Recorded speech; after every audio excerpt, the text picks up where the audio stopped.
So we're live? Oh, sweet.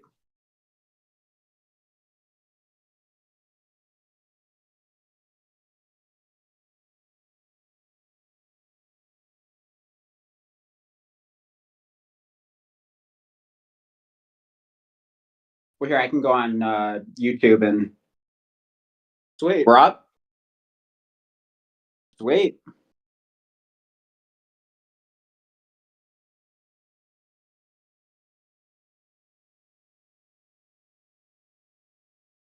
What are the teams thinking at this exact moment right now?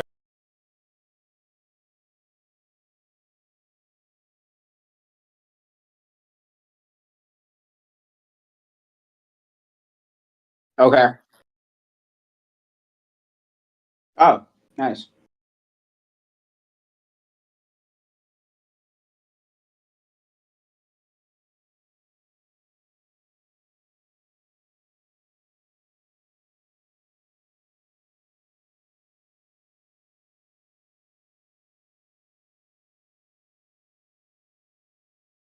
What?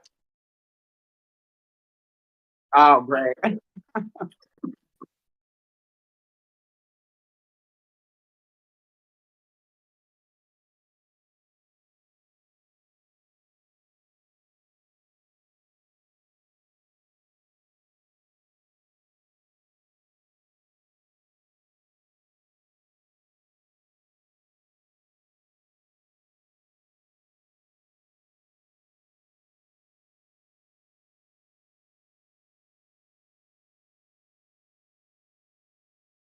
Hmm.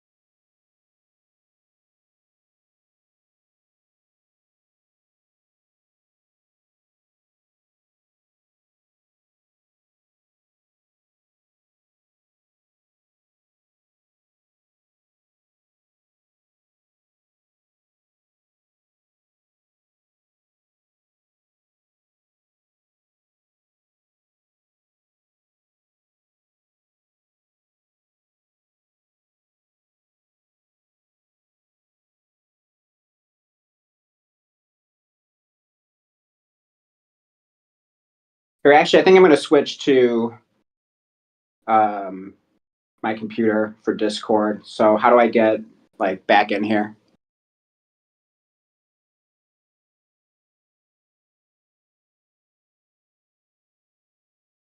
Hmm.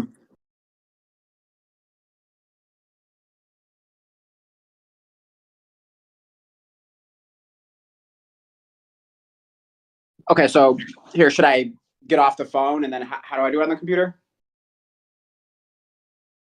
You want to just send me a new invite or where do I go to my messages?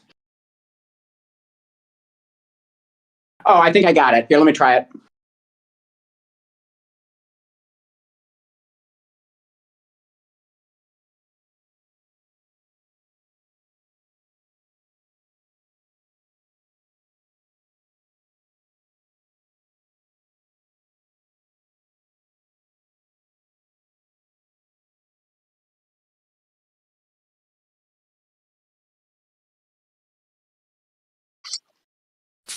Um,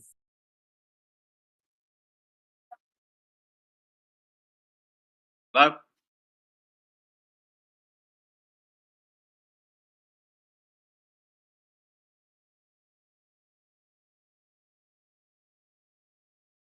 Hey, what's up? I'll have to mute and out unless y'all want to hear Miss Wait. Rachel background. Mr. Rachel. Miss Rachel, it's when you have kids, you'll learn.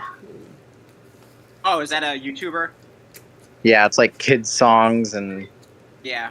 kids freaking love it, man. And she makes her videos have like legitimately 500 million views, like plus. Yeah. Sickening. I actually started a YouTube channel for kids. I only have like one video up. I've been more focused on this, but I want to develop it. I mean, if you can get kids like sitting there watching the TV, parents we'll click it. Right. Is it like music folk? Like what is it kind of based around? Or just education? It's gonna be like me like reading stories and like building my old Lego sets from childhood, and I might get my niece on there eventually. She's like about to turn 10 and she loves YouTube, so I don't know, still kind of figuring things out, but Crowd is yeah, I don't know. I'm good at like doing like funny voices and stuff like that, and I'm good at like reading stories and like with a lot of emotion and stuff. So I don't know. I like that. That's cool. Yeah. Elite keepers, Titans. That seems disgusting. I feel like you got to make the first pick interesting and bet on how fast they're going to submit the pick. Oh, Going to be within the first like 5 minutes. They're gonna suck the clock. Wait. Sorry, I'm just distracted for a second here. I'm putting the draft on my phone. Yeah, I am trying to. Sorry. Lose some money. I feel like I gotta. Actually, I forgot I put this in. I put a $5, just a measly $5 on Bo Nix to go to the Patriots, and the thought is that he goes there in the second round if they trade out with Minnesota there. $5 for 85.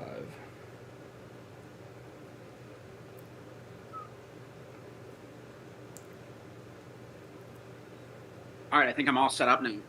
Okay. Still finishing my dinner here. Be back in a second. Hey, Andrew, are you muted? Yes, I am muted. Oh, okay. Sorry, I was confused for a second. I thought you were trying to say something.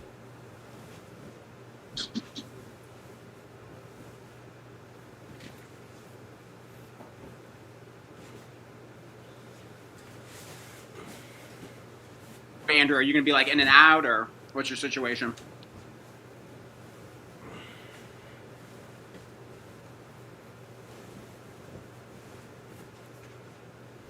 Yeah, I will for sure be popping in and out. I'm probably going to just drop from this here in a couple minutes, truthfully, and then we'll start their bath and get them down, and I'll see where y'all are at, or I'll see where the picks are at, and maybe hop on just for a little bit here and there. You said you're leaving? Yeah, unfortunately. Just make sure you're back for the Chargers pick.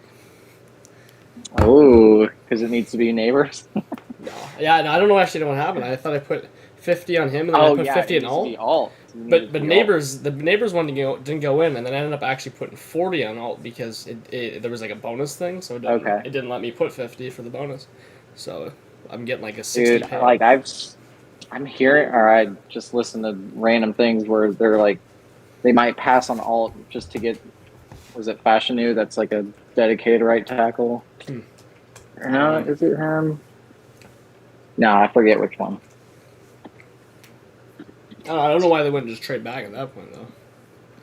It seems pretty dumb to just... But they might get stuck. That's the thing. Some people just might not want to move, or they might be like, I mean, we could sit and pick, and we got enough to.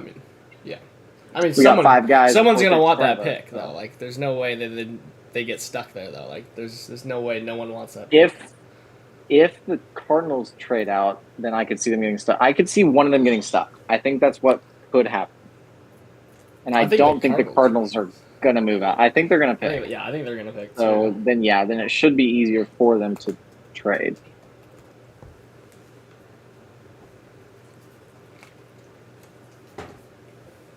Shouldn't the clock be rolling? I thought it started right at 7.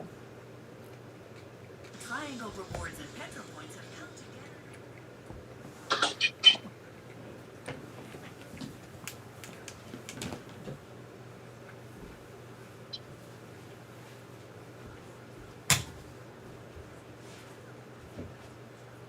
Hey, well, Andrew, we got at least one viewer. I just got a text from my dad that he's watching. So Let's go. yeah. So And Dad, double D. I know. So no jokes about how no one's watching because we're already up to 1, and God, I mean, who knows how many others might be out there. Could be a million people out there watching right now. Yeah, I mean, hey, it could just snowball from here. You never know. Never know, maybe. Uh-oh.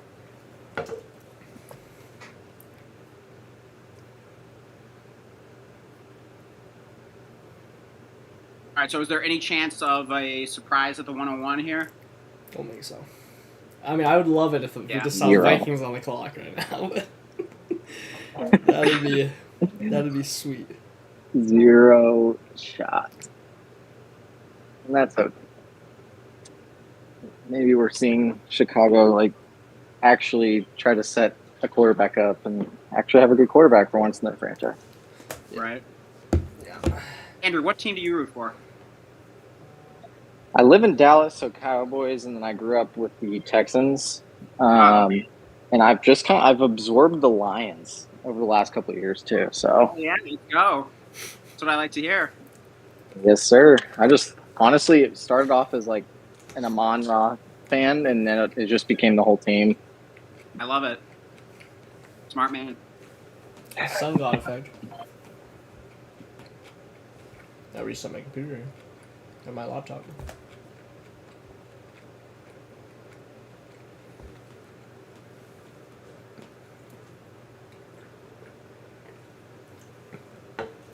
Yeah, I mean, let's go to then at the 102. Seems like Jaden Daniels is the favorite. Yeah, I mean, I'm thinking, I'm just gonna go with the favorite there for myself. If that's what all the buzz is around, I'm gonna trust that that he goes 102. Yeah.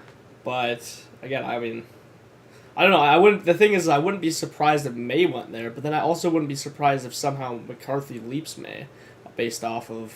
So then I'm like, okay, well that makes sense. Then that Daniels has to go second. That thinking, but. I'm sorry. It makes sense that what? Well, I'm just using kind of a staggering, whatever, logical fucking circle or reason. Oh, we're cussing. Sorry for cussing. But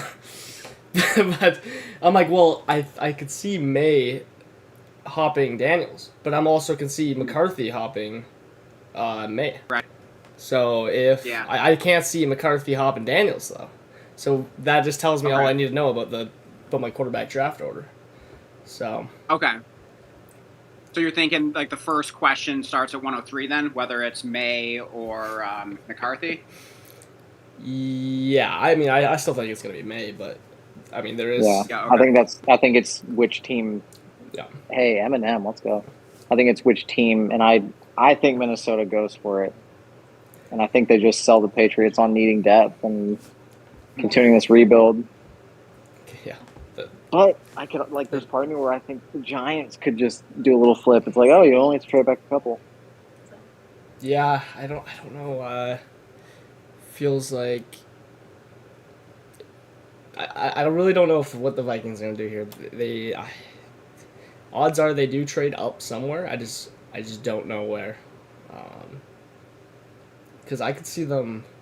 There's also something we're waiting for here. It's probably not going to happen now, but remember last year the Eagles got the Cardinals pick or something. I don't know. It was a third for what was it for? I don't know for talking to a player earlier or something for agency, but we're waiting for Kirk Cousins. He admitted it live, so I don't know. What do you call that again? There. All right, y'all enjoy seeing Caleb get drafted. I'll let y'all know when I'm close to hopping back in. Okay. And I'll update y'all, and I'll come with the spicy picks for the end of the first. Sounds good, man. Okay. See you later. Peace. What's it called there when you're when they? What were they called? I'm completely blanking on the word there. What are you trying to think of? Where you get punished for doing this action. Karma. No. Comeuppance? No, it's like they were talking like Kirk Cousins was talking with the Falcons before the period that they should. I'm just it's such an obvious. Oh, you're talking about tampering? Tampering, yeah, exactly. So Oh, okay. there was the rumors that the Vikings could get the 8th pick or swap like the 11-8 or like the 23-8 because that happened last year with the Cardinals and the Eagles, but that also happened at draft time. But I don't think it's gonna happen if they haven't announced it yet. So Okay. would be interesting. So what do you think the Vikings do? You think they trade up at some point, or you think they're gonna kind of get left out of getting one of these top QBs? Honestly, knowing Kwesi, I think he's the mathematician there, but Kevin O'Connell will want his quarterback, so I think they will make every possible, take every possible avenue to trade up for a quarterback. But with that being said, I mean, maybe they're getting information that McCarthy really will be there at 11, or maybe they really like Penix or something later. I mean, I doubt it, but no disrespect to Penix, but I think they'll try to get one of these top 4 quarterbacks, personally. Yeah. I just hope. Yeah, I guess it'll just be a question of do they trade up, or are they gonna? I mean, I roll hope the it's dice 11. on him and just fall to them. Yeah, I mean, I'm almost starting to think that they're gonna like trade up to like maybe like 7 or something like that, or they let the Giants pass on them, but they get like a much more of a discount by doing so. Also, what is going on here? All right, so what, Bears are on the clock. Are they finally? It says 10 minutes. Okay, yeah, countdown just started. So here we go. I'm sure they'll bring it down to like 1 minute just to like milk the supposed suspense for all it's worth, right? And every time. Yeah. So where are the Lions sitting? 28? 29? Oh, you're cutting out for me. Sorry. Repeat that. I'm cutting out. Am I cutting out? On my side, you are, yeah. Oh, geez, I wonder why that's happening. There's just a little bit of lag. You're good now. Oh, okay. Yeah, definitely not used to the Lions picking so late. So it's a nice change of pace. It means we had a good season. Yeah. As invested in like who are the Lions going to draft this year? Because usually for the Lions, like the draft is like our Super Bowl. But like now that we're actually a good team, it doesn't feel like as critical as it does. And obviously, like with our pick being later, you don't expect to get as significant of a player. So I'm not like too focused on that. But it'll definitely be fun to see, who they end up with when they do pick and what position they target. So we have a few needs. So it'll be interesting to see. That's fair. Yeah. I mean, normally. I think it'll be. I think one of the big things with the Lions is like a lot of people have them taking a receiver at some point, like at some point in like the first few rounds. So I think it'd be interesting to see how that would affect Dynasty and just like with all the other weapons the Lions have there. Is there room for like another guy to come in and be like fantasy relevant? And then, of course, you got, like, Jameson Williams still hanging around. I'm not expecting a ton from him. He has gotten better, but I don't know. I mean, he still has the pedigree. So I don't know. It would be interesting if the Lions added a receiver in the first few rounds. I'm not expecting them to draft one in the first round, but, it wouldn't be shocking. Yeah, I guess so, right? Like, they just took Gibbs, what was that, 12th overall or something? So, they took him pretty high. I don't think Brad Holmes is afraid to take a shot there and get his guy, but I don't know. Yeah, that would be really interesting for fantasy. Yeah, and then we also took a linebacker high, so definitely kind of going against recent NFL trends. So we've definitely shown that we're not afraid to go against the grain, for better or for worse. But it's worked out pretty well so far. Yeah, that's fair. Hey, should we post anywhere that like we're live so that like we can watch us? Yeah, are you able to do this right now? I don't know what is going on with my I got my phone, so What do you think? I mean, should I post in any of our leagues, or what should I do? Yeah. Post it in our leagues. I'll post it too. I have not a clue what's going on with my laptop right now. Oh, don't worry about it. I can do it. It will not load this live stream. Like literally just a YouTube video. So, does it have like something open that I don't know? It must. All right, so do I just post like the link to our channel, and then people will just have to like click live, or is there like a direct link that I can send? If you pull it up on your like Safari or something. Yeah, I'm gonna pull up on my phone, and then I'll see if. Go right in the stream and can copy the link. Yeah, that'd be best. Yeah. Yeah. All right, let me see.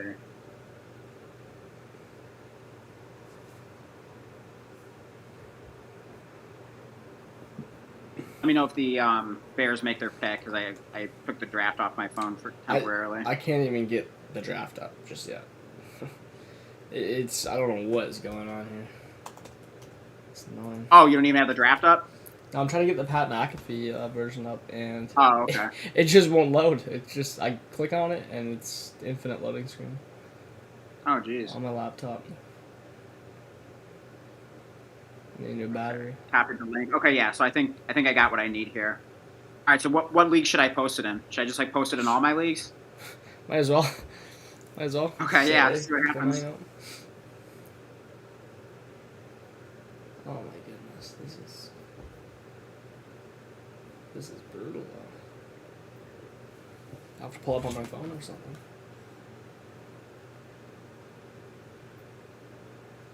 Oh God, what a horrible thumbnail. Does YouTube just like choose one automatically? I think so, yeah. Oh Lord. What is it?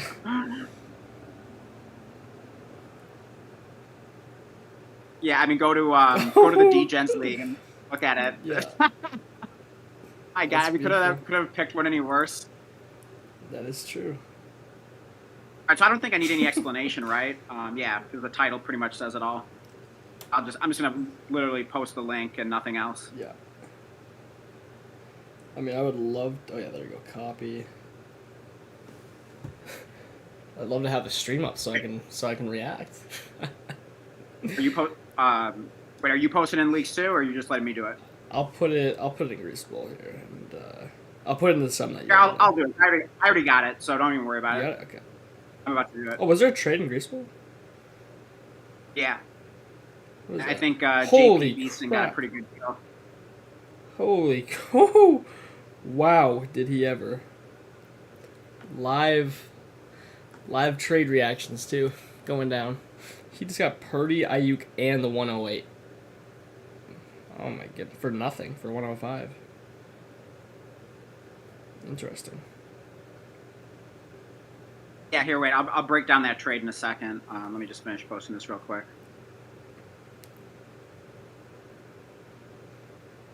Then I'm going to put it on my Facebook.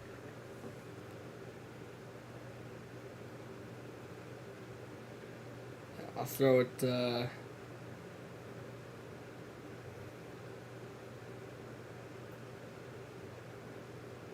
Okay, I just posted it to Greaseball. Okay. And let's see, Walter White's Lab.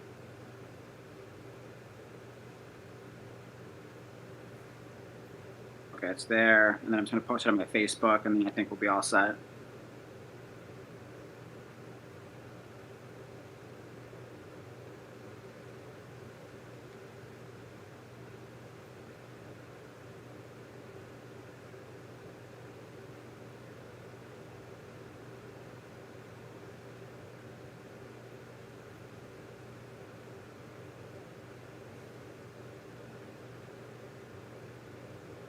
reactions. Okay, I think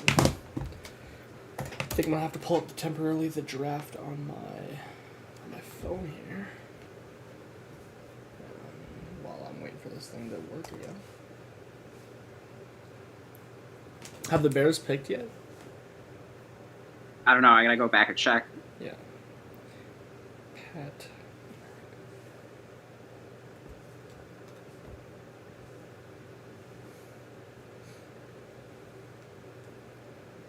Okay. Okay. It looks like my Posted it everywhere.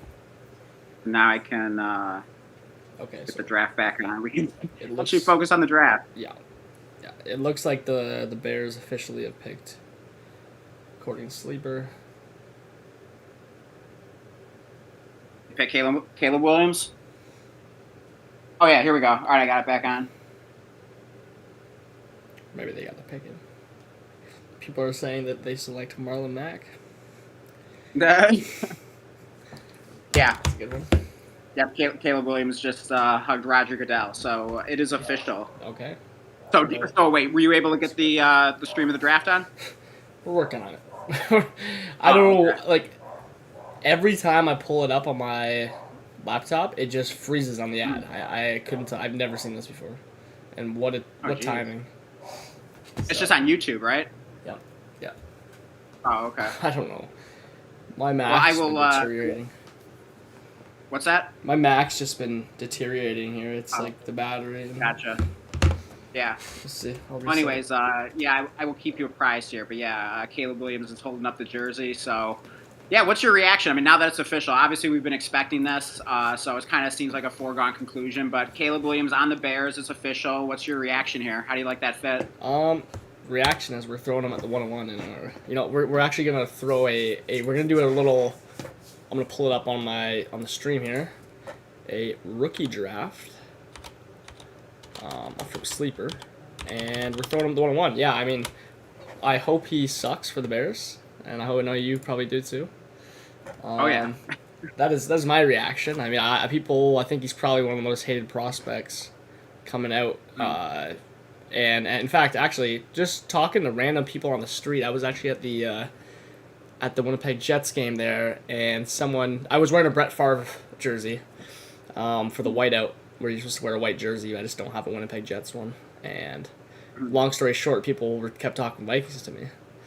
And, most of them, I don't expect them to be as into football as I am. And they were all telling me Caleb Williams sucks because he paints his nails. So, I mean, I don't necessarily agree with that narrative. But, hey, to each their own. So, I don't know. I think he's probably one of the most disrespected quarterback prospects. Well, how about you? I mean, in terms of Caleb Williams in general, or the fit on the Bears?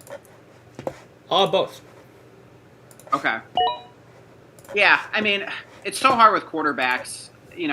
Obviously, like, I'm not an NFL scout or anything like that. So, and I mean, even the NFL scouts are only so good at like figuring out like who the good quarterbacks are. It just seems like it's the trickiest position to evaluate, and especially in terms of translating from college into the NFL. You just like never know how that's going to work out.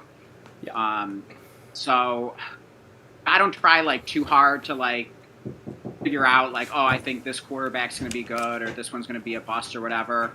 I kind of just like with Dynasty, I kind of just look at like quarterbacks as a gamble.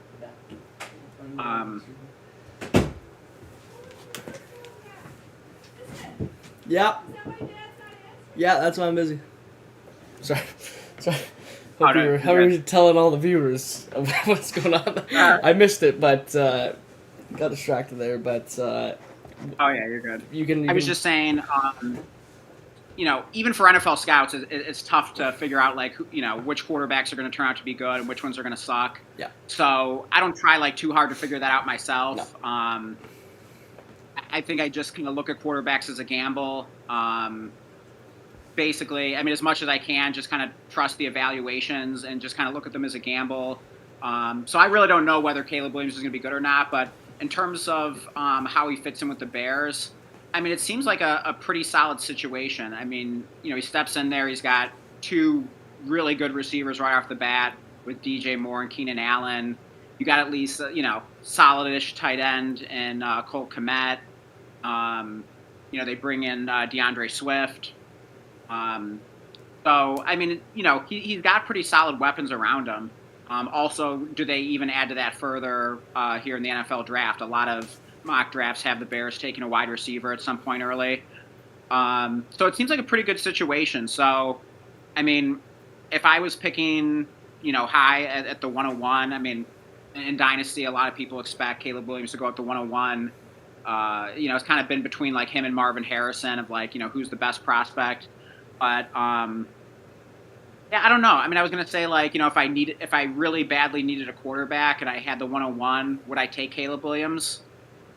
I think definitely think in some situations. I don't know. It's tough, like because I do like building my teams around wide receiver to an extent. Um, and yeah, I mean quarterbacks always seem risky. So like I'm kind of the type where I kind of like to get my quarterbacks cheap in Dynasty. I love to be able to like buy the Matt Staffords of the world. Yeah. So that's kind of like my approach. But there are certainly situations where I draft Caleb Williams at the 101. Yeah, I mean, let's just say, and we're gonna keep updating our draft board here. We'll keep mixing things around as people get picked. But honestly, just as far as what we know about Dynasty with the quarterbacks, Marvin Harrison Jr. does not have a chance to honestly really go up from where he's being drafted. So with my logic, Caleb Williams could certainly be the number 1 quarterback next year. Will he be? I have not a clue. I'm not saying he will be, but I also think it's easier it's easier for Caleb if you're playing the value game for Caleb to, maintain his value at his cost compared to Marvin Harrison Jr. Not that, and I think it's probably about around equal, but quarterback is such a need in Superflex Dynasty leagues that, give me the guy that can be the best player in Dynasty, right? Just like he can have that CJ Stroud arc where he's passing Mahomes and after his rookie season and for one day and keep trade cut, right? Give me that. Right.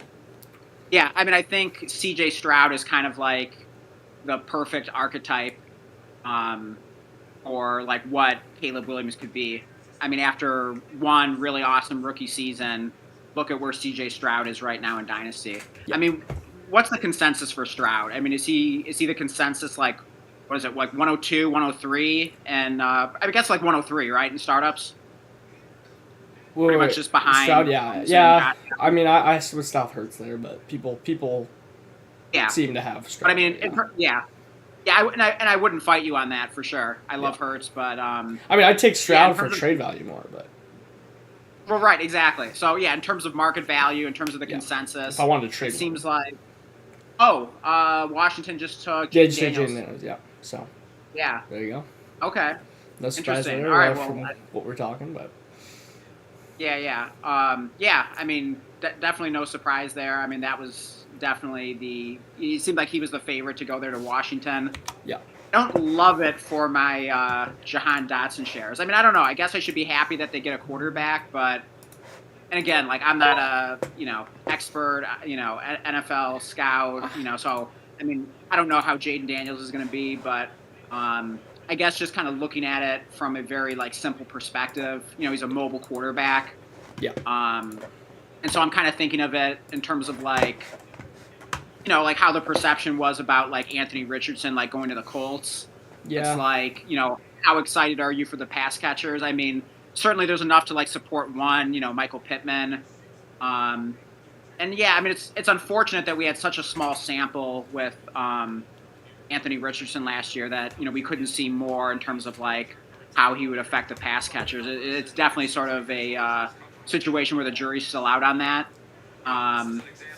But yeah, I mean, just because Jaden Daniels is a good runner doesn't mean that he can't be a good thrower. I mean, he is the reigning Heisman Trophy winner. So, he had to do something right. So, I mean, at least Washington has a quarterback. So, yeah, I mean, I don't hate it. Yeah, I mean, well, I don't think it's really too fair to also compare him to AR for the passing volume-wise because obviously they are mobile. But, I mean, when you're actually looking at basically the analytics behind what Jaden Daniels just did, he's in a category with, like, basically the worst quarterback on the list is, like, Russell Wilson or something. It's insane with what he just did. For his completion percentage, I believe he throws sacks taken in there, and I'll combine all that together. But especially leaning on the completion percentage that he just had, it's just like out of this world what he just did. So I also believe he threw for like 43 plus touchdowns. Like obviously had a bunch on the ground as well. I'm trying to recall exactly what his stat line there was, but it was just like absurd what he did, and obviously it helps having Neighbors and Brian Thomas. But oh yeah, I mean the two receivers he had were just absolutely sick. I mean, I just was watching some Brian Thomas highlights today, and I liked what I saw. He looks like the real deal as well. So I'm excited about both of those LSU wide receivers. So yeah, I mean he definitely had a great situation in terms of having those two pass catchers to throw the football to. So I mean, but and then what about isn't there some kind of injury concern with Jaden Daniels? Like something about his like elbow or throwing arm or something like that? Do you know? Yeah, he had. I don't know what the right terminology. He got like when you get hit really hard on I guess the elbow or potentially your knees as well, there can be like a huge. I don't know what it was like a pus kind of like swelling, but maybe it stays for longer than maybe you need like surgery for it or something. I'm not sure. But there was a really weird picture going around where it was like that does not look human, but there were some other angles that looked not as bad. But it's nothing. It's nothing truly bad. Like it's nothing to like a ligament. It's just he's probably got a helmet to the elbow or something, and got a really wonky looking injury. And when did that happen? Well, I have no idea. Probably sometime during the playoffs. Also, we got the Pats on the clock here now. What do we think's going on here? Because this is going to be really interesting in the next few minutes. Do the Vikings trade up? I mean, I'm kind of hoping that I hope they do for May, just because I feel like that's a match made in heaven with O'Connell, and I want to see one of these quarterbacks go to Minnesota early because I think everyone wants to see that, like just for fantasy purposes. Because that's like the best place to succeed, like no doubt. But I don't know. We'll find out here. What do you think's gonna happen? Gosh, I don't know. I mean, some mocks have the Patriots taking a quarterback, others have them taking a receiver. Yeah. You know, it's one of those things where pick is in, by the way. Oh. The Vikings are not trading up. Speculated on it too long here. Let's see. It's Drake May. Is it? Yeah. I don't know the Pat McAfee one. It's just like the pick is in, and I think they're going off of Twitter. Like I think they're going. I don't think they're waiting for him to even like go to the stage. What are you watching?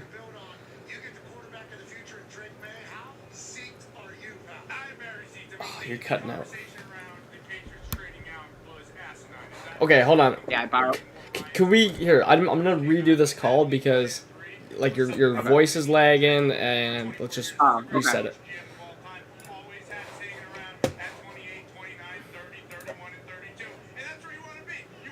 Okay. Say something real quick. Yeah. Did I have to hit end because like my camera never went off? So yeah, maybe hit end and we'll do it again. Okay. One moment.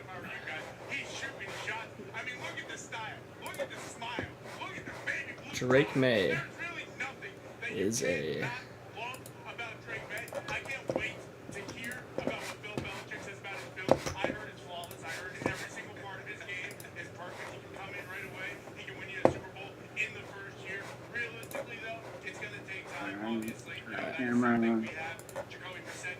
All right, can you hear me? Yep. So now our Jacoby Brissett shares, or mine, are looking pretty good here because, you know, let's let him sit for the first season. Let Brissett do his thing. Yeah. I mean, what makes you say that, though? I mean, just the fact that he's a rookie quarterback, or do you feel like he's like a developmental project or whatever? Everything I'm seeing is that he should be. I mean, I don't think New England should throw him out there week one, just based looking at their room. I mean, that's a good way to. I mean, you could argue, you know, okay, well, the Texans just went away and got away with it, but I don't think Drake May is in that C.J. Stroud, you know, readiness. You know, play week one. There are some things, especially like with his, I believe his footwork that need to be worked on there, but he's got all the tools. So I say let him sit. Let him learn from the great Jacoby Brissett, and let me start him a few times here in fantasy. Okay. So, do you think it's more about like the Patriots regime that would, be a little more cautious with him, and especially since they have Jacoby Brissett in the room, or you're saying it's more about May just like maybe needing some time to sit behind someone? I think you could argue both because, Both? Okay. I mean, I think if it was even with the Vikings, I don't think he'd be starting week 1 with the Vikings had they traded out. I think Sam Darnold, no doubt, is going to be a starter regardless of who they draft. So now probably J.J. McCarthy. Oh, really? Yeah. Oh, yeah. No, that's why like Darnold. I was trying to get him in any league possible. I just don't see a world unless it was maybe Jaden Daniels where they weren't starting Darnold week 1. Okay. Yeah. Hey, Blake, I can hear the draft a little in your background. Oh yeah. You want to mute it and turn on closed captioning or something like that? That's what I'm doing. Yeah, I think I'm just gonna get it in one ear, and maybe after the 5th pick here.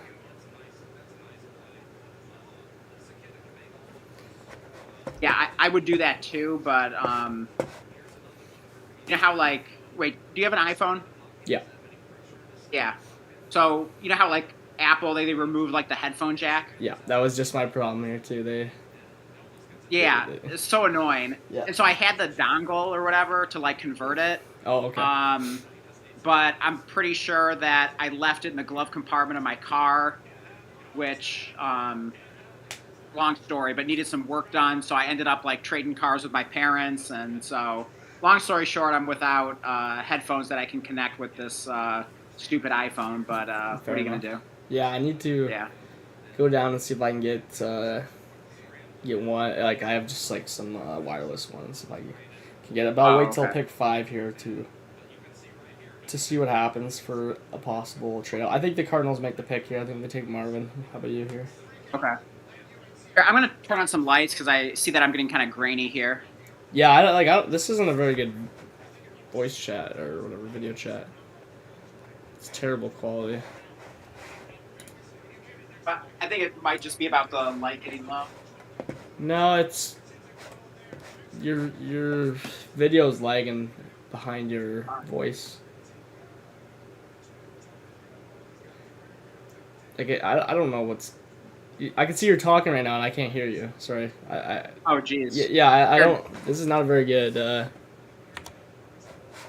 Here, can you hear me? Yeah. Okay. Do you think see, I'm using Discord in my web browser. Do you think I should download it for my computer and maybe that would be better? I mean, you could try. I have no idea if that would make it any better or not. Okay. Well, let me give it a try and see if it helps at all. So, I'll hopefully I'll be back in just a few minutes. Okay. Yeah, I'm just filling out our draft here while we're waiting. All right, cool.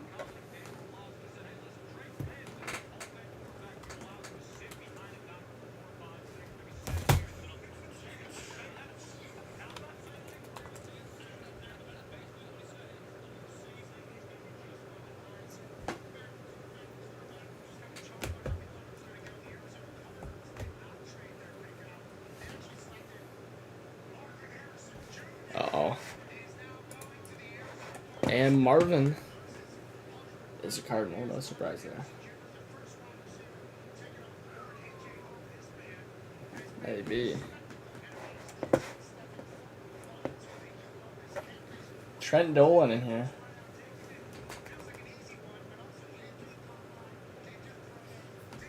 You said Vikings moving up to get a better quarterback. Sorry, I just am seeing the chat now. I guess not. I mean, here's the real question now. This is the real pick that'll probably be traded. If anything, it's the Chargers one. I think... I don't know. I'm going to give it a 50-50. The Chargers trade this pick. If they stick and pick... Is it Alt or is it Neighbors? I'm going to say it's Alt. Crazy enough. I'm going to say it's an O-lineman. Oh, here we go. Hey, can you hear me? Yeah. So yeah, I downloaded the Discord app to my computer. Yeah. But I couldn't open the download. Oh. It said that there's let's see, what did it say exactly here? Let me look at this again. Okay, so when I click on it, it says there is no application set to open the document, unconfirmed, bunch of numbers, .cr download. Search the App Store for an application that can open this document or choose an existing application from your computer. I mean, what application would it be on my computer? I don't know. Should just be Discord. Man, do you almost want to go to Zoom here? Like, this is just not a good. Okay. All right, let's try Zoom. We'll have to probably reconnect, but it's just like Okay. this is not a good. At least from my Will side. Will it be a different link, or will it be the same link for people to click on? I don't know what was going on there. Like try to join the last one I sent you, but yeah. Should we react to Marvin Harrison real quick, or just jump on Zoom and then do it? Let's jump on Zoom and then do it there. Okay. Yeah. Okay. So are you gonna send me a link? Email? I'll send it through like Sleeper or something if it's a new one. Yeah. All right. Give us a moment here. Getting better quality.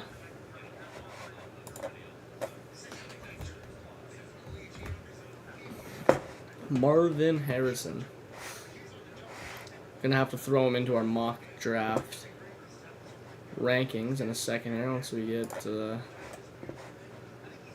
this going.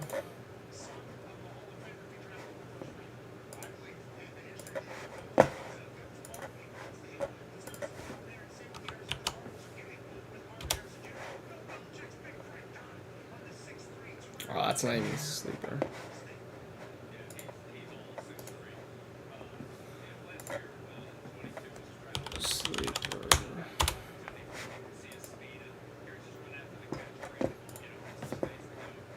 Where is Dan? Look at all these DMs. Look at all these trades. Woo-wee. A lot of trades. There he is.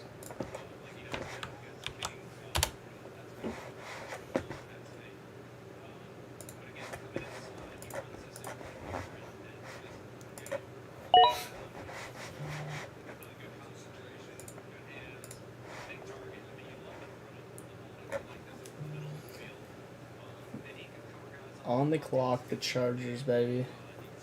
What do we think? Who do we think they're taking? There we go. Much better. Okay. Yeah. So much better. Great. So are we gonna have to like is it gonna boot us off every 30 minutes or what's gonna happen? Yeah, every 40 minutes, right? Have to start back. Okay, whatever. We'll deal with it. I mean, it's so much better on my part. If the quality's better, then it's worth it. I couldn't even hear you half the time you were talking on the Discord. Oh, jeez. Like it that was sucks. Everything was delayed too. Like your voice, it was bad. Yeah. Also, I can hear you a lot more clearly. You sound like louder and clearer. Oh, okay. Yeah. This is much better. Yeah, we'll have to try and find something else. So, but anyways. Should I text Andrew and let him know that we're on Zoom now? Yes. Yeah. Okay. Wait, I don't have the link though. Can you can you just like text it to him in the group text? Yep. Okay. Or I'll send it to him on Sleeper because yeah, whatever works. It's too difficult to do it any other way here. Now I gotta scroll though and find him. I might have to send him a trade on here just to get his name pulled up. Chargers is still on the clock, which is interesting. So, anyways, Marvin, I got this little mock draft going here. I like if you pull up our stream, you'll be able to see it. But this is how I currently have it laid out: is Caleb at 1, Marvin at 2, Daniel's at 3, May at 5. Do we have any? Would you challenge any of those? You said Daniel's at 3. Daniel's currently at 3. Yeah. Okay. Change, but. And then you said Drake May at 5. And Drake May currently at 5, yes. Okay, so that means you have Malik Neighbors at 4? Well, we're waiting to see what happens. We'll the chart. Okay. Yeah, we'll keep shuffling guys around as we go. Yeah. But kind of, assuming what's gonna happen. Okay. Well, I mean, just based on what's happened so far. Yeah, I mean, I think it's close between Caleb Williams and Marvin Harrison.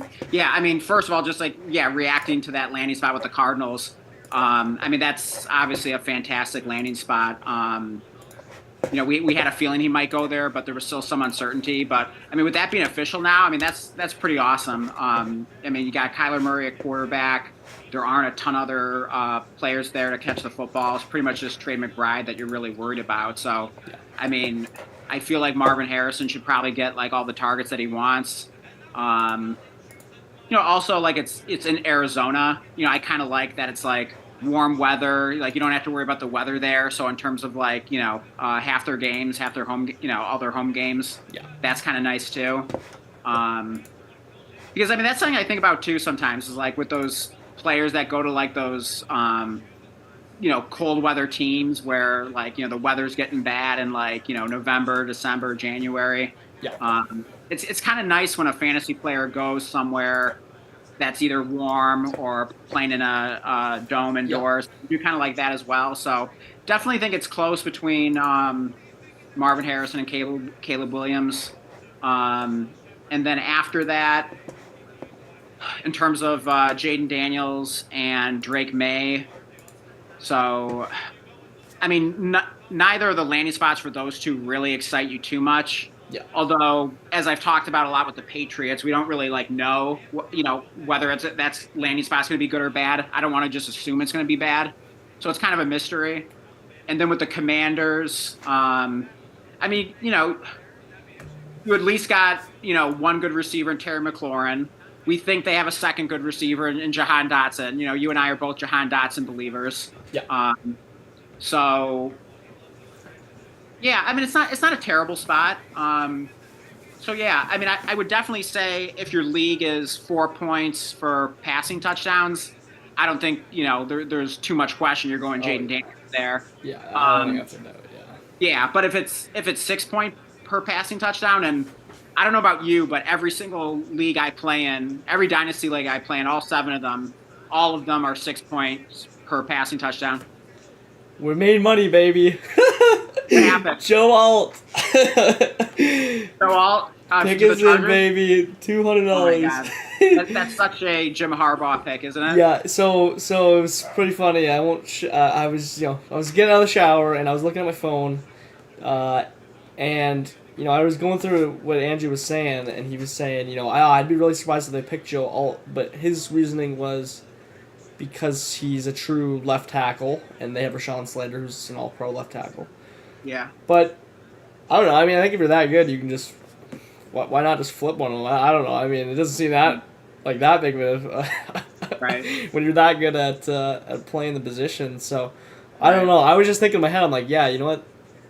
I don't see how they don't pick offensive linemen also, because I was like, I had thought I put the Neighbors pick in. Mm-hmm. The Neighbors pick, I don't know what happened there. It must have updated the line or something and not went through. So we made $200. We'll take that. Oh, sweet! That's awesome. Yeah, like I mean, when you when you texted that, maybe it was a sign that you weren't able to place. Yeah, exactly. Go in top 5.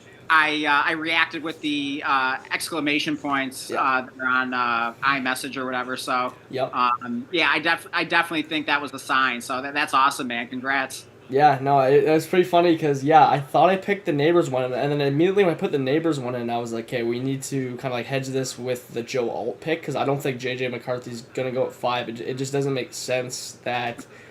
I just don't think the Vikings will trade up to 5 for McCarthy with that tier off of quarterbacks just being right behind there. I don't see why they wouldn't have went to 3 if they were to trade up there. Because the price will just be too steep with the players on the board, in that top 5. Right. So, anyways, I never ended up putting that Neighbors one in. We got busy, so I don't know. Yeah. We'll take it.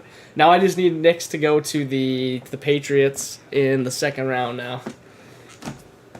Wait, I'm sorry. I was distracted for a second. No. Sorry. May already was taken. That was the whole hope, was that the Vikings went up. Yeah. Never know. Maybe they're going to double down on the white quarterbacks. Yeah. No. Okay, so late. I mean, so what are you thinking for the Vikings now? So the top 3 quarterbacks are gone. So let's say right now, Malik Neighbors is going to the Giants. I'm willing to lock that in right now. So that sucks for you. I mean, I could live with it, but damn, I mean, like it's a bad. It's not a good. it is a spot. bad landing spot. I mean, like obviously, like I would, I would love for him to go to a great landing spot that I could be excited about. But maybe it's not the worst thing because maybe that means I can get a discount on neighbors in a league or two. So we'll see. I mean, I think there is some silver lining there. So yeah. So I'll touch on this Vikings quarterback situation in a second, but now I'm already seeing it. Okay.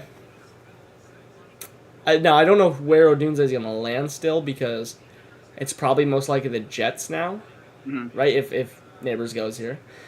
Any other thought? Maybe the Falcons or I think the Saints randomly have a pick as well. You're talking about where Odunze goes?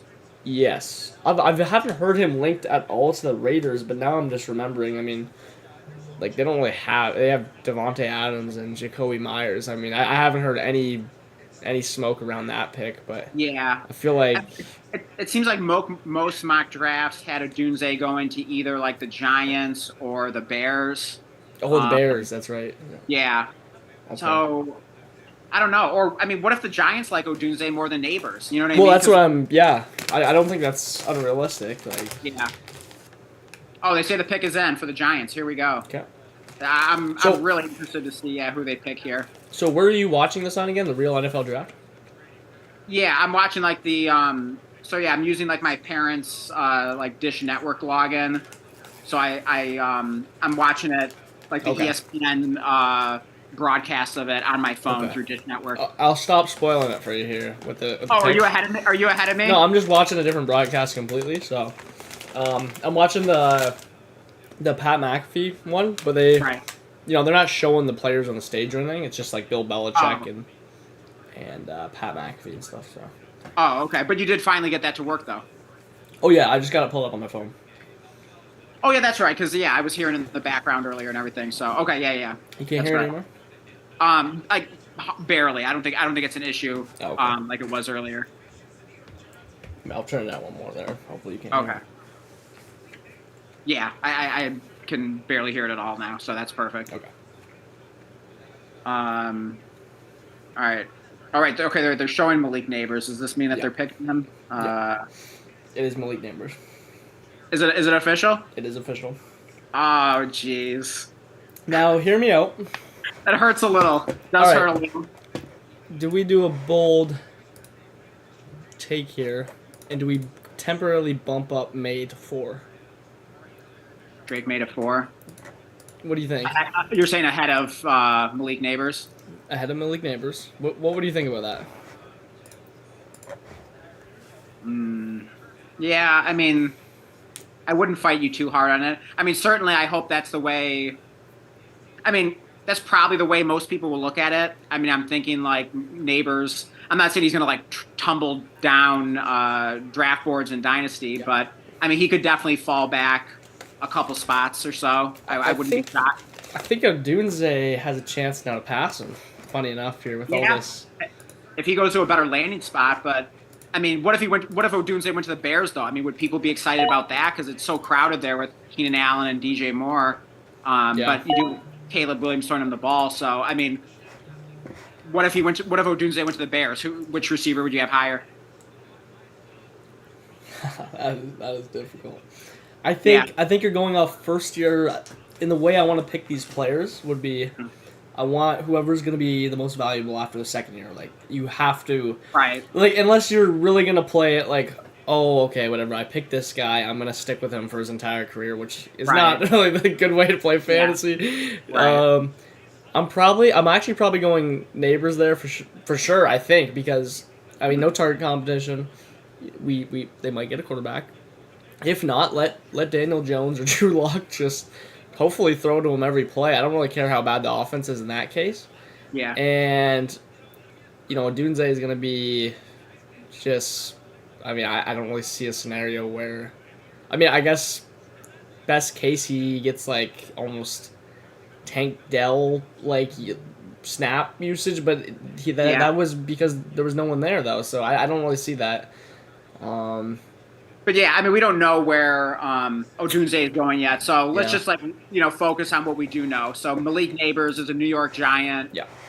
So yeah, how are we feeling about that? I mean, my take would be it's a bad perceived landing spot. Yeah, it's definitely a bad perceived landing spot.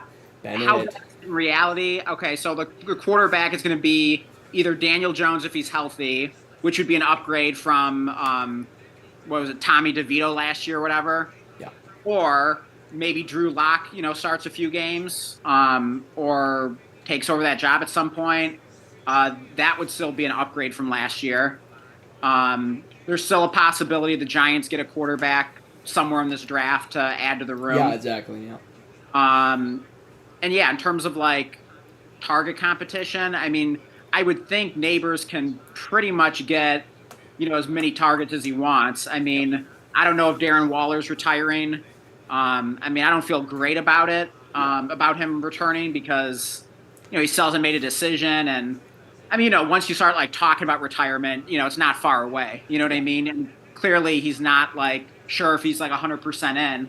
So there's really no one to take target. Wan'Dale Robinson, our beloved. Yeah, Wan'Dale. pretty much Wan'Dale Robinson, who we both like. I mean, he could be sneaky, but I mean, he's not someone that like you're scared of, like obviously. No. So and then they did draft like Jalen. You can tell ourselves this might be the best thing ever to happen for Wan'Dale here. Get something on that offense going, right? Maybe right. Yeah. The problem isn't for Wan'Dale is really his opportunity. It just they need to be able to move the sticks and have a passing game. So yeah, I mean, actually, I think that is a great point. I mean, I think one of the things holding Wan'Dale back, in addition to injuries so far through his first couple of years, I think the bigger issue has just been the horrible offense that he doesn't get many opportunities to continue drives and score touchdowns and things like that. So yeah, actually, I think it is kind of sneaky good for Wan'Dale Robinson. Yeah. But yeah, it's not like the worst thing in the world for Malik Neighbors. I don't think it's as bad as most of the dynasty community will make it out to be. And if that's the case, if there's a discrepancy there, that means that there could be some value. Yeah, if you're playing on a generic, like Superflex league now, I don't see how it would be really hard for at this very second to have an argument. For Neighbors over Daniels for me, like at this point, right? Because you're saying Daniels is clearly ahead of Neighbors. I would say so, like just based off the quarterback. Because I mean, not that Malik Neighbors would like tank that much if he's just in a terrible Giants offense and has no one throwing to him. People will still probably give him that Drake London treatment. Yeah, but I mean, I don't know if I want to take a shot on a rookie quarterback with rushing upside versus a receiver that's getting thrown into the Drake London exact situation. I'm gonna just take the Daniels at that point. Yeah. For me, but yeah, I could understand that. Yeah. I mean, again, your team needs matter, but at that point, I would just trade back and try to get one of the receivers instead of kind of taking them at 3 if possible. Yeah. So you're saying if you're set on taking a receiver, you might as well trade back and still get them and get some value added on top. Yeah, I mean, if you need to take a third, I mean, hey, take it. Yeah. if people really don't want to move out, someone will make that trade. So right, I mean, sure. Hopefully, sure. you can get like a second at least or something. But yeah. Yeah, for sure. Maybe move back 2 spots and then let them pick between Neighbors and what do you say for you? Yeah. Hey, do you want to move like your camera down a little bit? Cause like yeah, I don't know how to do that. I really don't know how to do that. Well, wait, are you on your laptop or? Oh, like this? Yeah. Oh, okay, yeah. Is that better? Or? A little bit, but yeah, like earlier, like you were like your face was at like the bottom part of the screen, and like at times like chin was cut off. Yeah, that's better. Peeking over it, yeah. I'm trying to make us like side by side here. We need Andrew because I don't know how to. What do you mean side by side? Like our 2 screens? Yeah, I don't know how to do it. I'm just sitting at the top right now. Oh, I mean, my view shows the 2 of us side by side. I don't know. I wish I knew how to do that. I mean, how does it look on YouTube right now? Here, it's my view. You'll be able to see my. You got Jay Bennett here in the YouTube chat, by the way. What's that? Jay Bennett. He says, "Let's go, Dan." Wait, Jay Bennett. Jay Bennett. Who's Jay Bennett? I have no idea. You okay. might be from your Facebook or from like a league or something. Yeah, I'm trying to think of who that is. All right, Jay Bennett, if you're listening to this, write out your name in the league chat because we want to know who you are. Yeah, I'm trying to think if I know anyone with the last name Bennett. I don't know. Could it just be one of our random subscribers? Don't know about that. The odds are low. What are the odds of that? Yeah, you're probably right about that, but you never know. Okay, here we go. So pick is in for the Titans. No surprise. They do go tackle. You know, Dunze was a possibility there from the mocks, but let's be glad. Could you imagine this receiver class? It goes Marvin at 10 whatever, like basically 101, and then you have to choose between Neighbors and Giants at like the whatever, or not Neighbors and Dunze, and there's terrible spots. That would be Giants. a nightmare. Mm-hmm. They do go tackle. Let's see. Okay. So. Oh wait. Right now, okay. I have the YouTube pulled up, and it looks like I'm like big in the screen. Yeah. And you're small. Yeah, that's what I'm looking at. Okay. I don't know how to fix that. Yeah. Okay. I'm sure it's not hard, but. All right. Yeah. I guess it'll have to be Andrew to the rescue once he gets back on here. Yeah. All right. I'm trying to fix it. Wait. Here, I'm gonna pull up the chat and see if I can. Let's see. Oh yeah, Jay Bennett. Let's go, Dan. Let's see. Oh, Trent Dolan. Trent Dolan's watching. Yeah, wait, what league? Oh yeah, what league is he in? Is it Grease Bowl? He's in Grease Bowl. Yeah. Okay. Yeah, I mean, being in so many dynasty leagues now, it's kind of hard to like keep track of like all the names. Like sometimes like when I, if I just see like a random name like that, it's like, oh yeah, wait, I recognize that. Like what league is that from? So yeah. All right, and then I want to see if I have any. I'm going to see if anyone reacted to my post on YouTube. Okay. I'm sorry, on Facebook. I had a side-by-side thing up here, but I don't see it anymore.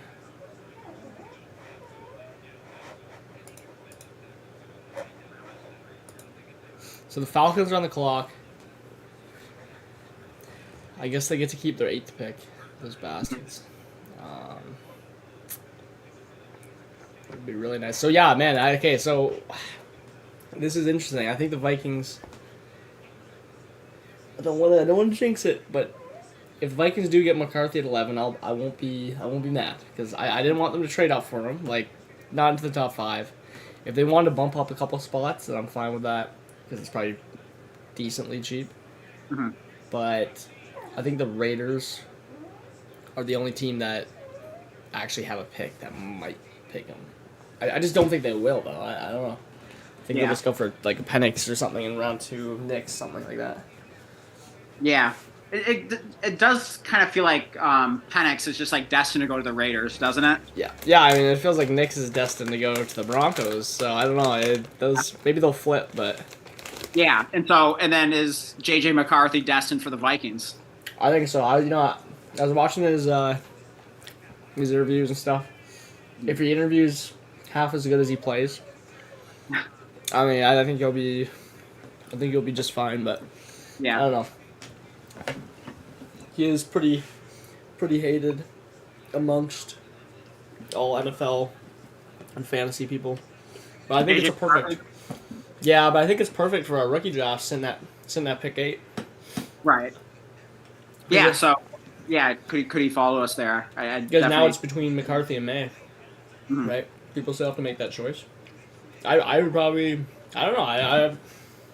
I think I might have to stand by it at the moment for McCarthy if that's how it works. Oh, 1 second.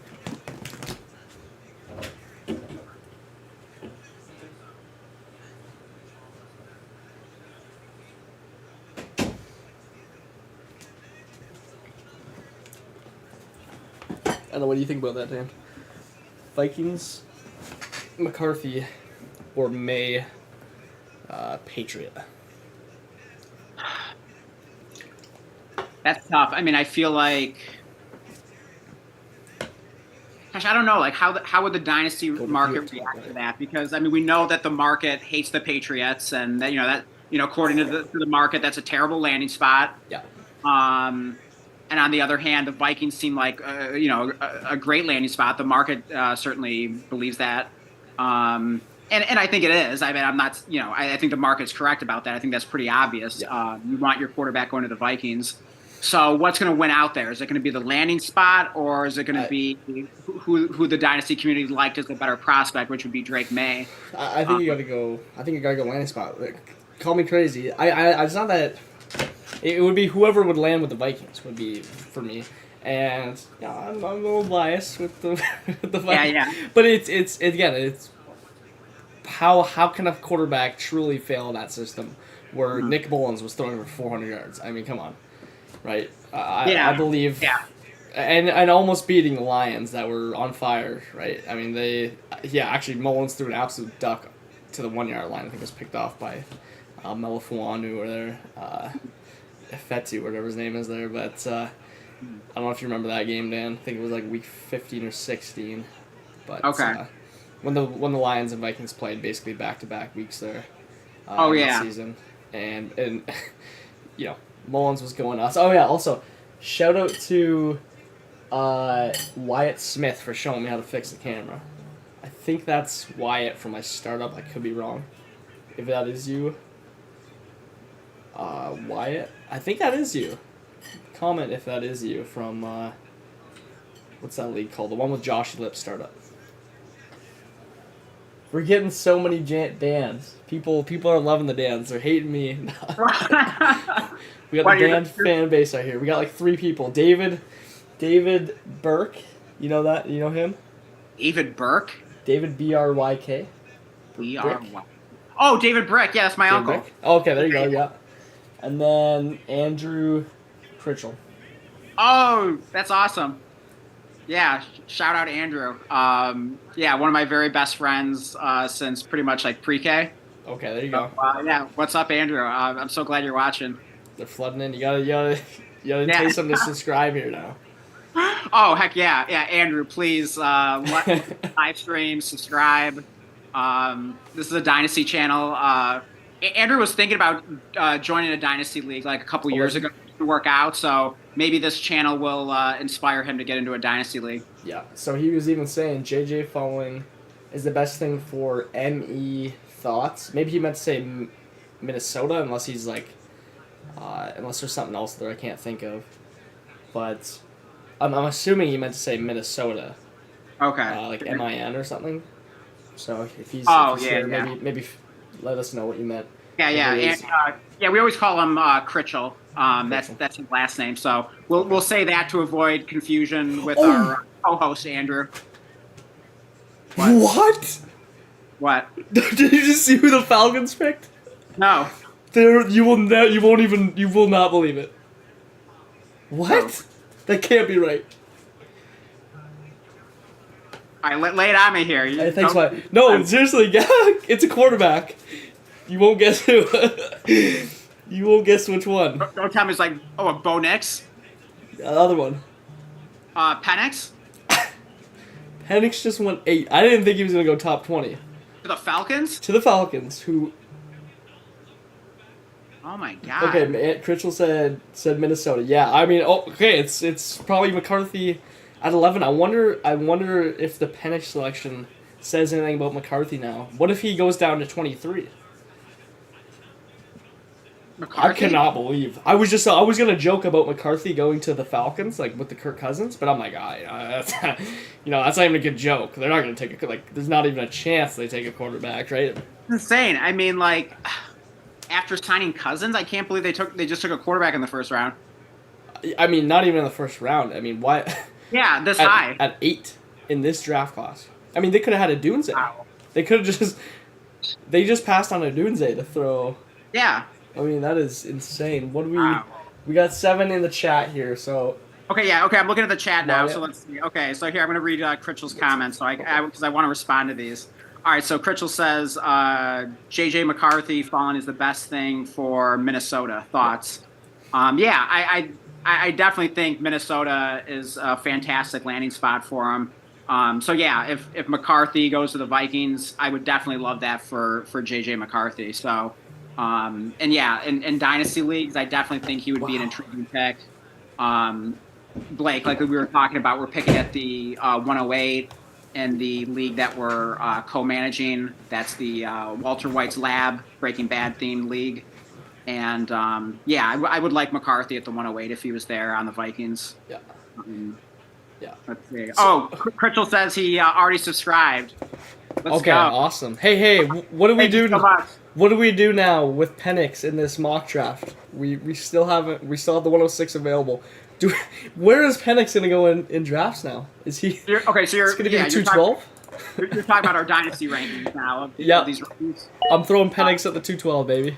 At 212. Let's throw him there for now and see how things pan out. I mean, they gave Cousins a lot of money, didn't they? The Falcons. It's like a 4-year deal. I thought it was either 3 or 4. What the heck? That is one of the most bizarre picks I've ever seen. I mean, cannot understand that. It's even more bizarre than. Not that the Love one was that bizarre because it was a late first, which you're not guaranteed anything there. Mm-hmm. But why would you spend the 8th pick? Like, Cousins hasn't even played a game. It doesn't make any sense unless they're just trying. Like, and again, this isn't Dynasty. If we were the Dynasty right now, we're like, oh, they're gonna trade Penix. But that doesn't make any. They're not doing that. Like, that doesn't make any sense. Oh my god, it's hilarious because if this was like a dynasty team, it's like, oh, no worries, we got 2 quarterbacks now. We'll just deal one of them off. We're gonna trade him off to Minnesota now. Yeah, we're gonna leverage him in. Yeah, they're gonna throw their pick 23 in as leverage. Oh my god, yeah. If only the NFL worked like a dynasty league. There would definitely be a much easier solution. But I don't think the Falcons in the real NFL, I don't think the Falcons draft Penix if they're not going to draft him and then just like send away Kirk Cousins or whatever. So obviously they're both going to be on the Falcons, and that's just bizarre. I mean, I can't even fathom what they could possibly be thinking with the rationale with that. I can't wait to see the interview there by. Jeez. Well, I don't know. Maybe it's time to buy Cousins lower here because maybe people will be panicking. I mean, I'd love to get Cousins for dirt cheap. Oh, heck yeah. Yeah. I mean, actually, maybe what's his face there, Son of Anarchy and Blood Sweat. Maybe it's time to buy. Oh, here we go. Okay, so now here's our chance. Let me get I don't even know what I would send, but maybe I'll get Cousins plus for Goff. We'll have to reset the meeting here shortly in 10 minutes. But did you see who pick 9 is? No. Pick is in. Who do you think it would be? What's your last second prediction here? I'm gonna get the draft back on. I left it for a moment so I can read the YouTube chat. Yep. But okay, so wait. I'm sorry. Who's on the clock again? Oh, just one moment. Critchell Penix is 24 point something. He's over 24 years old. Yeah, I was gonna mention that. I saw Critchell's comment that with how old Penix is. So 2 ACLs. So that makes it even more interesting because it's not like Penix is like 20, 21, something like that, and okay, he needs some time to develop, but he's already an older prospect, so it's a bizarre bet. Okay, breaking news before we break pick 9 here. The Minnesota Vikings have traded up to pick 10 from 11. Oh, are you serious? So they're playing defense because I guess the thought would be watch out for where the Broncos pick? I thought they picked ahead of the Vikings, but I guess they must pick one behind. Okay, I have the draft stream back on. So who the heck went at 9? Okay, it's Odunze. It's Odunze. So now Marvin is like far and beyond the wide receiver 1. It's not even a question into our rankings. Okay, so Odunze went to the Bears at 9. Yes. Wow. So that's where a lot of mocks had him. Like I wasn't sure that was going to happen. I think that was his favorite to land. I just wasn't sure that it was going to happen. Yeah, exactly. Gosh, I mean that's interesting. God, I mean, there's so much going on right now. Wow. So, the Vikings on the clock, baby. Oh my God, yeah, and then the Vikings trade up. So, I mean, do you want to talk about Odunze real quick, or do you want to just jump right to the Vikings here and what they're going to do? Yeah, I think this is why we don't trade. I mean, not that Odunze is taking a hit for landing with the Bears. Not that Neighbors is taking a real hit, but we were all thinking, okay, what if Odunze and Neighbors get best case landing spots. It's never the case. It's never the case. So I wonder. I mean, I didn't do any pre-NFL draft rookie drafts, but for the people that did, I wonder, how that'll look pre-draft. Now all rankings to I just can't wait to see where people's rankings end up, especially with the picks to come.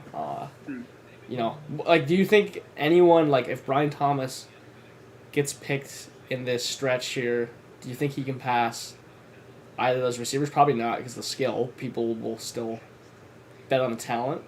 But what if he gets a really good landing spot? What if he gets the Bills? Yeah, it would have to be a really good landing spot for Brian Thomas. And I'm trying to think, Let's say Bills. Buffalo Bills, yeah. They trade He up. went to the Bills, maybe the Chiefs. I don't know. With the Chiefs as a landing spot, it's kind of good and bad. I don't think people like it enough to the Bills would be so much better. Yeah, the Bills would be head and shoulders better than going to the Chiefs. It seems, because the Chiefs like to spread it out, and pick it it in. hasn't always worked out. People think of I think people are still scarred by taking Sky Moore in the first round of dynasty rookie drafts from a couple of years ago or whatever. So. That's why you were able to get such a value on Rashee Rice last year. Yeah. Coming out as a rookie, because everyone was like, he's on the Chiefs, Sky Moore, Yep. It's a bad place to go. They spread the ball out, and so you were able to get a value on Rice. I don't know. I still feel like people are kind of wary of a receiver going to the Chiefs. So, if Brian Thomas went to the Bills, that would be very juicy. That would be really, really interesting. Okay, now J.J. McCarthy is officially a Viking.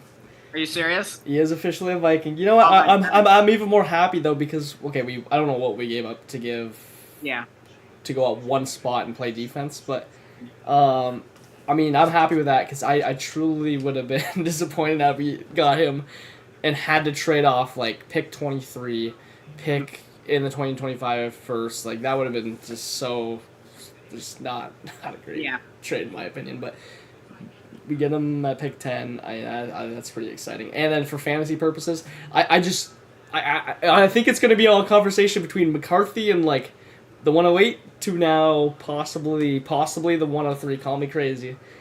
I won't be surprised to see him go 103 in some leagues. Wow, that would be interesting. I feel going back to your reaction as a Vikings fan, because that's what you were first reacting to, right? When you said you were happy with it. I feel like that's kind of a change from where you were at maybe several weeks ago. I feel like, correct me if I'm wrong, but I feel like you weren't big on McCarthy going to the Vikings. You weren't excited about it. Yeah, I didn't want him a week ago, but it's all to do with the cost. The cost of trading it, because all of it was, they're going to trade up the Cardinals. They're going to trade up the Chargers. If they had done that, I would not have been excited.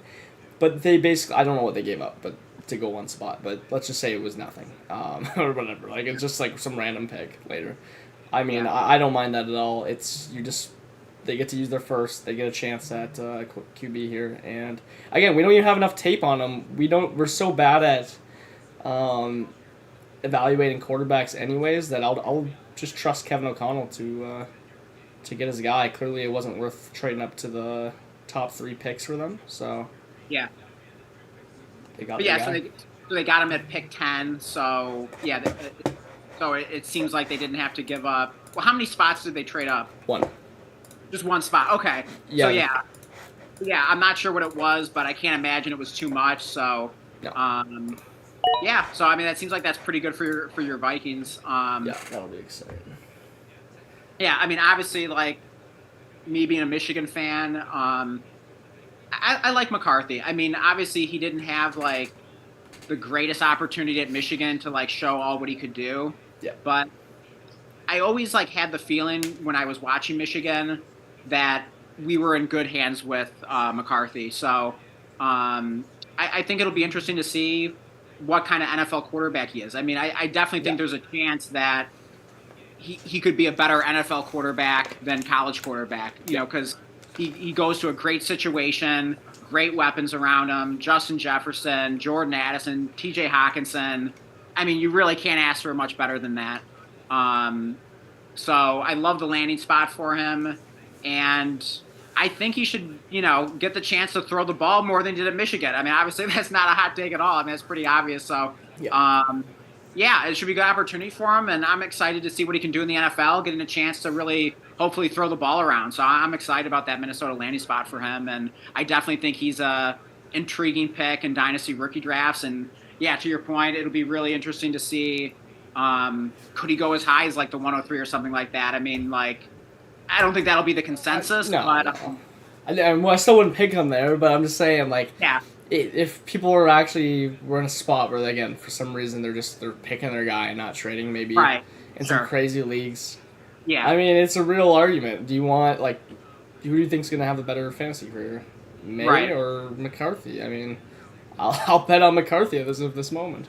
Yeah. Give me the guy with the weapons. Although maybe we should be talking McCarthy down because we want him there on the clock at the 108. So that's all right. Let's get Odunze. Let's get Bowers going to us. I think it's a win-win. Maybe Neighbors comes to us. So I mean, okay. So yeah. I mean, I don't think it's. We don't know idea what's even going to happen. So I mean, there's so many good prospects at the top of this draft that it almost doesn't even matter. It's just like take your pick. I mean, someone's going to fall to you at the 108. So yeah, you're absolutely right about that. That's a good point. Yeah, exactly. Now I just feel like we're not tempted to trade up into pick 5, 6 to try to get a quarterback. We don't need a quarterback. We'll take whatever's on the board. It doesn't matter to us really. Also, we got good fortune in disguise here. Oh, awesome! That is my brother James. Okay. James and I we co-manage a dynasty team together. So that's a 16 team. Yeah, that's 16 team league. It's a really fun league, and it was my first dynasty league. It was James's first dynasty league. I'm Jem. I call him Jem. He usually goes by James now, but he's always been Jem. But Jem, I'm so glad you're watching. So I hope you are enjoying the draft, and I hope you're enjoying the live stream, and definitely can't wait to see who the Lions pick here. So if you have any thoughts, definitely share them in the chat, and we'll react to anything you put in there. Can I make my prediction? Yeah, go ahead. They're going for the white corner. They're going for DeGene. For what? They're going for the white cornerback. Oh, okay. Wait, and who's that again? Cooper DeGene. Oh, okay. Yeah, Dan Campbell's gonna see him, and he's just gonna. That's my dog right there. Yeah. Yeah. I mean, I'm so like I've been so focused on like fantasy and dynasty that like I'm like so out of it in terms of like all the non like. Oh. All right, one moment, guys. Got to get this back.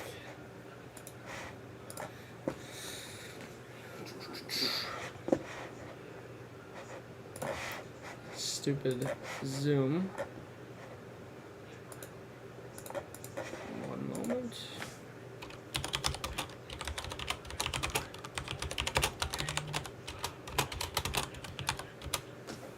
Let's see if that works. Jets are still on the clock somehow.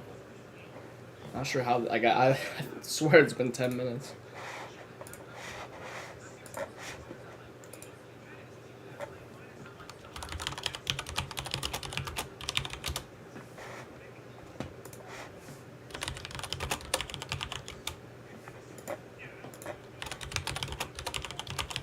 Gotta respond to some draft reactions. Do we have Dan here? I don't know what. I'll send him a link.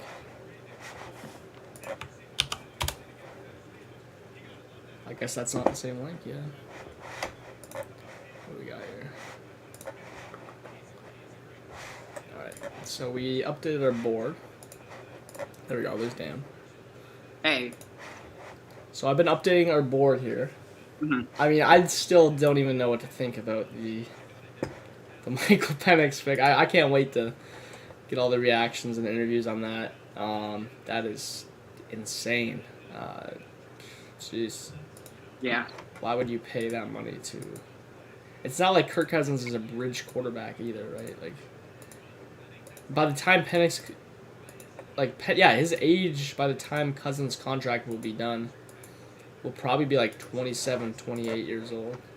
Right. I mean, That's kind of crazy to think of a quarterback starting his career at like 27, 28 years old. I mean, how old is Jordan Love right now, or how old was he last season? He was 24, 25, around there. He was 20. Okay, so yeah, the age of Penix right now.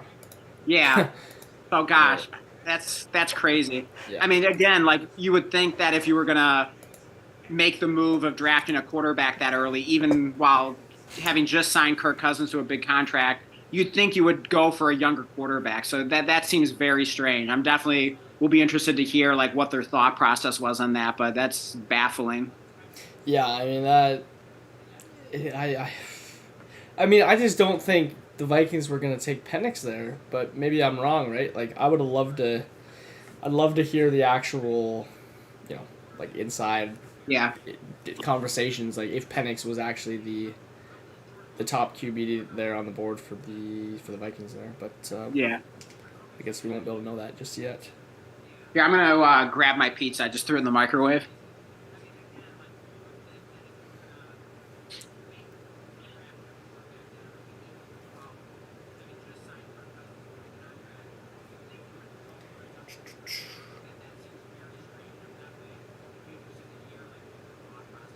Thank goodness we didn't trade it.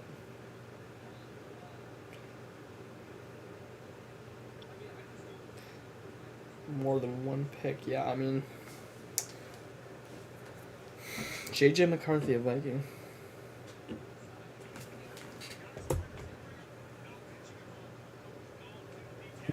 Okay, so Jets take tackle.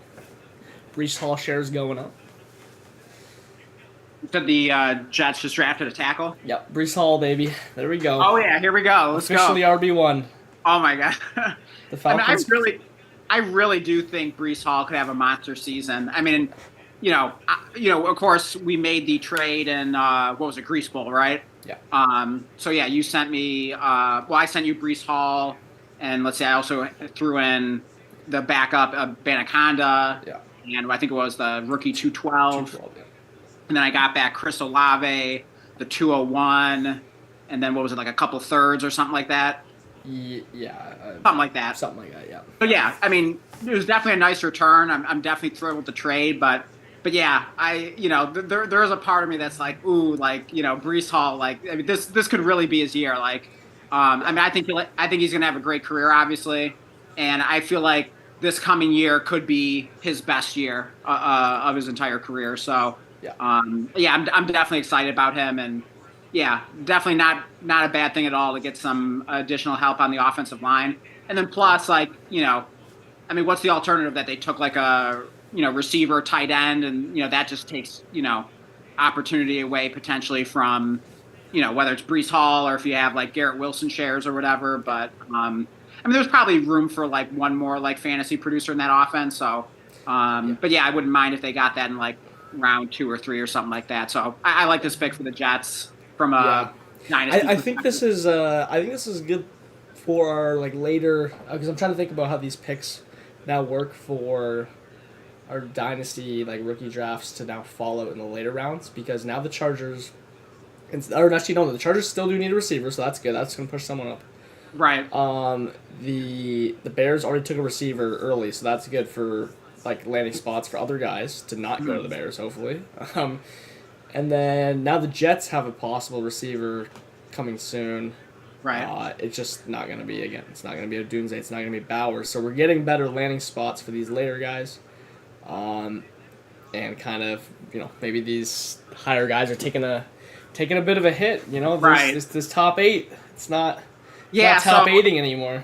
It could feel like more of a flat tier potentially, like maybe if the Bills take someone soon, if the Chargers do, maybe even if the Jets do, maybe that's seen as a decent landing spot. So, that tier could be.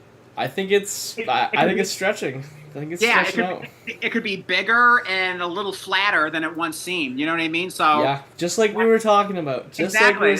It's not going to be the 7 picks like we thought. Yeah, and I mean honestly, like I'd be thrilled because like. Across my 7 dynasty leagues, I have a number of late firsts. I feel like I got a lot of like 110s, 111s, So I'm going to be thrilled if there are some, exciting players there for me to draft for sure. Running backs are going to be sneaking in the combo here. Also, we got Wyatt Smith. What do you say with an accent? White Smith. I see what you meant earlier, by the way. I will be working tomorrow, so I won't be watching. No. They start at late. It starts at 7. Oh, yeah, maybe we could. 7 Eastern. Yeah, I don't know. Maybe 6 Central. Maybe we would have time then to watch. I don't know what your plans are, but we could try to get something tomorrow. Oh yeah, I mean, I'm down for streaming tomorrow. I mean, what do you think? I'm trying to remember if I might be doing something. I might not be. So, okay. But if not, I mean, if I'm not doing anything, I'm down to sit here and wait, because there'll be again some really good picks going on there. Oh yeah, I mean, third round. Yeah, I mean, in some ways, like day 2 of the draft, I mean, that might be the most fun because you have like 2 rounds instead of just 1, and it's a little faster, and those players are still getting good draft capital in rounds 2 and 3.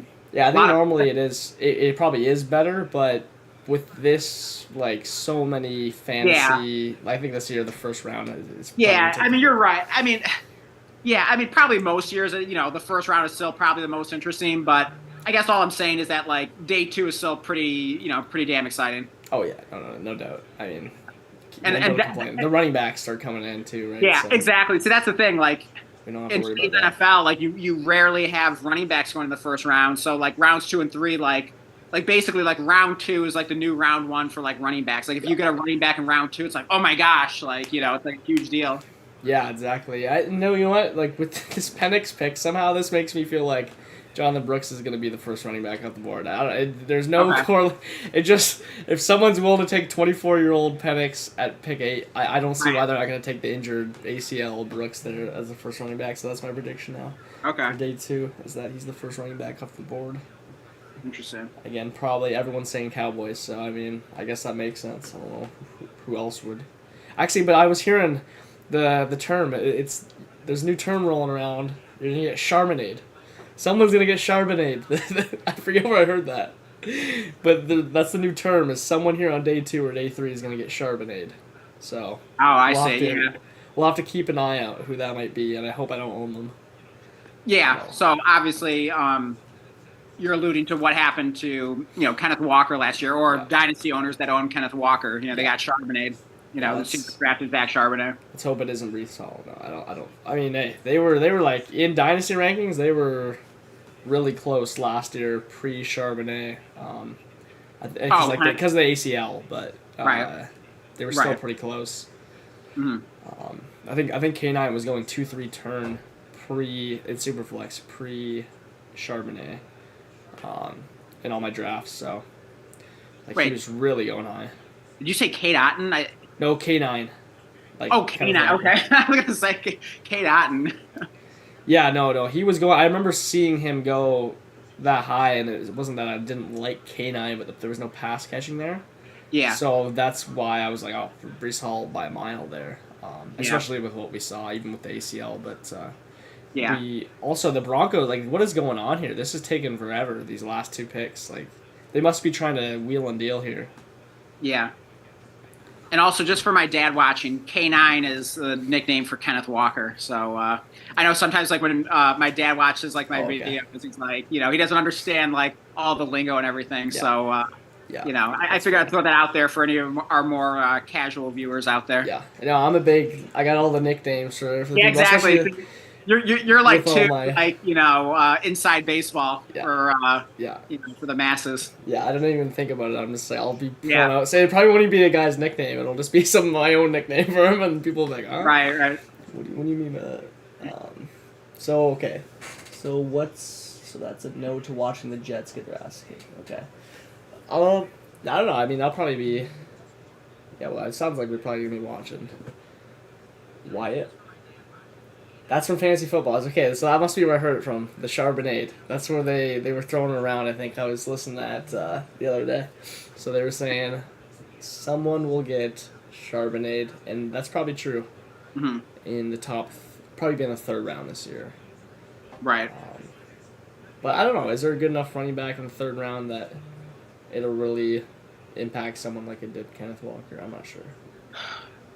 Yeah,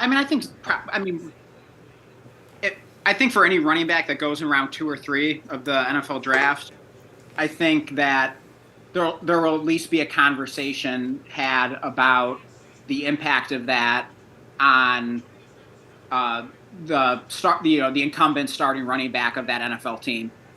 Just when you get that high a draft capital, it's going to be a conversation. Yeah. I mean, that's fair, especially if they can bring something else to the table, like pass catching, or maybe the other guy isn't much, or maybe it's like a big goal line back or something, right? Where he can do something, more than likely that the other back can't do very well. Right. It starts to be, which is normally how it's going to go. But then there's like the Tony Pollard and Tajay Spears situation where they both do the same things, and we don't know really what's going to happen there. So, hey, did the Raiders just take Bo Nix? No, the Broncos were on the. Did they just take Bo Nix? I can't see. I think so. It says Raiders, Bo Nix, Oregon quarterback. Really? Oh wait, it says pick is in. I haven't even seen who the Broncos picked. It said pick is in. So maybe the Broncos took him. It's tough without having the sound on. I'm just got the closed captioning here. So could you imagine this if the Broncos took Bo Nix there? I don't know. Maybe they traded. All right, here, we'll figure this out. If anybody's watching, fill us in here. Yeah. Somehow we missed the Broncos. Yeah, we're morons here. No, I just didn't see it announced. I had it pulled up here. Let's see. And I'll pull it up NFL draft results. Well, they had Bo Nix's name in big letters, and then it said like Raiders pick is in. So does that mean the Raiders took him, or? Okay. Yeah, so it's what I suspected. Okay, that is crazy. Bo Nix just went 12th overall to the Broncos. To the Broncos. Okay, well, now that tier is flattening out even more. Let's go ahead and slot. Let's temporarily slot him in at 108. I mean, that's not shocking. I mean, that was definitely a common landing spot for Bo Nix to go to the Broncos. Yeah, I mean, I guess so, but I guess the kind of consensus was that they might get him in the second, or they trade back and get him in the maybe 20s, or maybe they trade up into the 20s or early 30 and get him. But I guess the pick is in for the Raiders now. Yeah. Okay. So we're firing up here. Maybe they're trying to trade back there. That took them forever to pick Bo Nix. So they must have not got a taker or something. Wow. This is like, I love how it's all offensive play. Has a defensive player even went off the board yet? I don't think so. That is. I gotta check it out. NFL. Wow. Yeah, double check on that. Okay. So remember that 2021 class with Jamar Chase? I think like J.C. Horn J.C. Horn and Surtain went at 8 and 9, I think. Mm-hmm. I thought that was kind of crazy. Wow, what? Oh no, oh no! You will never believe who the Raiders. Brock this is Bowers insane. The Raiders. What is happening? The Michael Mayer shares are dead. The Michael Mayer shares are dead. Oh my god! Thank God we traded him away. I have him in like 4 leagues. You have him in how many leagues? I gotta check right now. I know I had him in way more than I thought when we were looking to trade him away. Yeah. Oh my god. I'm so glad we got out of that share now. Holy cow. Maybe it's the Mayor buy low window. Maybe he's getting traded. Oh god, come on, no, give it up. Give it up, man. Well, okay, I got him in 3 leagues. 3 out of 3 leagues? 3 out of 10. One's a best ball. Okay. So, I mean, I'm not... Okay, they're good leagues to have him in, I guess. There's one that I'm competing in, so... Okay. And then the best ball one, which, again, I'm trying to compete in. Okay, and the league you're competing in, was he, like, your backup tight end? He's my backup, yeah. But he has to start because Hawkinson is my real tight end there. Oh, so that does matter for you, then? Yeah, a little bit, so... I mean... Okay, so maybe you trade for a tight end, or, I don't know, maybe you find someone off the waiver wire for the beginning of the season? I think the team's strong enough, we'll probably just rock Mayer out there and just see what happens. We also got Jelani Woods, because now it's Jelani Woods season. He survived the Brock Bowers. This is probably the craziest start to an NFL draft that I think I have to have witnessed. It's just all offensive players. And I can't understand why half these teams are just the mock drafts aren't living up to what they what they were predicting there for draft capital and landing spots for these more recent picks, I guess, since have the Colts picked that? No, they pick at 15, so that's going to probably be Brian Thomas. We thinking? That's. Were you surprised that the Jets didn't take Brock Bowers, but instead went for a tackle? I'm not surprised that they took a tackle, but I am a little surprised that they didn't take Bowers with him being there. Because that's where all the mocks were saying. Oh, I didn't think the Raiders were going to take him. That's insane. That's crazy. Because, the only other places that I saw Bowers being mocked to were the Colts. Yeah. And then I recently saw someone predicting him going to the Broncos, Bowers. Okay. But I had never seen the Raiders for Bowers. That's wild. Let me check Discord here. I almost want to say... Hold on. I almost want to say...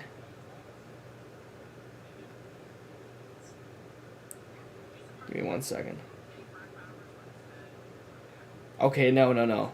So, Smooth from our D-Gens League, he was saying that Rams were like the underdog to take Bowers, which I guess makes sense if they were to trade up or something.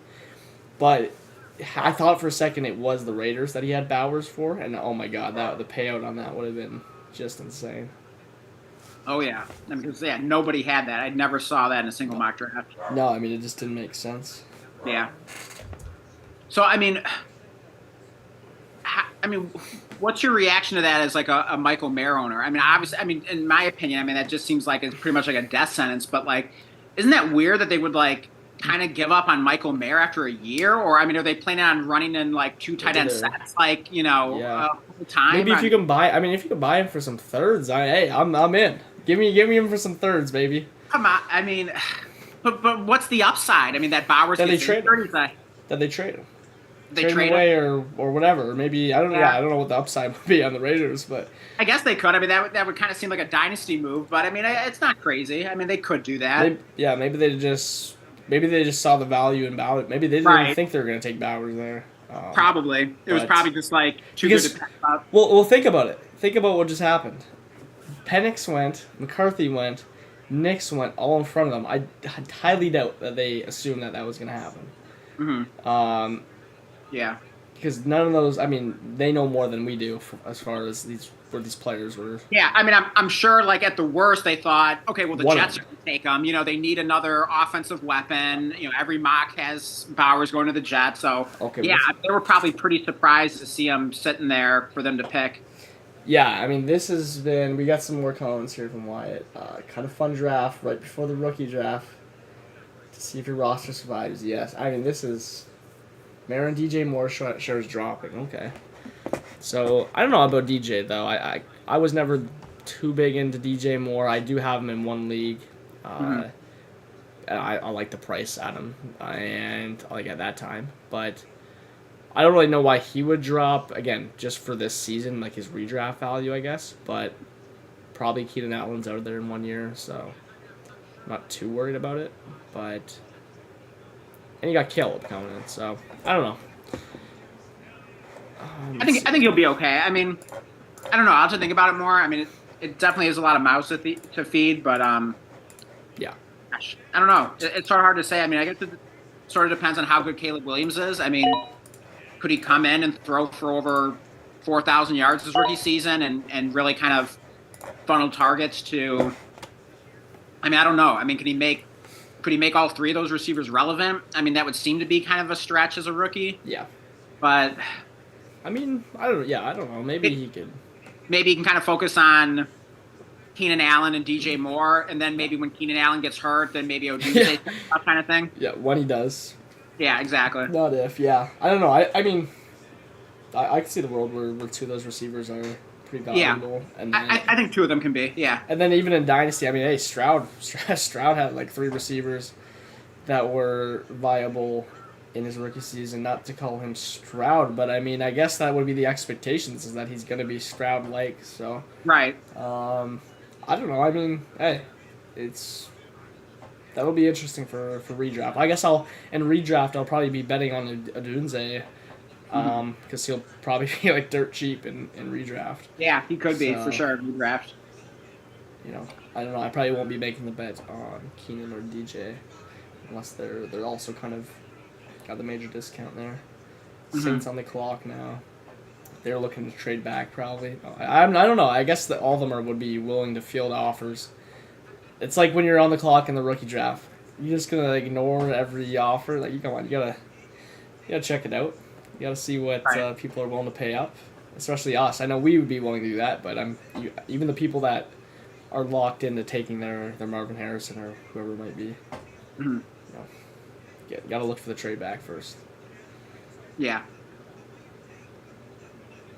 So, do we think the first defensive player is taken here? I think they need O-line. Oh, yeah. I mean, it seems like everyone had the Saints taking an offensive lineman. So, that's what I would expect. But, yeah, crazy that... But, yeah, they could get their first... They could get the number one defensive player off the board, though. Right. So, I mean, that seems like that would have to be pretty damn good value, right? I would assume so, right? There's some good edge rushers. Who was Dallas Turner? Mm-hmm. Right?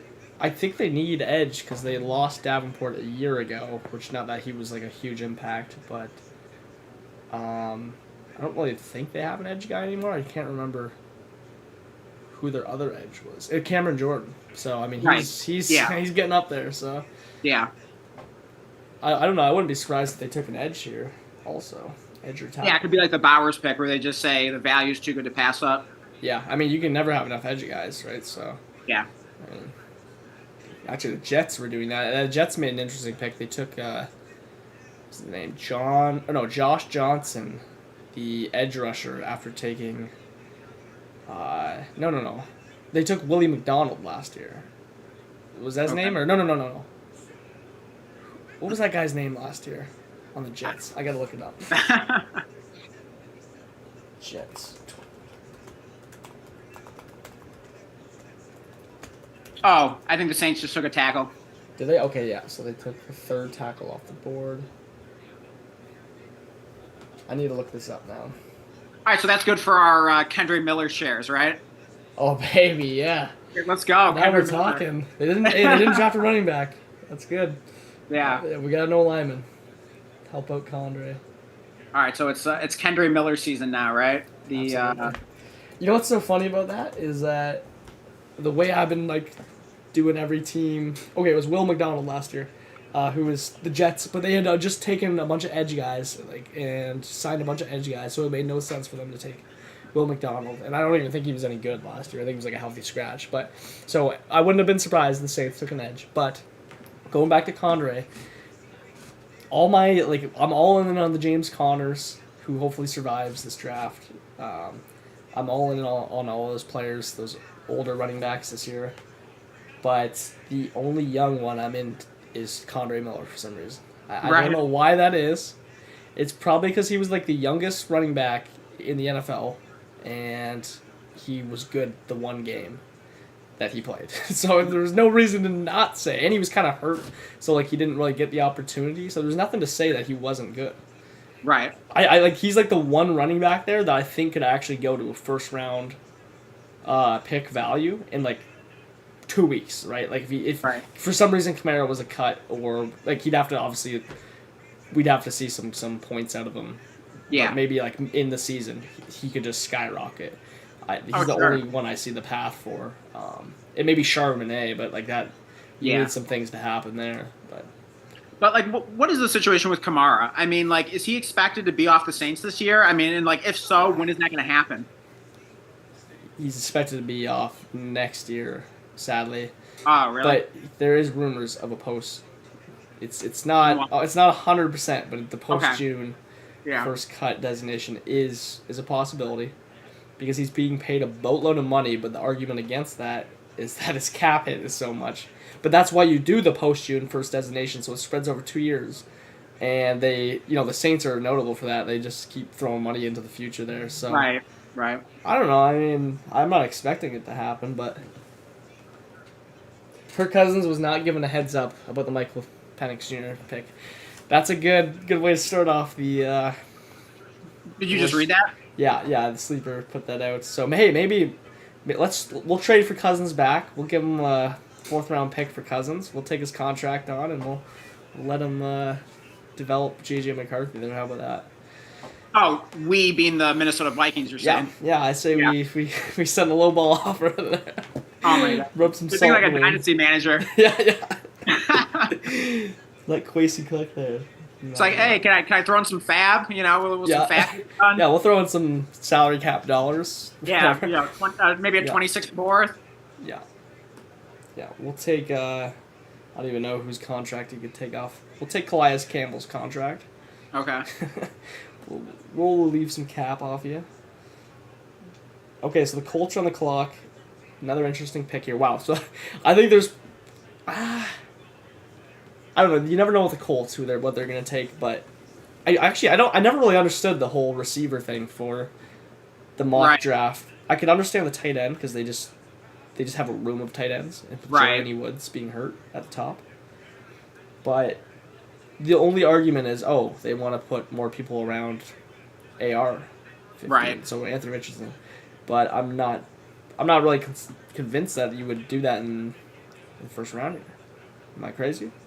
Yeah, I mean, I agree. Like, I've always kind of felt like I've seen a lot of mock drafts with the Colts taking a receiver or Brock Towers, and I didn't totally get it because it's like, well, are they going to suddenly start throwing the ball a lot now? I mean, if so, like that's great for like Anthony Richardson, and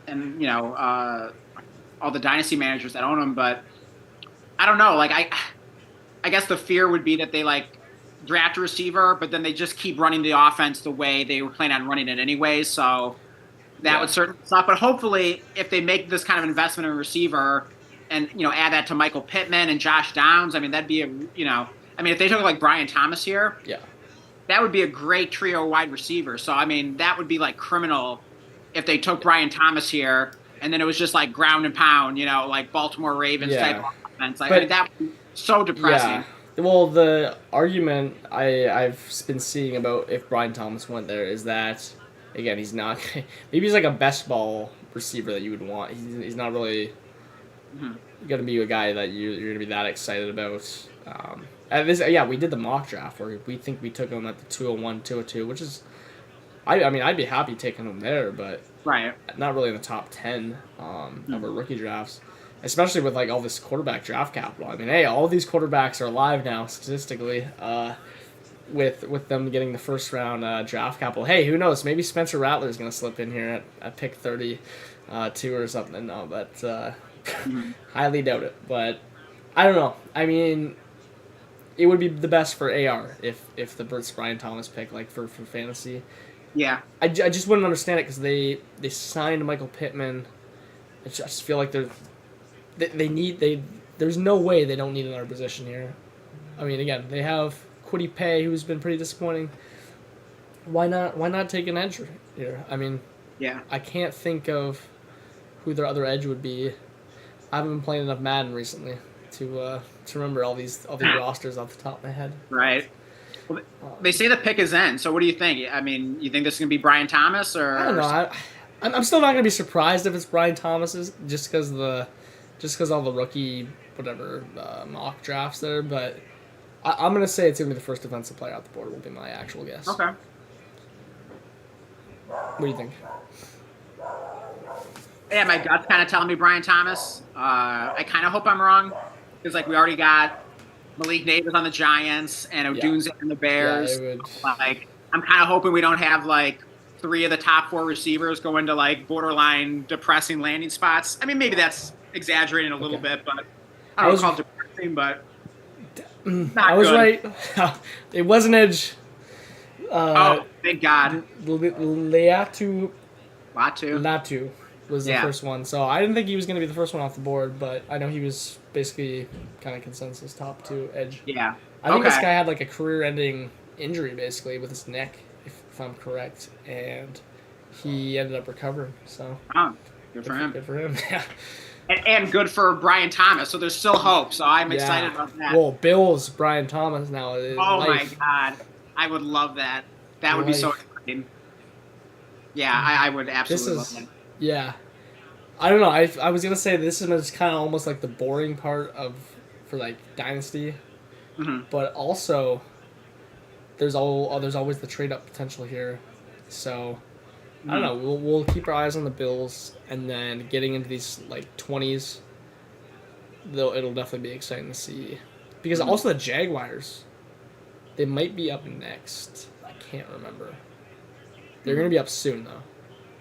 And they need a receiver. So that'll probably be the next fantasy. So what's your over-under for defensive players taken for the rest of the first round? I mean, I would assume there's going to be a lot of them taken off that aren't receivers, right? Because you'll just have whatever remaining O-linemen are left. And then maybe 3 more receivers. So, I don't know how many O-linemen are projected to go. Where were you reading that question from? Oh, that's from Critchell. Oh, from Critch. Okay, because I was just about to ask you, had you checked the chat in a while? Because I want to make sure that we're answering any questions in there. Yeah, he just put that. I'll put over-under on, like, what, maybe 10 and a half? So over-under on what? 10 or 11 and a half defensive players. Oh, in the first round? Yeah. Yeah. I'll still put it at that. Probably, you could almost put it higher than that, potentially. I don't know. Because I just don't know how many O-linemen remain on the board. Just going to be a lot of corners and edge coming off now. Yeah. I mean, obviously there are so many fantasy-relevant players in this first round here. And then you add to that the offensive linemen. Yeah. So, yeah, it's on paper, it's probably not going to be a huge number. So, yeah, I mean, if it was only like 10 defensive players in the first round, would that be like a record low or? Oh, I would say so. It's normally like kind of almost dominated by defense, I would say. You think so? Well, normally it feels like there's more defensive players than offensive, especially if you remove like the O-linemen from the. Because O-linemen are generally a big piece of the first round, right? Like you get so many tackles going or whatever guards, mostly tackles, but. Yeah.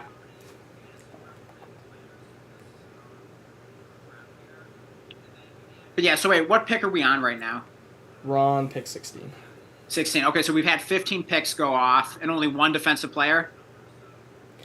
Yes. Or wait, the 2 now? That's 1. Wait. Latu was the first one.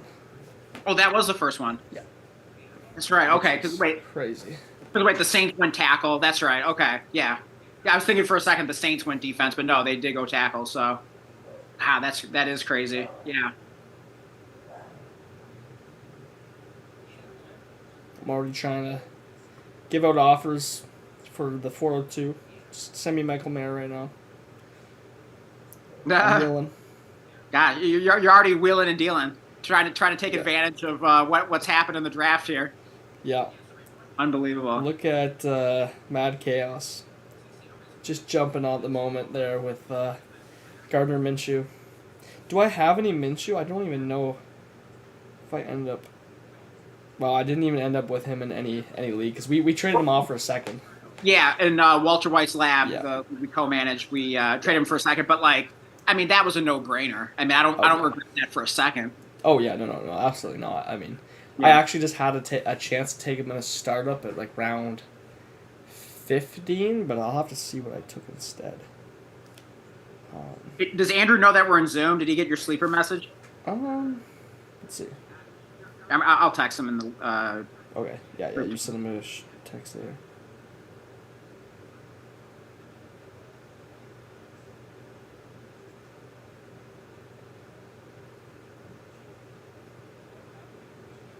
So he says, yeah, Dallas Turner. So we're playing. Oh yeah, that's right. Well, now this is the part of the draft we have to keep our eyes on. Ayuk and who's the other one? I'm sorry. What's he saying? We got to keep our eyes out for Ayuk. And when he traded possibly. Apparently, Debo was also like I don't know. That's just only saw the person that broke the Sam Darnold news early. Said that like Rossini, the lady there, she said something about Debo and Ayuk for a trade up in the first round. So. You mean the Niners were going to trade both of the receivers? No, one or the other. Oh, I see. Which that would suck for Debo. I mean, Ayuk would be all right, but just that like Debo in that system is, something special. It would feel better for Ayuk to be the one to move. Okay, so you're saying you'd feel better about Ayuk getting traded than Debo? Yeah, for like like I don't even know what would happen to Debo depending on like what if you went to like the Steelers or something like random. Oh gosh, yeah. Right? Like I mean, obviously it's scary, be... like because the landing spot could be anywhere if one of them gets traded. But yeah, I feel like Ayuk is the kind of guy that could be good anywhere. I mean, Debo, I don't know. I mean, he's so versatile. But yeah, But you I just think don't know if these teams are willing to actually use them properly. Like kind of need like that, mastermind, offensive mastermind like Kyle Shanahan to really use him to his full potential. So that's why he just fits so perfectly there. Yeah. But so yeah, if they traded Ayuk and they kept Debo, yeah, I mean that would have to be stock up for Debo, right, in Dynasty. Yeah. I mean maybe they drafted to good. replace Ayuk, but yeah, oh yeah, I think they would absolutely. Yeah. But I don't know. I don't think it would change my mind too much on Debo, anyways. Like Okay. He is what he is. It's yeah, he is what he is. I mean, maybe a slight bump, but there's already so many weapons. He's never been a huge target commander, anyways. I mean, neither has Ayuk really. Like that's the craziest part about them. They're just so efficient, like ultra efficient, both of them. Well, yeah, I mean that's because the Niners don't throw the ball a ton, but I mean in terms of like target share, like percentage, like I mean I think Ayuk is pretty high on that, isn't he? Probably, yeah. I mean, I don't know I don't have the actual numbers in front of me. Yeah, so. yeah, neither do I. Yeah. But I mean, I have to think that if Ayuk went to a spot, went to a team where they pass the ball more, that would be pretty exciting to see. Like, could he put up like, one of those like monster seasons? And like, I mean, could he be a guy that like finishes like top 5 in like redraft leagues among receivers? Yeah, I mean. Yeah, there would be a chance. I guess it would just depend on like if he went to the Steelers, I would hate it. Yeah, how about this one? Because I think this is when I heard he goes. Let's say Brandon Ayuk goes to the Jaguars. What do you think of that? Yeah, I think that would be a good landing spot. I think that would just be lateral more than anything. I mean, yeah, I don't know. I feel like there'd be some upside there just for the fact that it's a change and Trevor Lawrence. Yeah. And, I mean.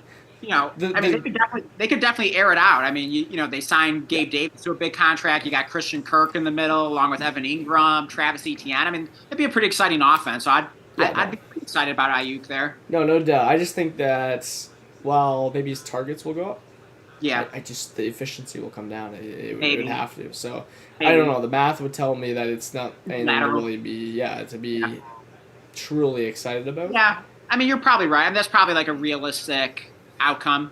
But I don't know. It would be fun to just see a change and see how that would affect them. It would just be fun. It would be good to. I think the most exciting. Sorry, I think the most exciting part about it would be having a new receiver come to the Niners and like the hype around that. About one of rookies. Yeah, for sure. Like what if Xavier Worthy went to the Niners, something like that? Yeah, that would be exciting. Wait, what was I gonna say? Oh yeah, I was just gonna say maybe the Jags aren't like the best landing spot, but I'm trying to think. I mean, maybe there's a better landing spot where he could go to a team that really airs it out more, and you could see like a real monster season from Ayuk and finish as one of those top fantasy producers at wide receiver. So I wouldn't mind seeing him being moved and going getting a fresh start somewhere and maybe having a little at least more upside in terms of like his new team passing the ball more. So I wouldn't dislike that. Yeah, I mean, I think I want to see Ayuk get traded and see where this all leads us to go from here. But who was the other receiver that was going to be rumored of a trade? I'm blanking on him. A.J. Brown, but then the Eagles just signed him to a big extension. No, it wasn't Brown. There was someone else. It wasn't the Debo either. It was Ayuk and. T. Higgins. Yeah, T. Higgins. Yeah. There you go. So, I just I got the notification the other day that like he officially requested a trade. So will anything happen with that? Could that happen during the draft?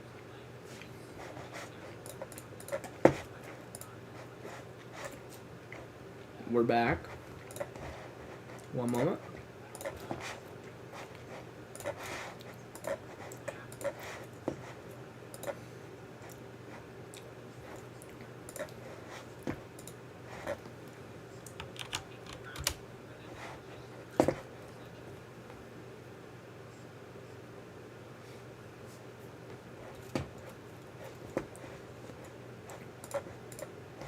Hey, you know what I just realized? We completely skipped over like Brock Bowers though. We were talking too much about Michael Mayer. Oh yeah. So like, this is awesome. I mean, this top 7, I think, in my opinion, has just been the only one that will immediately retain his like pre-draft value is Daniels. Like every other person, I think, maybe you could argue Odunze is like kind of like just lateral. Like people expected him to go to the Bears, I guess. Yeah. But every other player got like worst case landing spot essentially for what was truly hoped for when pricing these players in. Gosh, Right? is that right? I mean, I'm trying to think about it now. I mean, yeah, who went to a spot where it was like better than what they were projected for? Nobody. Nobody. Nobody. Wow. Right. Oh, So my Lord. May we knew the Patriots would probably take him unless the Vikings got him. consensus. That was the big thing. Was okay. The Vikings want May as well though, right? And McCarthy. So Yeah. you could argue May didn't. He got picked where most people would probably expect him, but I mean, people were probably holding out. I was holding hope that the Vikings might get him. So Yeah. Bowers. I mean, I gotta get. We're gonna be loving this pick 8. I think here, man, and pick 10. I mean, we might be able to get. You never know. We might be able to get 2 guys out of the top 7 to fall for all we know. Mm-hmm. And to pick 8 and 10. It depends. We would need Brian Thomas, and we would need maybe Worthy and Mitchell to all land with the Chiefs, the Chiefs, the Chargers, and the Bills in any order. So you're talking about our Walter White's Lab League? Yeah, if we wanted to get a Bowers and like a McCarthy or Odunze at 8 and 10, which I don't think will happen because people will still take a lock their picks, kind of like the JSN last year, which is what I'm going to always allude to. But, I mean, if Brian Thomas goes to the Bills, I don't know. That'll be really interesting to look at because can you really take him over Odunze, who's going to be buried in the depth chart for 1 year, even if it's 1 year? What if they extend Keenan Allen 1 more year like they did Lockett in Seattle? Right. So, well, what's Keenan Allen's current contract situation? Is he only under contract for 1 more year right now for 24? I think so. Okay. Let me see. Yeah, maybe look that up. Because they wouldn't pay him though. The Chargers wouldn't pay him. Oh.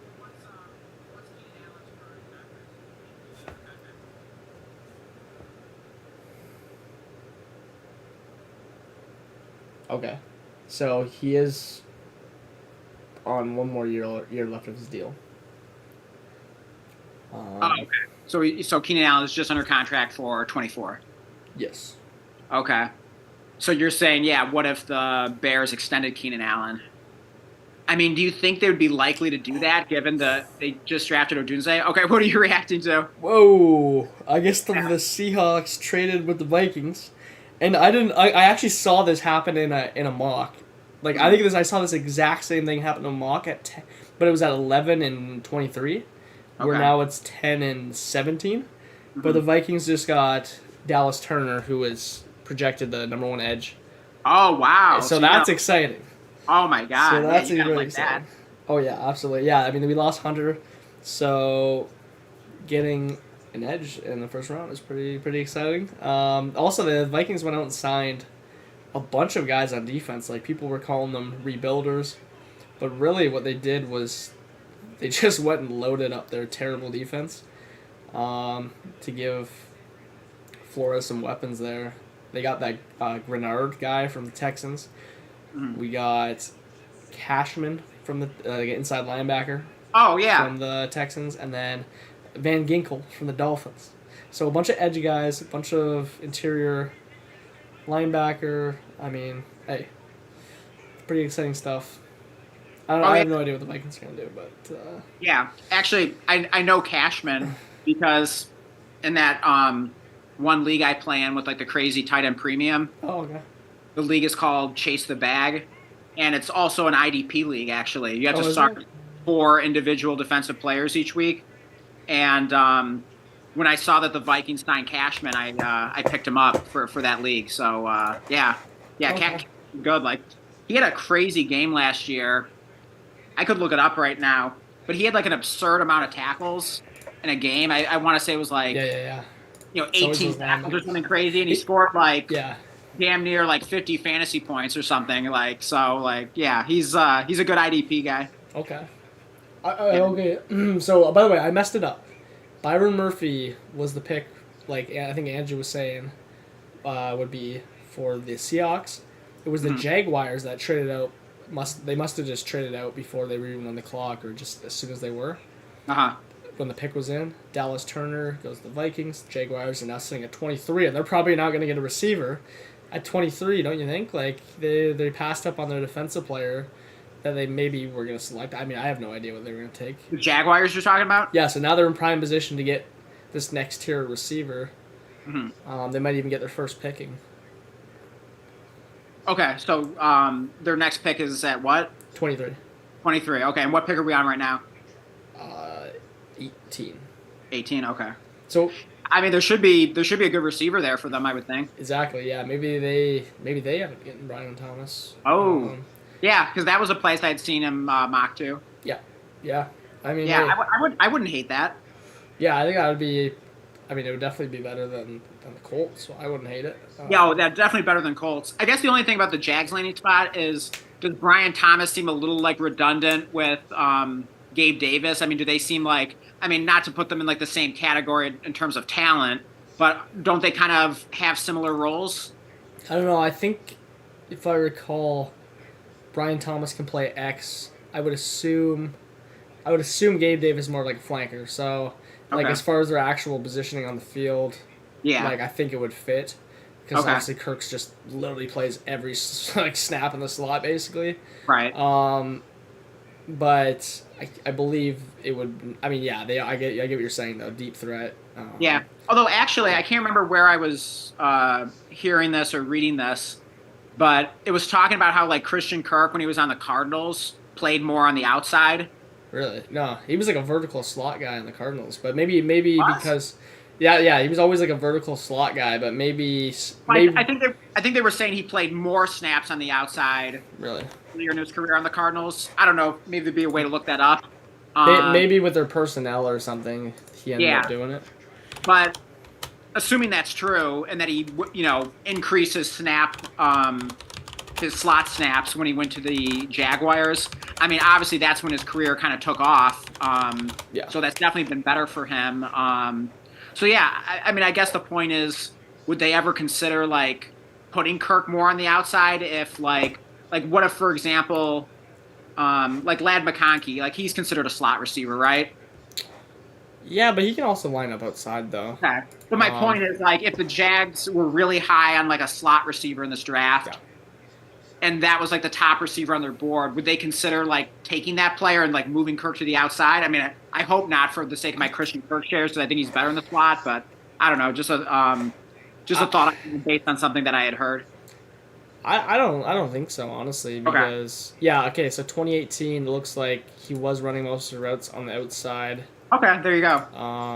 2019 again, running most of them outside. Oh no, actually no, sorry, a little over 50% on. Okay, so yeah, more than half. No, out of the slot. Oh, out of the slot, more than half. Okay. 2020 he ran all of them from outside apparently. Oh, interesting. But maybe when he was coming out of the draft, he was the vertical slot guy. Then he goes back to that role. Yeah, I wonder why the Cardinals didn't keep him in the slot more. Okay. Sorry. And then listen to this. His final year with the Cardinals, then he played damn near every snap, like out of the slot. So I don't. Oh yeah. And that was the year he was actually pretty productive. Was his final year with the Cardinals. Yeah. And then goes to the Jags, obviously, and plays. Yeah. And yeah, he's been better on the Jags. Yeah. So I don't know. That's pretty interesting. Yeah. Oh, updating what I was saying earlier about Cashman. What's his first name? Blake. Okay. Blake Cashman. Yeah, Blake. Okay. So yeah, it was week 11 last year. He had 19 tackles and a sack. It was good for 51 and a half fantasy points in this league. It is kind of juice scoring, but still, like, I mean, that's crazy. Like, normally you look for like 20 points as like a good week for IDP player in this league. So, I'm happy to have Cashman on my IDP league here. So is it all potentially edge, but like interior linebackers in there? Like, I know that guy with the F. It's impossible to pronounce his name, but he plays on the Jags. Is he like the number one IDP guy? He used to play in the Falcons. Fallis something. I don't know how to pronounce his name. He's a Jags linebacker. Yeah, I'll have to look up like how to actually pronounce it. Doesn't sound familiar. Like, there's no way he's not the number one IDP guy in my brain. I don't know nothing about IDP, but yeah, I mean, yeah, I don't know a ton about IDP, and I never spend like draft picks on them. I just like always just pluck them off the waiver wire because there just seems like, you don't need to invest much in them, at least in this league. Okay, I was thinking about his first name, so it's Foyesade Oluokun. Oh yeah, okay. Is he not like the greatest? Maybe here I'll look up his stats, but yeah, I'm embarrassed to say I've never heard of him. Really? Okay, yeah, he used to play in the Falcons. He's a really athletic interior linebacker. Okay, I assume Deion Jones used to be like the big guy. Speaking of Falcons, athletic linebacker. Yeah, but like for IDP in most leagues, it's usually about like just tackles. Like that's what's exactly. You're back at points, but does Deion Jones get a lot of tackles?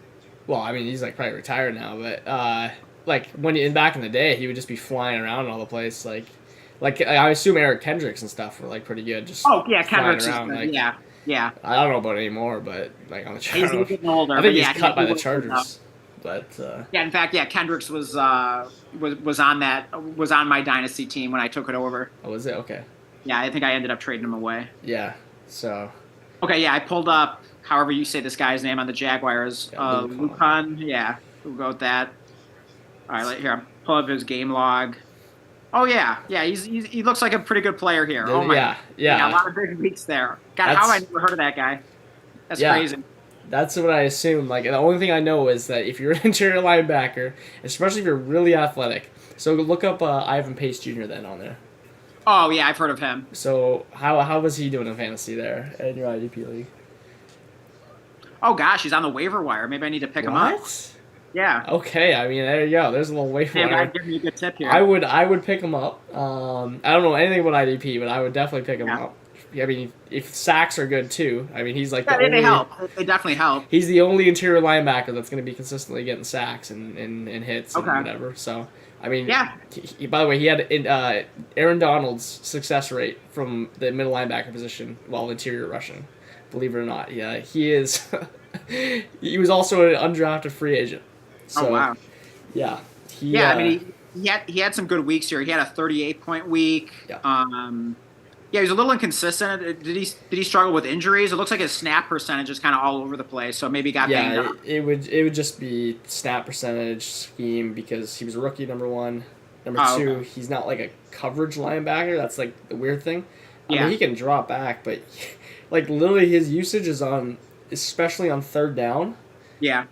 Just line him up over the center and just let him bull rush. Like his bull rush rate is just out of this world, and he's like 5'11" or 6 foot or something ridiculously short. And well, I'm gonna take your advice and put a claim in for him right now. I would, yeah. I mean, hey, he's also a fun guy to watch. So I'm gonna have the Vikings linebackers on lockdown here in this IDP league. So I'm excited about that. But what's happening with the draft? Are any more picks being made?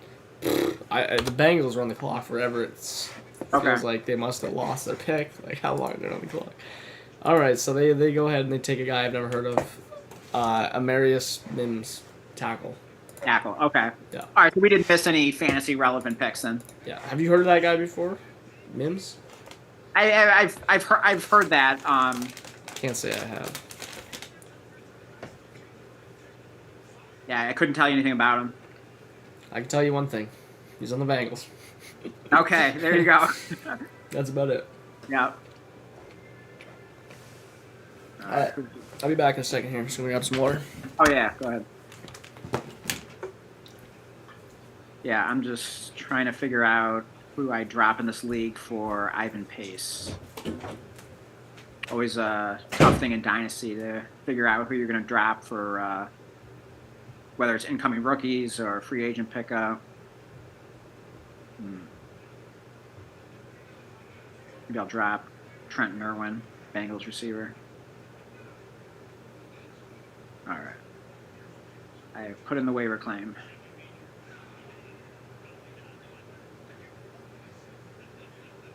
All right, now I'm going to get the graph back on, so make sure I don't miss anything.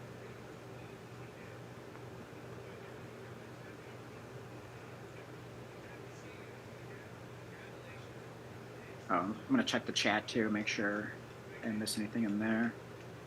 Let's see if we got any good comments here. Let's see. All right, we got some comments from Wyatt. Yeah, I think Blake was reading those earlier. Let's see. Oh, my brother Jim has a couple comments in here. So yeah, Jim says, not going to enjoy playing the Bears this year. Yeah, that is for sure. Gosh, I mean, yeah, their offense is looking pretty ridiculous right now.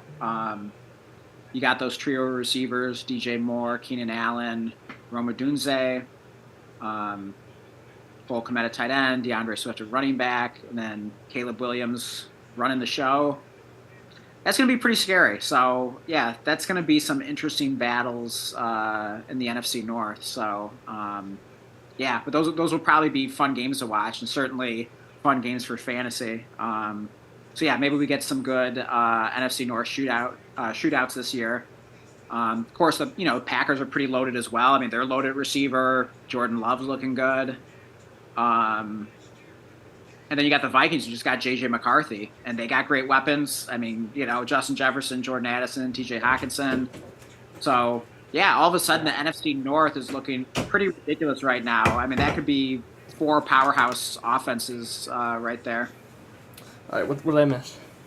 Yeah, so, I was just entertaining our crowd, however many people are watching. I was talking about how ridiculous the NFC North is going to be this year. Yeah. Because my brother wrote in the live chat, not going to enjoy playing the Bears this year. So, yeah, I mean they're looking ridiculous with their offensive weapons in there and Caleb running the show, and then I was saying, the Packers are loaded at receiver. They got Jordan Love. The Lions are obviously ridiculously good these days. Yeah. And then the Vikings just got J.J. McCarthy to spread the ball around all their weapons. So it's like, holy cow, like, give me some NFC North players in fantasy and dynasty this year. I could see some big shootouts there. Yeah, I mean that's pretty good. Yeah, take the I don't even know how you would rank those teams in actual placement. I feel like you would want to take the team with like the worst odds to win if you were to bet. Right. Because I mean, hey, you could say the Lions will probably be the favorites, but yeah, I mean, can the Lions go back to back after all their history? I mean, I don't know. Right. So yeah, I mean, history would certainly make you want to bet against them, but yeah, it's going to be tougher for the Lions to repeat their success because all of a sudden the competition's looking pretty fierce right now in that division. So that'll certainly be interesting, but I think it'll be a lot of fun. I think it'll be great for fantasy. So at least there's a silver lining there. And then which league is Wyatt from? Refresh my memory. I mean, I don't know. Is Wyatt? Oh, Wyatt. Oh, okay, Wyatt. Yeah, okay, Wyatt Smith. He is in the one that you didn't join with Josh Lips. Oh, I see. Okay. So yeah, he's in there. So did you post the link in that league chat? Yeah, he also went and just checked out our YouTube beforehand as well. Oh, okay. Awesome. I believe he was saying, he hopes he gets Bowers at 8 in, I don't know, like maybe just a different league or something. I don't know if he had pick 8 in the one I'm in. But actually, I think he does. Yeah, he does have pick 8. So he was hoping he gets Bowers at 8. Mm-hmm. I feel like that's not crazy again, like we kind of were projecting. I feel like one of those guys might slip out, and then hey, we're seeing what receivers are going to be taken here. It's going to be exciting to see the Bills on the clock and amongst all these other teams. And I just want to see a trade up now. I want to see someone get an Ayuk get flown around. I don't know. Yeah. Yeah, I mean, I'd love to see the Bills trade up and get a receiver. So wait, so Brian Thomas is still on the board, right? He hasn't been taken yet, has he? Yeah. Yeah. Yeah, I don't know, and he looked pretty exciting, but there's a couple red flags in his profile. Maybe the teams are onto that. I don't know. Again, it's so hard to know with the mock drafts if people were just gassing him up a little too much. Yeah. I don't know. Like, the one thing I'm interested to see is, like, for a player to go, obviously, is Lab McConkey, but Xavier Leggett, who is, like, the biggest red flag of a prospect ever. Right. I mean, he had, like, a 23-year-old breakout. He did not a single thing beforehand, and then he dominated in his only year of production. So, I mean, I want to see how the NFL values him. I feel like they'll value him way more than, like, Dynasty, like, value would say. Yeah, I mean, but why does the NFL like him so much? I don't know. I mean, maybe the Patriots will take him. Like, it seems like a guy that they would put their chips in. The guy that they shouldn't be. Yeah, it definitely feels like a Patriots pick. I mean, maybe that'd be a good thing because it would just be like an easy player to avoid. I don't know. I'm probably avoiding Leggett regardless of where he goes, but yeah, I mean, I'm fine taking him if he were to get. Yeah, again, if he was to be in the right spot in my rookie draft, I don't even think the landing spot really mattered for me. Yeah. But I want to see where the NFL takes him because, like, there's a chance he goes in the first. I don't think that's very likely, but yeah, I don't think he would. But yeah, I asked Jay Bennett what's his full name and name on Sleeper, so I can try to figure out who he is. I'm really curious about that. Gotcha. So yeah, Jay Bennett, if you're still watching, definitely. Fill me in and give me a clue, how we know each other or whatever. But thank you for the nice words. I definitely appreciate them. And let's see, did you read these latest ones from Trent Dolan? Let's see. Latest ones. Or I don't know if they're new, but Trent says, what we think Bills move up draft and draft a stud wide receiver. Had you read that one? That was the first comments of the... Oh, was that... Okay, so wait, are they in, like, chronological order? I thought they were putting like the newest at top and other way around. The newest are at the bottom. Oh, gotcha. Okay. Whatever the ones are not the Trent ones. Basically. Yeah. Okay. Gotcha. Okay. So yeah, I don't think we missed any comments then. All right. Here, I'm gonna get the my draft stream back on. Can't complain about the viewers coming through here. You know, we probably got more chats in here than we even expected. I didn't even know if anyone would be in here. So. Oh yeah, I mean, I'm delighted to see that there's actually like live chat. Like I was not expecting that at all. So that is so cool. Like thank you everyone that has been watching our stream here. It was a really nice surprise to see so many of, or at least just speaking for me, just seeing my brother and Critchell and my uncle David. Just really awesome to see all you guys, and then seeing some guys from Sleeper from like our Dynasty leagues. Like that's so amazing. So thank you everyone for the support. Like it means so much to us. Thank you so much.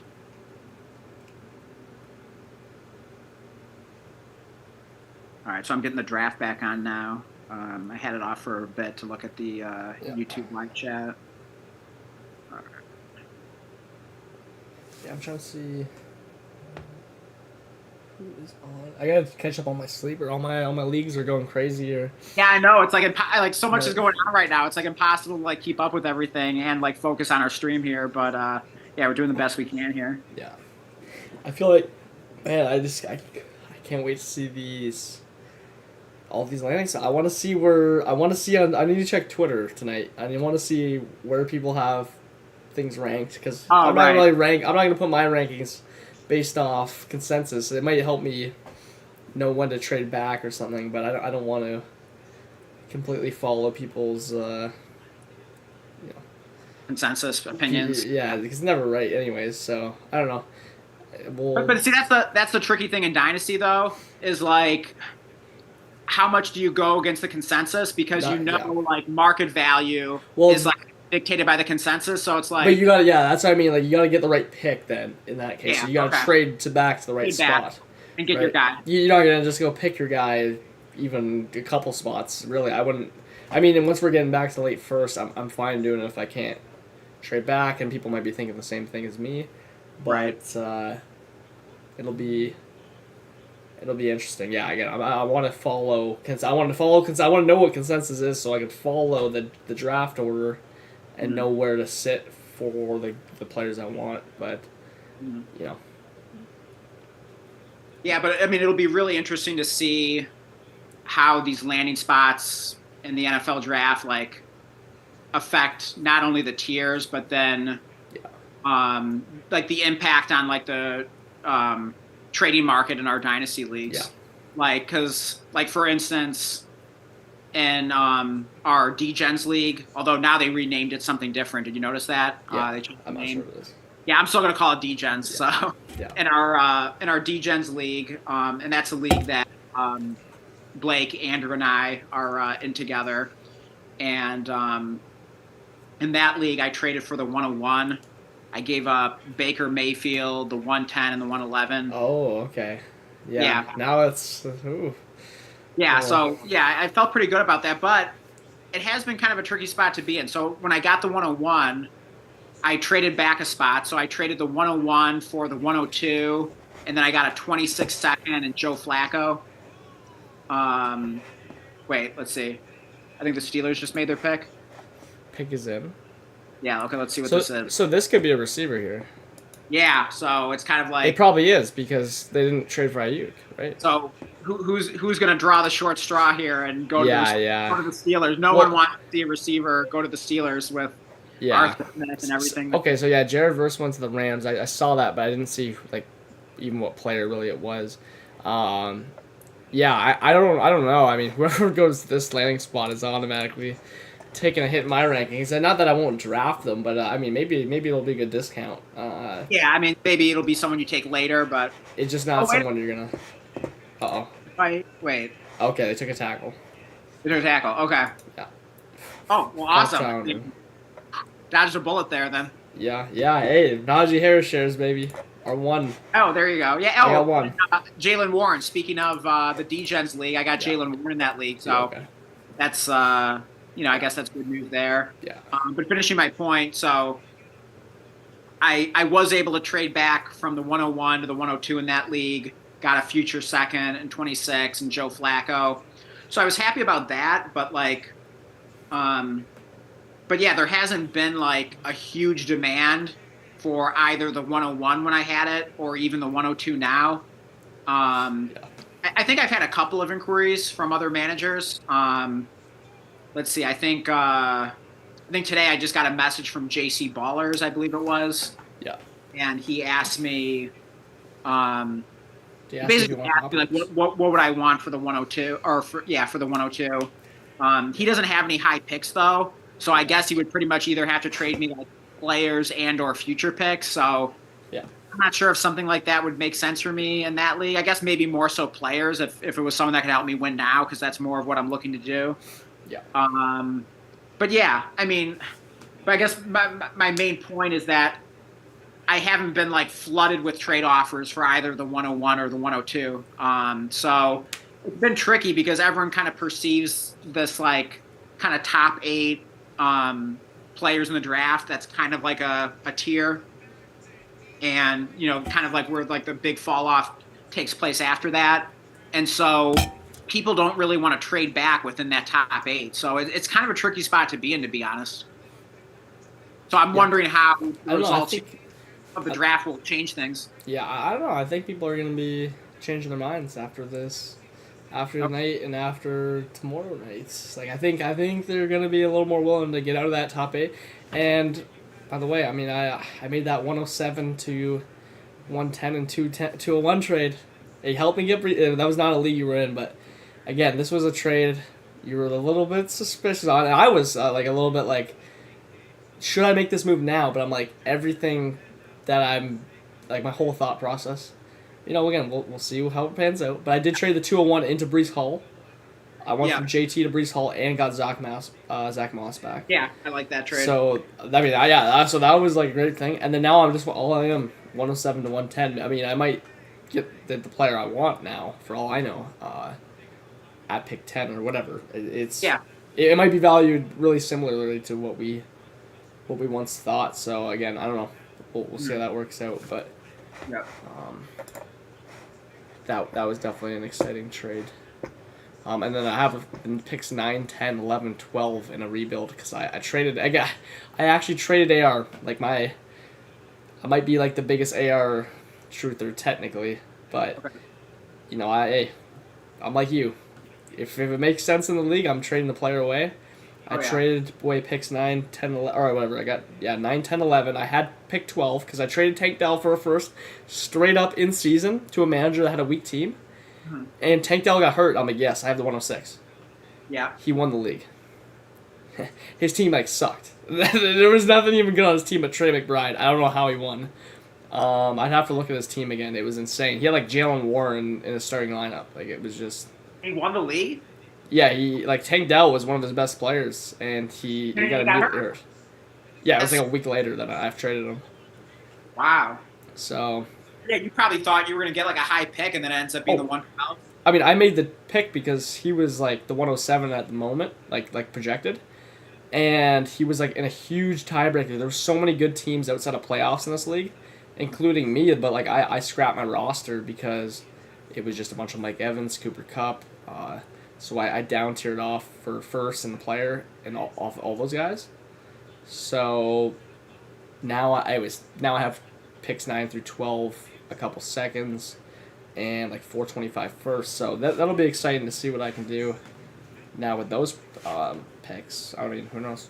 I'll probably try to trade them out of a couple of them for a second and a first or something next year. But yeah, definitely the value wise, it'll be.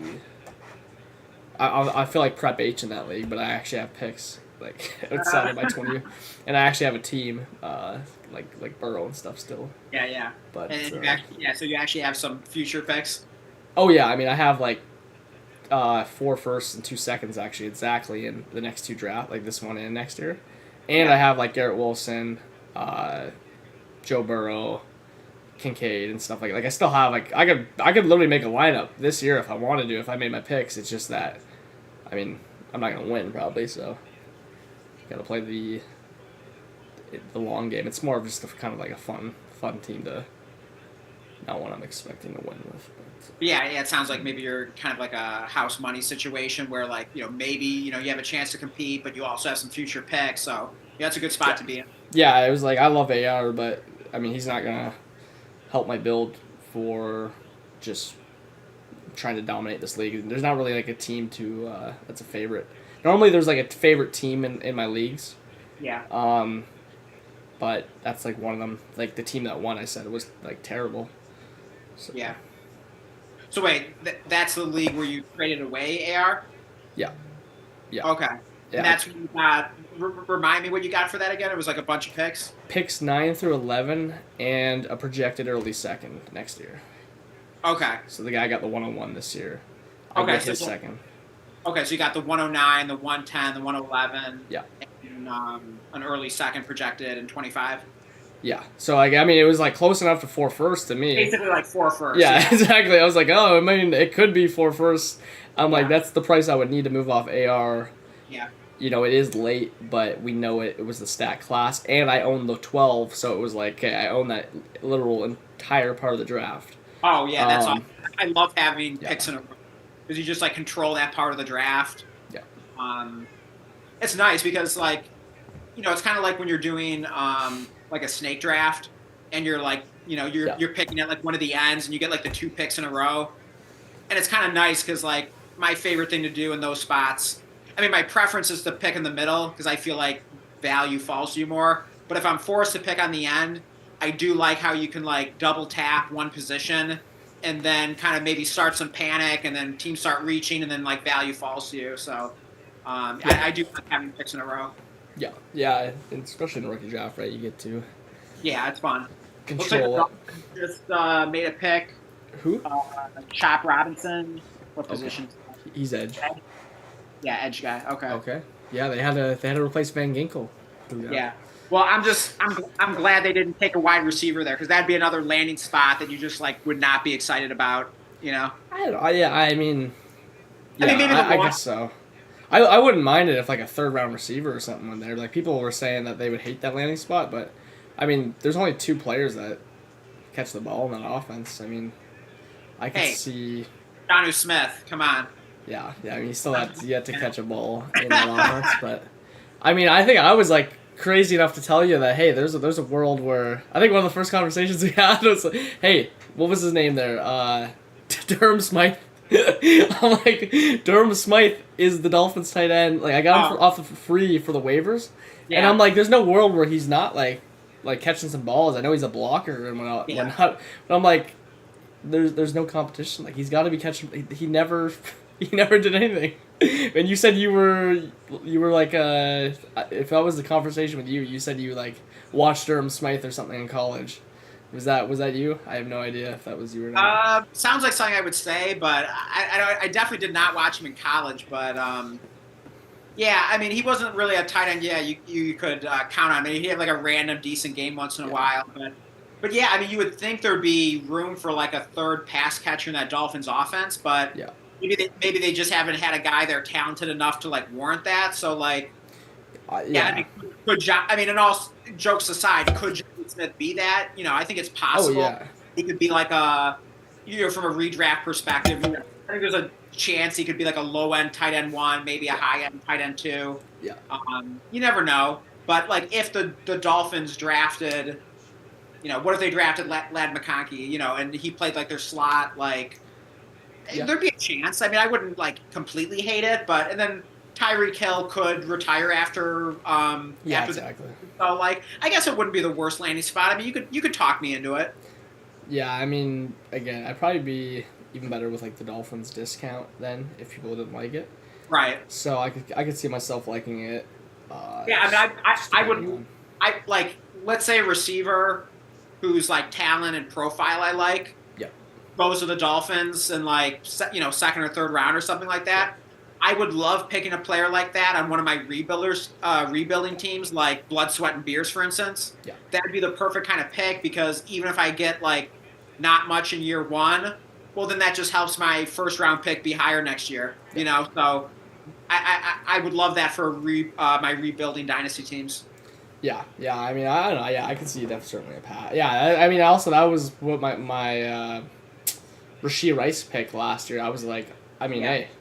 If not this year, maybe he'll be worked in, like whatever, like someone will leave or whatever, and obviously like that receiver room has got it anyways. But I remember picking Rice. I was like, why not pick him, right? Like I was like, if he doesn't hit, I mean, hey, whatever. Like I get the 1-on-1 hopefully, and then same idea with Roshan. I was like, well, if he doesn't step into the like a role, then whatever. Like, you'll help me get the 1-on-1. But should have been Laporta there.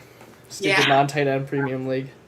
But yeah, that's what's fun about rebuilding teams is it sort of gives you that freedom and flexibility to, like, gamble on some of these, like, talented players that went to bad landing spots because, like I was saying, like, if they do poorly their rookie season, it'll just help your first-round pick next year. But then what happens sometimes is they kind of surprise you, and despite the bad landing spot, they end up producing, and then it's like, oh man, like I probably wouldn't even have taken them if I wasn't a rebuilding team, So sometimes you can kind of like luck your way into a good pick there that you otherwise wouldn't have made if you were contending. Yeah, no, that's fair. Yeah, I think I mean I was doing a rebuild with Stroud. I don't even. Oh yeah, he was. Oh, I wonder where I would have got Stroud in that rookie draft. Probably 105. So I got 2 Stroud shares last year, 105, 106 again. Yeah. Lucked in those picks because I was rebuilding and was hoping to get like a Gibbs or JSN pre-draft. Stroud fell to me in both. I took him in both. One of those was actually Grease Bowl, 106, believe it or not. So that really helped. And then, not in Grease Bowl, but in my other league, one of those BDGE leagues. Yeah. I don't even remember making the pick, honestly, but apparently I thought it was a good idea to stack a late 3rd or like early 4th Tank Dell, who was like my best guy because like I had him behind Cedric Tillman at least, but I was a Cedric Tillman above Tank guy, unfortunately. Otherwise, I would have had him in a lot of leagues. But I had a similar draft capital, and opportunity, I guess. So I mean, I don't regret it because I like.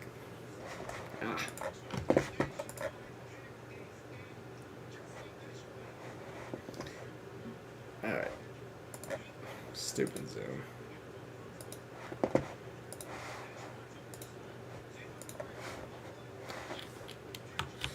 More links, more links, more links.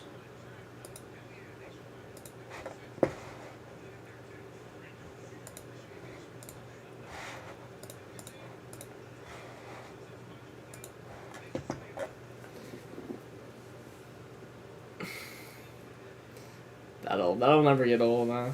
Jeez. Oh yeah. Stupid thing coming on over. I can never see the countdown on this PC.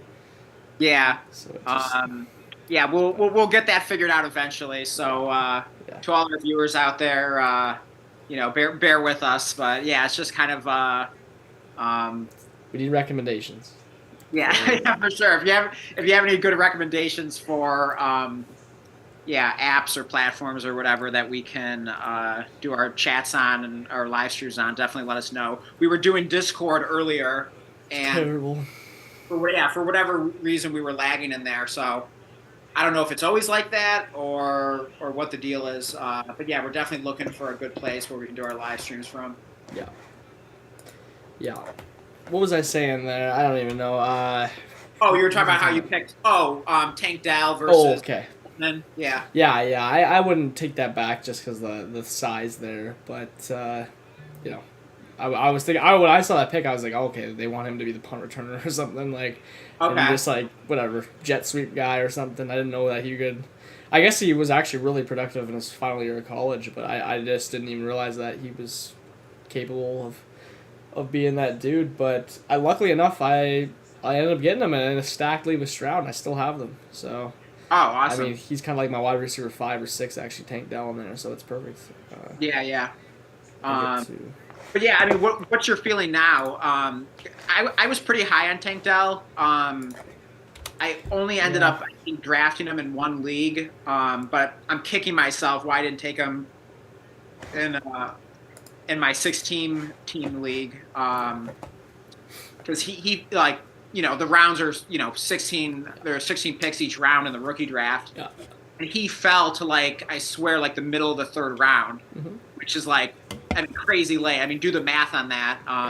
So 13 picks plus, so he was, available around, pick, 40 or something like that. Yeah. And I passed up on him in that round, at least twice and took running backs. I took, frickin' Chris Rodriguez, and I think I took Sean Tucker. I mean, it was just brutal. Wow. Okay, yeah, that was. And the worst part about it is I actually liked Tank Dell as a prospect, but I had already drafted him in another dynasty league. And I'm like, God, do I want to take 2 shares of him? And he is so small. I was starting to kind of buy into that a little bit, and believe in the narrative. And then also, but what clinched it is in this particular league, I badly needed running backs. Okay. So you drafted him for need. Exactly. I made the fatal mistake of I let need dictate the decision, and of course, it bit me in the behind. So that's definitely a good reminder of that. Well, especially in Dynasty, just always draft for value, trade for need. Always. Yeah, and that goes into your point of when you're a rebuilder, you don't have any needs, so you're just exactly. See, that's the beauty of it, and that's why you usually tend to draft better. So that's why I love the freedom that gives you, and I'm gonna try to think like that in all my leagues, even if I'm contending. Yeah, that's fair. Yeah, I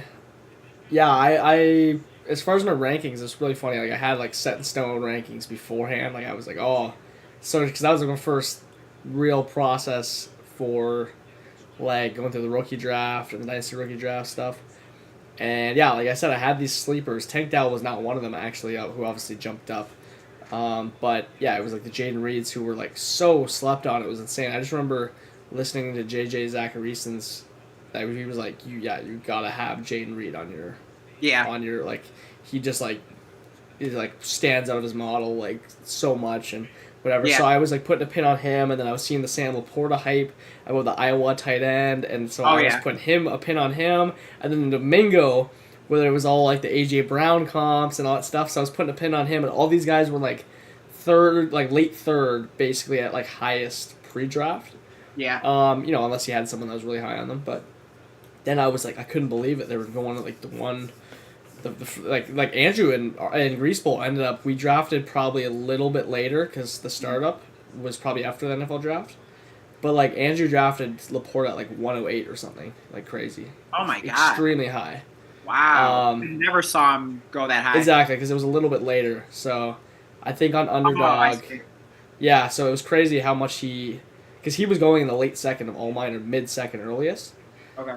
And I just don't think I had any picks to take him in any other leagues other than Blood, Sweat, and Beers, like any realistic ones. Because I did have in Greaseball, I had 207, but like I said, he went like a round earlier, so I took Jaden Reed. Yeah. Yeah, I don't know. So I didn't have enough seconds last year, was what I learned. So. Yeah, but I really did like Tank Dell coming out as a rookie. I mean, when I watched like his college highlights, do you know what receiver he actually reminded me of? I don't know. Marvin Harrison Sr. Oh yeah. Yeah. Really? So wait, remind me, how old are you? 24. 24. Okay, so you never saw Marvin Harrison Sr. play, did you? When did he retire? No, Reggie Wayne was who I was seeing on like Colts. Okay, you saw Reggie Wayne. Okay, yeah. So yeah, Reggie Wayne was a little younger than Marvin Harrison Sr. But yeah, those two did play together for a while. But yeah, it sounds like by the time you started watching football, yeah, Harrison probably had like just retired or something like that. Yeah. But he was an amazing receiver, and he was really like, he had a thin frame and he was kind of lanky looking. But he was an amazing route runner and he was quick, and that's exactly when I saw what I saw when I watched Tank Dell's like college highlights when I was kind of doing my scouting for my dynasty leagues. It really kind of reminded me of Marvin Harrison Sr., which is a huge compliment, of course, but but yeah, I'm kicking myself why I didn't take him in both leagues. I definitely liked what I saw, and so I think that's another lesson is like, trust your instincts. Yeah.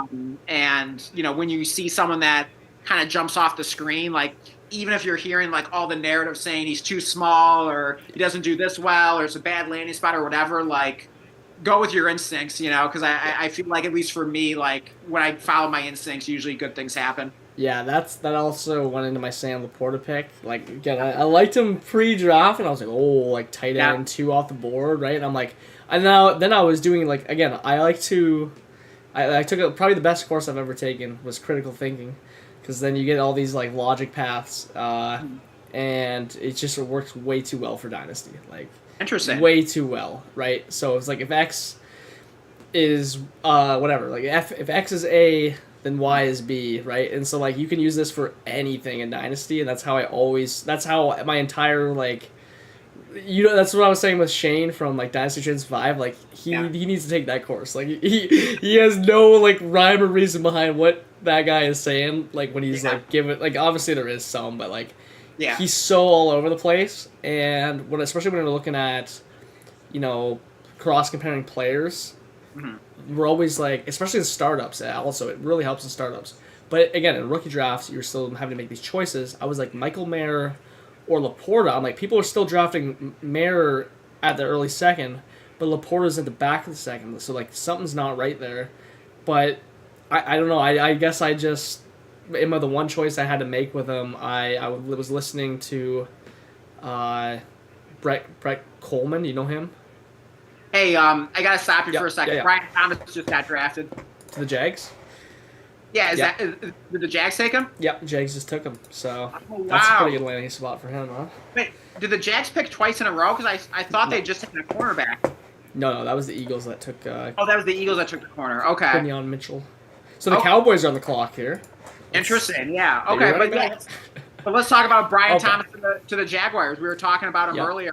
Yeah, we were already basically calling this one because unless someone maybe traded up for Thomas. Yeah. Okay, so what are your thoughts? What do you think of that landing spot for Brian Thomas? Best case for like a team not actually having to trade up for him. Yeah. Like the Bills or something. But again, I don't know. I mean, I don't really think. I don't know. People are probably going to be really high on Brian Thomas. I liked Brian Thomas's tape. There are some red flags. He's the big thing too. I see all over the place. He's a basket catcher, which I don't like. But I also saw him just like dunking on people and on the tape. So Yeah. I don't really know. If as long as he can make contested catches, Yeah. then I like Brian Thomas. I'll have to look into that. What his rate was there, but I don't know. It's a good situation. He's tied to Lawrence, so. Yeah. I mean, yeah, so he's got a good quarterback throwing him the ball. It's looking like it should be a pretty good offense, pretty good talent, all around there, wide receivers, running back, tight end. So, yeah, I think that's an interesting spot. And, I mean, he should be – I mean, at some point, you would expect if he's as good as, we think he is, he should become the wide receiver one on that team at some point, Yeah, as soon as potentially 1 year. Yeah, I mean, it could happen his rookie season. Yeah. So yeah, I mean, I think that's a pretty good spot. Yeah. What are you thinking in terms of okay, our dynasty draft board here? Where are you? I'm gonna be honest though. As much as I was liking Brian Thomas tape, I got this weird gut feeling that it's just especially if it was the Bills I took him. I know that he would obviously people going insane. I'd be going insane over him, but I have this weird feeling in my stomach that it's we're gonna overdraft him. I don't know. That's just a gut feeling. There's nothing to really back that up, but I'm gonna have to remove Knicks here. We're gonna throw Brian Thomas at a 1-9 for now. Okay. Which I think is a good spot for him. We'll put temporarily Knicks at 110. I don't know. I mean, there's literally no logic behind it. Yeah. The only reason that I guess you can have, and maybe it's because the Terrence Marshall comps, because there's so much similar to him and Terrence Marshall between, I think Terrence Marshall went into at this point of the draft as well, to the Panthers, but they had a Heisman quarterback that year. They had 1 year of production. Yeah. They have the exact same frame. Okay. And they also played with just a nutty receiver like Chase and Jefferson and then the neighbors. So there was just all these similarities. So it's probably not gonna happen. He's not gonna be Terrence Marshall. But I think that is in the back of my head that I'm I don't know, the 1 year thing, and then he had the Heisman quarterback throwing to him. Yeah. What if he was somewhere else? Maybe he's not going anywhere near here. I have no idea. So yeah, I did watch his highlights earlier today, Brian Thomas, and I did like what I see. I mean, we were talking about earlier is I was saying how when I watch a player play in college and I'm evaluating him for dynasty, something that I look for is just that this quality of confidence that the player plays with. And you could call that swag. You could say he's got that dog in him. But however you want to phrase that, that's just something I like to see. And I feel I have no empirical evidence to back it up, but I just feel it correlates well with success once they go to the NFL. And I feel I saw that when I watched Brian Thomas play. So I'm kind of in on him, and I think it's a solid landing spot. So. Yeah, I think I might have him higher than 109. Yeah. I had to think about it more. I mean, Yeah, well, there'll be a lot of thinking. Yeah, I mean, here's the other thing, though. The reason that doesn't really... I know I will have him probably, again, in this top, what we have, 9 range, because the other receivers behind him have even more question marks, even with good landing spot. So he secured a good landing spot, good draft capital. I don't think logically I'll be able to put anyone else at receiver ahead of him, unless it's maybe the Bills receiver. We'll have to see who that ends up being. But there are a lot of question marks about these. As good as these prospects are behind them. Yeah. Hey, I just got sent a counter offer. Oh, okay. In the D-Gens League. You wanna see what this is? Let's hear this. So, it's from Take It Easy on Me. Okay. And he was actually one of those 2 managers I mentioned that's interested in the 102. Because he's actually the one I when I traded away the 101 to move back to the 102, that trade was with Easy. Yeah. So now he's interested in getting the 102. Right. So I'm hoping to just kind of keep, squeezing value out of this pick, moving back like one pick at a time is be kind of. Now you gotta be careful though, because it's good. I feel like it's a good thing you didn't make that trade earlier. Maybe you can get more value now that he's seen the landing spots. Yeah. Shape out that he'll value his pick less at 5 that he has. Well, yeah, because here's the thing. I mean, if most people's like top two, I mean, obviously going into the draft, it was like Caleb and Marvin Harrison. Yeah. And now with like the bad landing spots for like Malik Neighbors and Odunze, it kind of seems like, is that almost kind of like a clear top two right now? Yeah. So, yeah, like, I'd say so. So I'm thinking because of that, like I'm thinking like the 102 just went up in value. Yeah. Oh yeah. No doubt. I mean. So basically, the initial trade he had sent me, he wanted the 102 and he was going to give me the 106 and James Cook, and I countered the 102 for the 103 and James Cook. So just moving back one spot, and getting James Cook on top, which I think would have been a nice deal. And the Bills could draft a running back, but even if the Bills do, like that's still pretty good value to move back one pick. Although now with that sort of like that tier break off after 102, you could certainly debate it, but. In any case, he just sent me a counter offer. Okay. So, this is kind of. Hold on, wait! I need to stop you. Yeah. The Lions are on the clock. Actually, they made their pick is in. Did they trade? Yeah, they traded with the Cowboys. The pick is in. So, just want to let you know that. Oh, thank you. But real quick, the counter here is he's going to give me the 103 and James Cook. Okay. The 102 and the 207. What do you think of that? For the 102 and 207? So it's basically, it's the offer I had sent him, but just with the 207 added. I don't like it. I don't like it enough. Yeah, I don't like it enough. Because I did the 102 to the 105, and Cook was part of that, and I think like literally the 208 or something was in that too. And I mean, I did get Addison for going back to the 105 instead of the 103. Again, Daniels is kind of in that tier now still, but just... I don't know, if I'm getting rid of those top two picks, you're probably going to have Marvin there with... I mean, because the 102 just went up in value, that might be a little short. That might be a little light.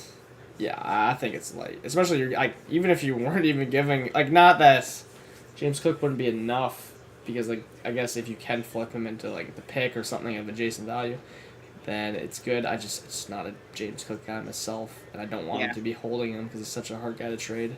Yeah. Unless it's to you. So, no. Actually, I got him from you in that one league, and then I traded him to JP. So. All right. So who are the Lions pick? Did they make their pick yet? Pick is in. Let's see. Okay, let's get a prediction from you. It's not in yet. Okay, it's not in yet. What position? What? I mean, it seems like cornerback is what we need the most. So, if there's a cornerback on the board here, like that would seem to make the most sense. Kool-Aid McKinstry. Could be. Could be who? Kool-Aid McKinstry. Oh, Kool-Aid. Yeah, I could see that. Yeah. I could totally see that because I don't know, like sometimes I just sort of get like intuition about things, and I could just see like my Uncle David texting me. He was in the chat earlier and saying like, we drafted a guy named Kool-Aid. I could just see him like. Like once I thought that, I'm like, I bet the Lions are going to draft Kool-Aid. That just sounds like something that's going to happen. So that would be my prediction. Yeah, that would be my prediction too. The other thing was the whole like white corner. Like I have no idea if that guy's even going to be a first round pick. He's projected to be. I just feel like that would be such a Lions thing to do. Is just like grab a white corner that can play safety as well, and then just have him out there just nailing people. All right. Well, I got the draft back out of my phone here. So we'll see what this pick is. Yeah. There we go. Oh wow. Not who we thought. Cornerback though, right? Nope. What position? Let me double check what that position was, because I don't know if I heard it right. It's D-line. Oh, is it? Yeah. It's still not playing for you there? It's spoiling on everything. No, well, it's just like delayed on my stream here. Oh, okay. I won't give you a name yet. But I've heard of this guy, but. Oh, he is a cornerback. Yeah. He is. Oh wow. Yeah. Oh, that's my bad. I thought I heard defensive tackle or like defensive edge. Yeah. Yeah. Okay. There you go. You got your corner. Yeah. Yeah. Awesome. I mean, that's that fills our biggest need. So, yeah, I like that. I mean, I don't know that much about this guy. I mean, I'm so focused on like the fantasy relevant players, but yeah, we'll see how he looks here. They're about to show the highlights and everything, so we'll take a look at this guy. Where was he from? Tennessee or Alabama. Yeah. Oh, so he was the other Alabama corner. Okay. Yeah. So it was an Alabama corner, just not the right one. Yeah. Interesting. I think I actually saw this guy mocked at like 12-1. Oh, really? Or like really high in one. And that Jordan Reed potentially it was that one. Or okay. One. Yeah. Can't remember. Yeah, I'm totally blanking on his name, but the Lions did well, I believe, on the last cornerback that they drafted from Alabama. I don't know if you can think of it. Wasn't it Crudo, was it? No, God, no. I don't know what college he gave. I'll look it up in a second. Yeah, I'm blanking on his name. I thought you were being sarcastic. So. No. Oh, I know what you're talking about. Like from last year, right? Yeah. Oh, yeah. Not Jordan Battle. What's his name there? Yeah, look it up for me. Look up like Ryan Branch. Yes, thank you. Yeah, he was awesome. So yeah, I mean we'll have a couple of Alabama cornerbacks now. So there you go. Yeah. It'll be Bama versus Georgia when you guys play the Eagles. Okay. Like how they got the whole Georgia defense, the Eagles. Oh yeah, so. That's right. Yeah. Actually, let's see where that DB was from. Oh, Toledo, the one that the Eagles got. That's interesting. Uh-huh. That doesn't sound like a big university. I could be wrong, but Toledo. Packers on the clock. Imagine they just take receiver here. That'd be quite something. That'd be like a dynasty. They're just trading for value, or they're just picking for value. Right. We'll trade people off. We'll flip them. But no, I don't know what they'll take here. Probably defense, I guess, huh? Maybe they've always needed the second edge guy because I don't really think Preston Smith is anything special. But they also lost Darnell Savage in free agency, so maybe they take a safety. Wait, I'm sorry. What team are you talking about? The Packers. Packers. Oh, okay.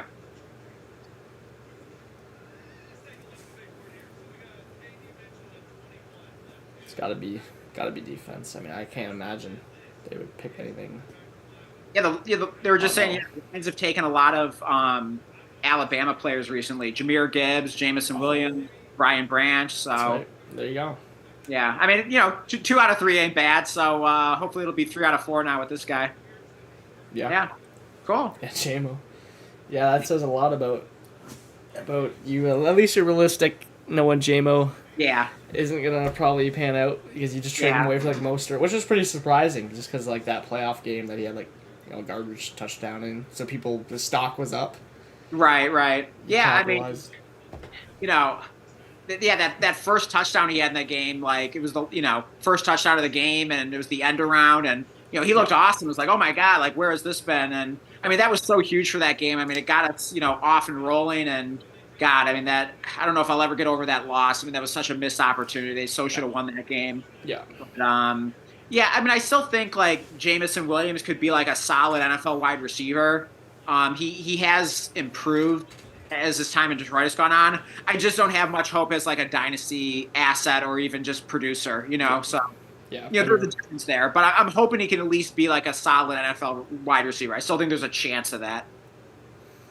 Yeah, I mean, just what do they say? Probably a better NFL receiver in his career than he will be. Yeah. Dynasty. Yeah, I mean, so far he's been neither. You know what I mean? But exactly, yeah.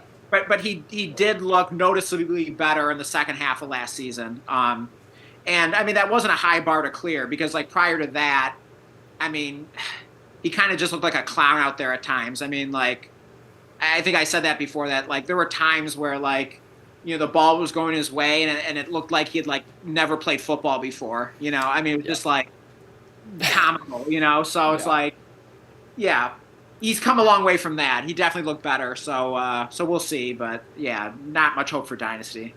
Yeah, no, that's fair. Yeah, I want to see something. I want to see if I actually. If you look at my Greaseball draft, funny enough with how the team looks now, it is insane. Yeah. My Greaseball draft. Like I was not picking anyone that I wanted to roster other than Hawkinson and basically Olave, who funny enough were my last two guys left. And the rest of them and I guess Lawrence I picked, but I just was just picking for value, and I ended up owning like probably 6 rosterable quarterbacks in that league. Okay. And my whole goal was just own the market and flip them all for like firsts or whatever I could get, and I actually did. I was able to first Levis for 2 seconds when he threw for 4 touchdowns. Oh, JP gave me 2 seconds, so I gotta look back at this because you will never believe what my startup draft was if you've never seen it. Yeah. At running back, we had Javonte Williams and Kenneth Gainwell, so that adds up. Wow. This was the receiver room. Olave, Bateman at 10, Palmer, a boy. Yeah, I mean, we had no one at receiver. Wow. QBs, T-Law, Daniel Jones at 5'5", Trey Lance at 8'8", who was going out for 4th round startup all year, and I was like, okay, I know I can flip him for first. I know I can do it. I did it, and then I also was like Russell Wilson at 9'5". Again, he was going earlier all year. I know I can flip him to a first. Browntown, baby. Browntown wanted him. What year was the startup? This was just last offseason. Just last offseason? Yeah. You got a first for Trey Lance last offseason. Yeah. Oh, dude. Yeah. The entire offseason until probably later in the summer, you could get a first for him. I mean, around draft time, you couldn't trade, I don't even think, a 107 for him. Wow. Right? Because the whole conversation was, okay, Lance is going to get his job back. Yeah.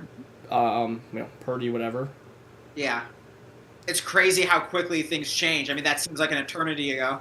Yeah. No, people were this was a draft in June. Probably all my startups were in April last year. Like the other ones. Lance was going in the 4th round. I wouldn't touch him there at all. But when we were getting into the 8th round, and I was just taking what I thought was a value for trading, and right. Panned out. Thank God I didn't keep any of those guys. I mean, I was drafting landmines at quarterback and flipped them all. That's crazy because, I mean, that's kind of a brutal list there, and yep. I'm amazed that you were able to get out of all those guys. Yeah, Daniel Jones, funny enough, I traded him, I believe, in a Herbert. I mean, I actually was kind of in on Daniel Jones in the 5th round for Superflex, right?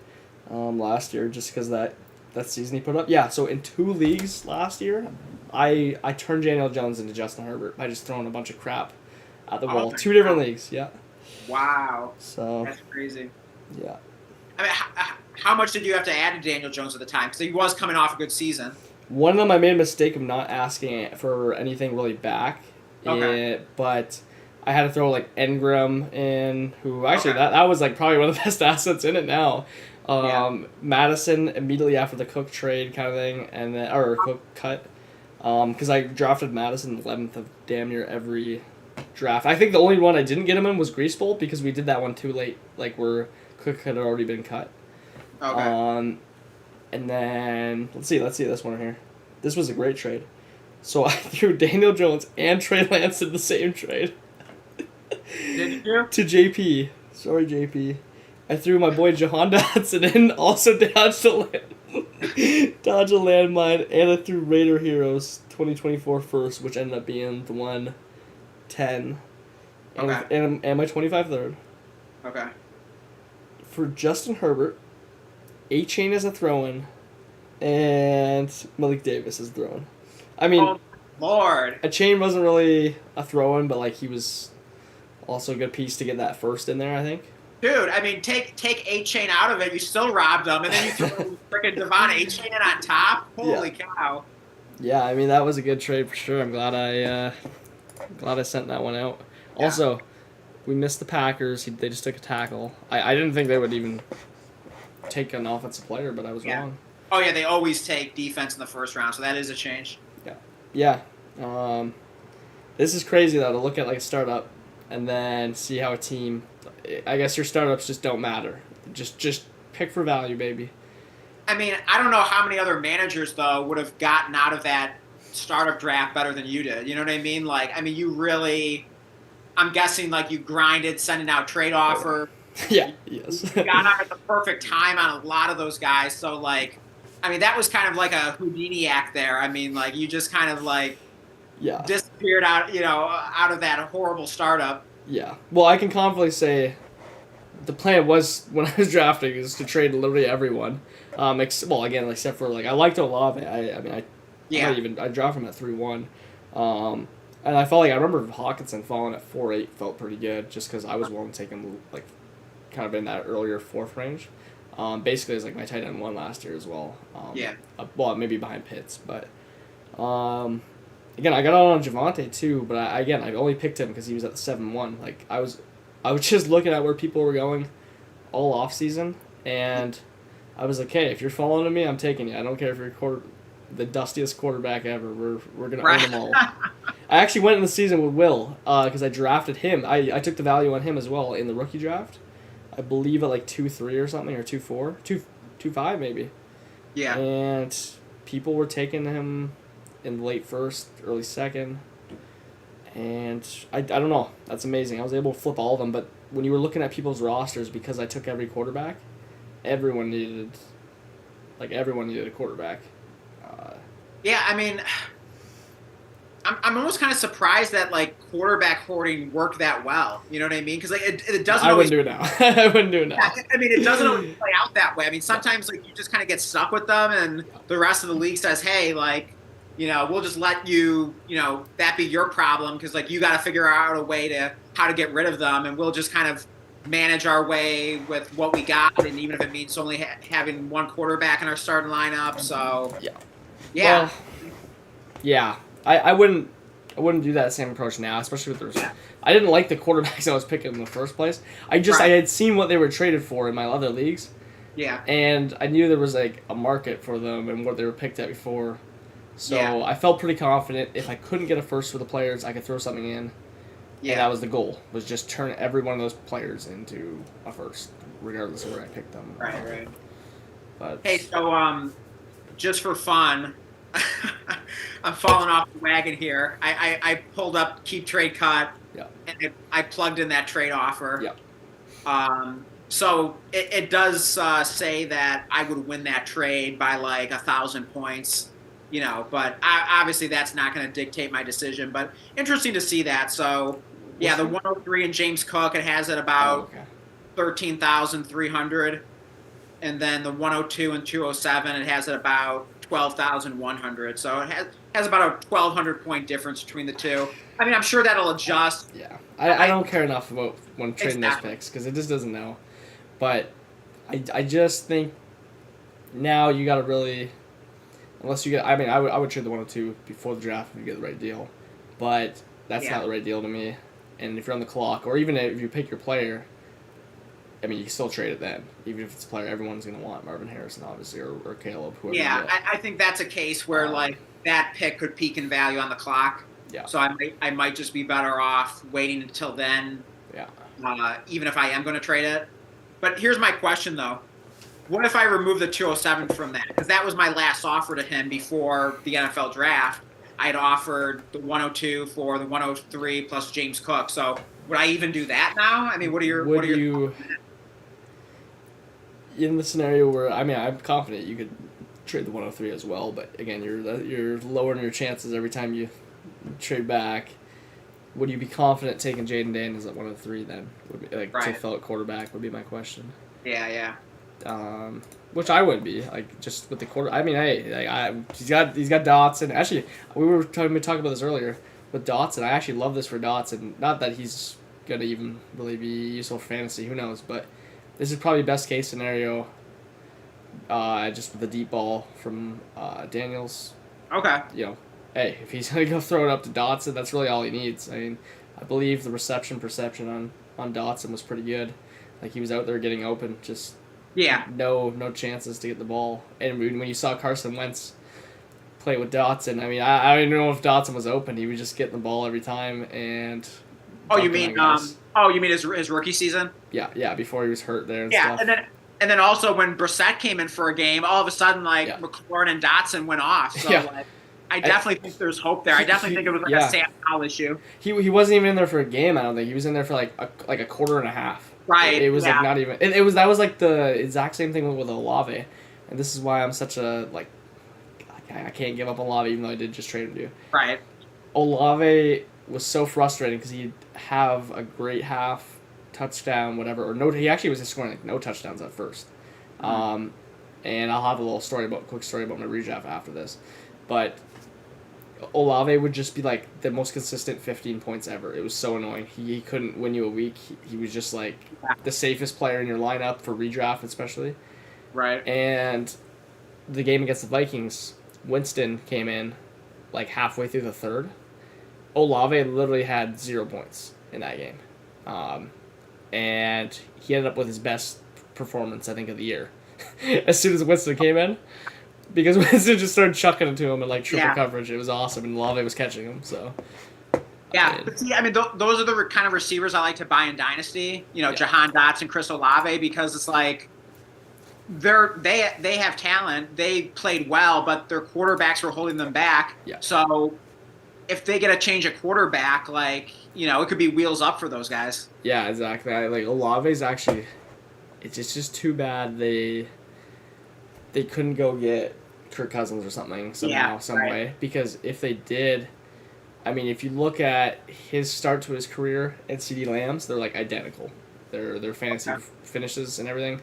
Yeah. And the only difference was CeeDee Lamb got to take the step because Amari Cooper left and got to play with Dak still, where Olave just he's stuck in the same situation. But there were so many I don't know if you were seeing the balls bounce off his helmet and stuff. Like there was just so many weird plays in New Orleans last year, literally the ball as he's turning, just doing, or also Carr was just chucking it into the stands every time he targeted him. So it was just unfortunate. So what do you think the Saints do long term at quarterback? Do you think Carr's there one more year and then they draft someone next year, or I mean, what do you think? I mean, actually no, they can't take a quarterback now because they can take a Rattler or something, but there's no one that. There's no Knicks or anything, which I expected there to be. All the good ones are gone. Yeah, so I don't know. I really have no clue what they're gonna do. They just they I don't like the way that they manage their team. I think I actually heard someone say that they're like the people in the Dynasty League that it's kind of like the fresh cakes or whatever, fresh cash. Yeah. They're just fine hanging in there, being mid, with a bunch of old assets on their team that are gonna wrinkle away. Let's just roll Kamara and Carr out there, Michael Thomas, and let's just keep throwing our picks out too. Let's throw all our assets out. Who cares? Let's just keep rolling this team. We gotta win eventually, and then it's the manager that never wants to admit that he needs to rebuild. So they're going to the next season with Joe Mixon and Ezekiel Elliott as their running backs, and Michael Thomas and. And they never won anything. Exactly. Which is crazy to me because speaking about rebuilding Dynasty, I mean, it is the most overpowered thing in all of Dynasty. If you're not going to win, for me, it's just, okay, I'm either a guaranteed playoff team. I want to be guaranteed playoff team. I don't want to be fringe playoff team. Right. I want, if it is possible, I want to be guaranteed, or else I want to have the 1-on-1. No in between. If I can basically make myself have a top 1 or 2 pick next year, and it's in my hands, I will do it if I don't think I really have a chance. So now in Blood, Sweat, and Beers it's a little different because I definitely do have a good lineup, but I have to still play for the future because there are so many teams that are just hanging in there by a thread with nothing for draft capital, nothing for the future, and I'll still have to compete with them. They might be able to beat me out. But I have the picks of the future, so. You're saying they might beat you out just because they've put everything into the present and sold the future away? Yeah, I mean I didn't even plan on until I didn't even plan until competing until at least next year, and then we made a bunch of crazy trades. I mean, you got to admit, like your team's looking pretty damn good these days. So I mean, like Yeah. you're gonna be in the playoffs, short of like the worst luck ever. I don't know. I really don't have much depth, but really anywhere, but except for Zach Moss, but or a couple running backs. But the thing is, though, you got Kendra Miller. I mean, if he finally true. does something, I can't bank on those guys to actually be, they might find their way, but that's the thing though, is like that's normally not how I want to play. I just didn't expect us to be making such crazy trades, right. Because normally I just keep playing through my draft capital and flipping that slowly, and not just like jumping in immediately. But I can't complain. I mean,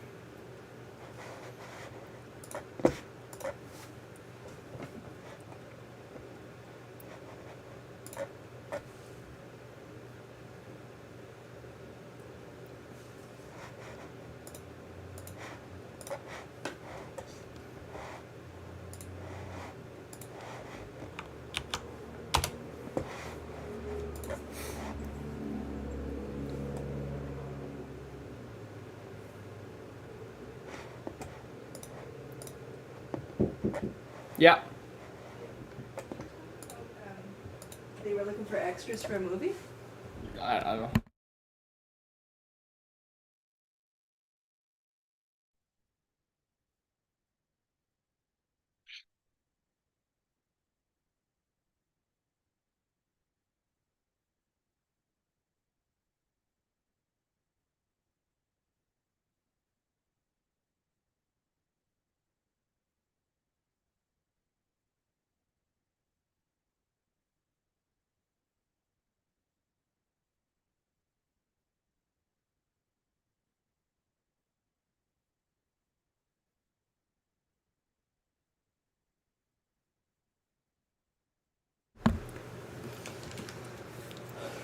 Anyways, this draft has really been disappointing the last few picks here, though.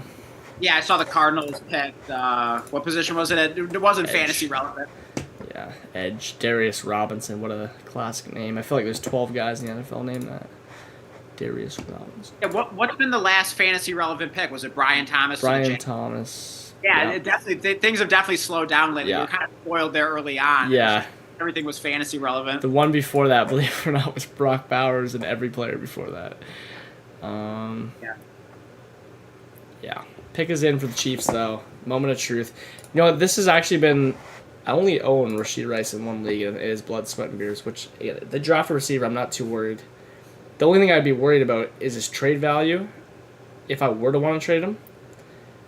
In any of my leagues, I own him, but I only own him in that one. So... Yeah. I mean, I don't think there's much of a market for him anyways with the whole incident. So I guess I don't have to really worry if they draft a receiver unless that receiver somehow really affects them next season. Yeah, I mean, I would trade for Rice in that league, as a I bet you would. So, always something to keep in mind, my friend. Yeah. No, yeah, I'm not I like Rice. I really don't want to trade him away, but it would certainly... I don't know. I mean, if I were to trade him away, it would have been right this moment. And now I'm making that gamble that they don't take a receiver, which I do think they will. Yeah. So, because they don't have a second-round pick, so... Yeah. Well, hey, I mean, I got Jahan Dotson in that league. We just got Jaden Daniels, quarterback, with that deep ball. So Yeah. That's fair. You better throw Jaden Daniels in that trade too. No. Actually, I'm interested to see what you do there because now that Neighbors is not. I mean, you could throw Son of Anarchy. You could throw him Neighbors and Odunze. Let him take those receivers and rock them out if you wanted to. Wait, I'm sorry. What are you proposing? Son of Anarchy and Blood, Sweat, and Beers. He wants the receivers. You know he's gonna take Neighbors and Odunze if they're there. So you could just give him the Giants and Bears third receiver there. I mean, if you wanted to take quarterback Marvin and Jaden Daniels or something, or trade out of pick 3 or something like that. Okay. So something to think about. Yeah. You could try to get in the landmines.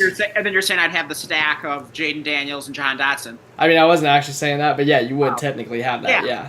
I mean, so it kind of would make sense. You're getting a good bet there that if Jaden Daniels is good, I mean, it might elevate Dotson as well. So yeah, I could just kind of make a bet on the Commanders' offense. I guess so. Yeah. I mean, I don't know if that's one you want to make, but I don't know. I just with the rushing upside and the way this draft has panned out, I would feel pretty comfortable.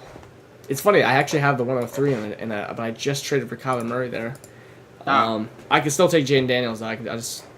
I'll just have to do something with Tua. Probably try to down tier him, but I don't think anyone wants him. It's 4-point passing touchdown actually, that one. That's why I wanted Murray so bad. So maybe I will take Daniels. Oh yeah, that'd be a great pair of quarterbacks there in a 4-point passing touchdown. Yeah, I can keep. It's just the problem was like I was doing start to sit decisions between Nick Mullins, Tua, and Joe Flacco in that league in like week 15. Yeah. So I'm like, well, is Tua really that good of a quarterback in this league? Like, I just don't think so. Like for 4-point passing touchdown. Yeah, see, and that's why I don't like 4-point passing touchdown leagues, because it just really makes those like pocket quarterbacks kind of like irrelevant unless like you're elite. Yeah, it is that much of a difference because when you're throwing for 30 touchdowns, that's I mean that could be a couple points a game in difference for PPG. Okay, wow. Did you see the Chiefs took there? No. Take a guess. I don't think it's any surprise, honestly. I'm going to guess wide receiver. Yes. Okay. It makes sense. They're planning for next year. Let's just say they're planning for next year to replace a player next year that they had. Marcus Brown. So they went with Xavier Worthy. Yeah. So that makes sense. That's actually like the best thing for Rashee Rice ever. Then is go ahead and get Xavier Worthy, who I believe plays a lot outside, and I'm sure he plays in the slot too. But obviously he's like not. I mean, I'm sure they don't want to get the ball on his hands any way possible. But he's a deep threat. Rashee Rice has like the A-dot, probably behind the line of scrimmage somehow. So I think that works out pretty well. Yeah. So I mean, what do you think of that for Xavier Worthy then? I mean, so you got Marquise Brown there, so it's probably not going to be the best situation for like year one production. Or I mean, is there somehow a path? Like, what are your thoughts? I have no idea. I don't know what to think anymore of like the Chiefs landing spot. Yeah. I guess they got rid of Bieniemy, which is good. Like last year, who was not good for Jahan Dotson and. I know. Like, was that a death sentence or what for your receivers? I don't know. So, I mean, I don't know. I think that's probably best case for Worthy. I mean, if you like Worthy, that would have to be the best landing spot. I don't know. I mean, there's enough volume to go around. So, I don't know. I truly don't know at this very moment what I'm doing with Worthy. I'm probably, if I have him up there though, and I don't, if I'm a rebuilder, I take him or something. Yeah, exactly. Right, and I just take the pick. But if I really wanted production, or whatever, maybe I'm just trading back and getting the value of someone that really would want Worthy. I don't know. Right. Yeah, I don't think I'm like drafting him if I need him to produce in year one. Yeah. So I'm either taking him on a rebuilding team, or maybe if I feel like the market really likes him, maybe I draft him and like flip him. Or to your point, just do it on the clock and trade back or something like that. Yeah, I wouldn't be mad coming out with the Chiefs Worthy. I mean, hey. Oh yeah, no doubt. And then there will be opportunity if Rice gets suspended. Let's just say 3-4 games. I don't expect it to be more than that. Then, I mean, it's not like he's going to be taking that rollover, but he'll be on the field. And oh yeah, for sure. So he gets a chance to show what he can do, and like I say, like catch lightning in a bottle there, maybe. Yeah, it could be huge to get that opportunity early, and then kind of and then maybe he's just like off to the races, and then like you can't take him off the field at that point, Yeah, exactly. He could be like the wide receiver one, kind of like Rice was. Ended up being as soon as his snaps went up, maybe Worthy can get that earlier. The whole problem with Rice was his snap share in the first half of the season, because when he was out there, he was catching balls. Right. He just was only playing under 50% of snaps. So But the thing I think of as Worthy is, again, like not to compare him to like a Hall of Fame receiver, but like we saw what happened like the last time Patrick Mahomes had, a receiver that could fly and Tyreek Hill, Call me crazy here. Who did the Cowboys just take? A tackle? Oh. No way. They did. Wait. Yeah, they did. Yeah. Yeah. They lost Tyrone Smith, didn't they? He's on the Jets now, I think. Yeah, I believe you're right. All right, call me crazy. Maybe we're doing a smoke screen with our draft board here. I don't know. I'm just going off of what I think people. I don't know. I don't really know what I'm basing this draft board off of, but I'm putting Worthy at 109, and I'm putting Brian Thomas at 110 for right now. Okay, interesting. For right now. Yeah, I mean, I don't think that's like a bad call. I mean, I think you could make an argument there. Yeah, I mean, it's just weird with the Chiefs landing spot. It's like you could look at it as good, or you could look at it as bad. You know what I mean? So it's just kind of like, which side do you there? You could make a case either way. So, it does. I don't think it's like in the long term. I don't think it's a bad spot. You know what I mean? Exactly. Yeah, I was just thinking. And then because of the Rashee Rice thing, it does open up some potential opportunity early. So, you could definitely tell yourself a story there, and then there could be kind of some sneaky opportunity. So I definitely don't hate the landing spot. Yeah. And, I mean, Tyreek Hill did pretty well with Patrick Mahomes, and so this is a different player, of course, but it's a guy that can fly. We know that. So, I mean, with Mahomes' arm, there is some intriguing upside there. So I definitely don't hate it. So, you think it's a raise for concern potentially that the NFL, especially against Mahomes, is just playing like all too high safety? I mean, they're not playing man; they're all playing too high safety. They're making them basically dink and dunk to Rashee Rice, which is why Rashee Rice was so damn good. Just because, I mean, they just don't want to be beat over top. They'd rather, make him check the ball down. Maybe that's concern for Worthy. Maybe that's inverse. Maybe they overadjust the Rice, seeing how that the Chiefs just won the Super Bowl. What do you think? Yeah. But still, I mean, here's the thing though. At the end of the day, when you're lined up on the field, and you're on defense, and you're looking over at the other side, and you see Patrick Mahomes, and then you look out wide, and you see Xavier Worthy. I mean, that does something to you. You know what I mean? I mean, that's a guy that's going to scare you, and that could be a dangerous connection there. So you would rather get beat, dinking and dunking rather than getting embarrassed, with a long touchdown bomb. So it's just kind of human nature. Yeah. Yeah. I don't know. Maybe that could hurt McCarthy's, or not McCarthy. Maybe that would hurt Worthy's fantasy value, but his NFL team value is going to be potentially the most of any receiver. So I mean, maybe that you could argue that's really good for Rashee Rice. So maybe exactly. That's what I'm thinking now. Yeah, exactly. And here's the thing: Rashee Rice's value, in a vacuum, to any random person in the dynasty space probably goes down, seeing that they took a receiver. Right. Exactly. So maybe it's Rashee time. That's just sort of the lazy takeaway. They drafted a receiver, so stock is down, Yeah, they're cutting Rashee now, so I don't know. Maybe, they're replacing him, right? Yeah, maybe I need to go send some offers out now for Rashee. Yeah, for sure. I'll be right back. I'm going to grab a drink. Okay.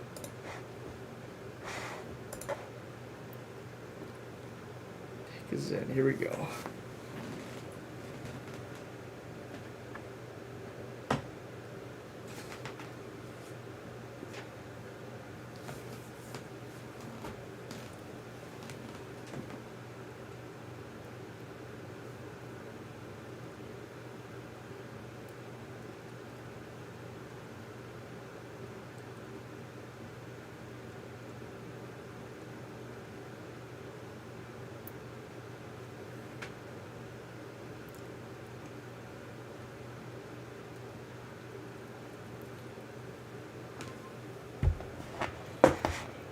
Waiting for this pick.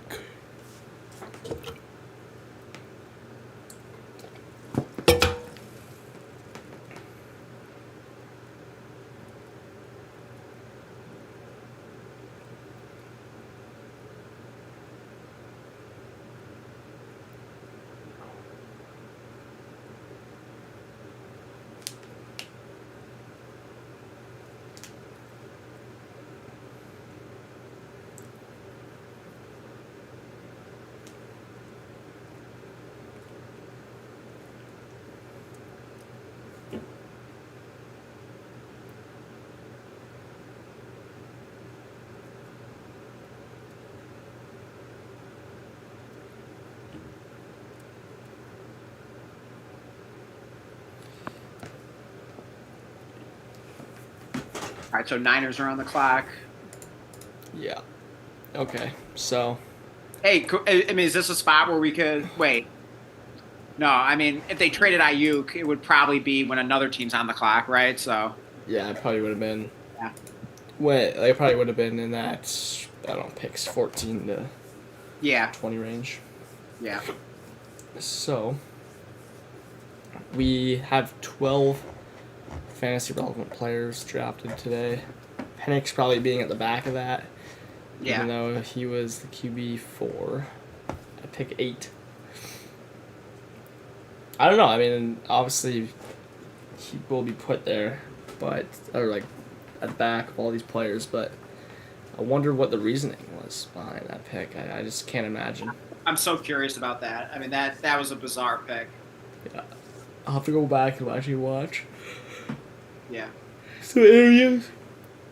And yeah, I need to see how these guys react when they get drafted too. I need to see how Xavier Worthy, how he accepts that jersey and hugs Goodell, because Jordan Addison, he had the shades on. He said, "Let's get paid." So I don't know. I was liking that. It was a good sign that he was going to go out there and make an impact right away. So yeah.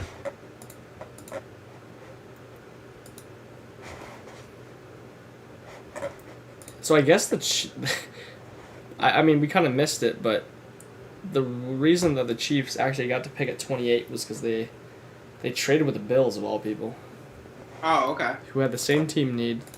I guess you could say the Chiefs had the same team need. I don't know if they really needed a receiver that bad, but they obviously wanted one. I mean, they did just win the Super Bowl with Kadarius Toney and Sky Moore, Justin Watson. Yeah. So, So wait, had the Bills made a pick yet then? No, they're at 32. They're at 32? Yeah, they're at next. So I see, because they got the Chiefs pick. Yeah, okay. Yeah, so the Niners and the Chiefs probably won't see. Oh, yeah, so, wow, I mean, we're already, basically at the end of the first round here. It's crazy. Yeah, 2 picks left. That went by fast. Yeah, I mean, I'm getting a little tired here now, but a long day, but, yeah. Let's see, it's been, almost 4 hours here, so it'll be, so. It's guns blazing starting out. That was such a weird draft for the. It's pretty exciting actually. Just not as many trades as I thought there'd be. Yeah. And no Ayuk. I think the most surprising picks, of course, were Penix to the Falcons, but then also Brock Bowers to the Raiders. I mean, that blew my mind. Yeah, I would have never guessed those two. I mean, all I can think of is what were the betting odds on those? You must, if you put $10 down, you might be a millionaire for either of those. Let's see. Yeah, I mean, the crazy thing about the Raiders taking a tight end, it's not like they had an Evan Ingram in there or something who's 30 or whatever, and it's okay, the heir apparent, the value was too good, but they just took Michael Mayer last year's draft, Yeah. And where did they draft Michael Mayer? Wasn't it second? Basically the first. It was 1 pick after Laporta. Okay, so yeah, it was 2-4. A first round pick, and it's you already kind of replace him. That's crazy. Yeah. Yeah. I don't understand it. Yeah. But yeah, I'm definitely glad we got out of that Michael Mayer share and Walter White's lab league. Yeah, I mean, we could never guess that, but things are looking pretty good. I don't know. Yeah, I mean, I think 112 would be just fine. I mean, we could almost. I don't know. We'll see how it pans out, but maybe we almost lost that trade by underestimating. We'll find out with the rest of the landing spots. But what if the 112 is close enough to the 108 at the end of the day for trade value or something? I don't know. We'll see what happens. But we could have that 204. But I mean, talking about the Michael Mayer trade, I mean, what did we get back for that? Kate Otten in a second, and was it something like that? Oh yeah. No, we got Kate Otten in a second. So I mean, that's awesome. I mean, Kate Otten's probably worth more than. And were we not ripped in the league chat for making that trade? So yeah. I mean, obviously, some of that was obviously it's dumb luck that the Raiders took Brock Bowers here. It's not like we saw that coming, but it just goes to show you that when you tear down, the team that's tearing up is taking on more of the risk. You know what I mean? Yeah. So it's like, yes, we didn't specifically know that the Raiders were going to draft Brock Bowers, but that's kind of why you tear down, because like you have more outs. You know what I mean? Like there are more things that can go wrong for the team tearing up than tearing down. So that's kind of why you do that trade. Yeah. I mean that makes sense. Yeah. Unless it depends on. There are scenarios where you're the team tearing down, you're taking on more risk. I guess if you were doing like Jefferson to Puka, where you're like, oh well, Puka's only played 1 year, but right. And then there's other factors involved. But yeah, when we're talking players like this, especially the same position, and we're not talking even if we're talking about Laporta. I mean, I didn't tear up to Laporta, but I traded for Laporta at tight end 1 price in non-premium league. There's certainly risk that, let's just say Cook was a different tight end, like for value wise. Maybe it was like Evan Ingram or something. Maybe that could come to bite me in the butt for trading up. I mean, the crazy thing about that Michael Mayer tear down that we did is that we got a more productive tight end at K-Dot. Yeah, that was the argument. It was that like he had a better rookie season. He had a better rookie season, and then he even improved in his second year a little bit. Got hot, at the end of the season near the playoffs, too. Yeah. So it's like, ooh, Ricky Pearsall? No. Are you serious? Oh, my God. Wow. Holy cow, first round, Ricky Pearsall? Oh, my God. Dude. Twitter's going to go insane. Oh, my God. I was not expecting that. I was not expecting a receiver, and I was trying to think who it would be. And I couldn't even really think of who would fit in there, like who they would think would fit in their screen, because I didn't think Adonai Mitchell there would. Yeah, and shout out to my buddy Critchell. I don't know if he's watching this. He's a big Ricky Pearsall fan. He was telling me about him the last phone conversation we had.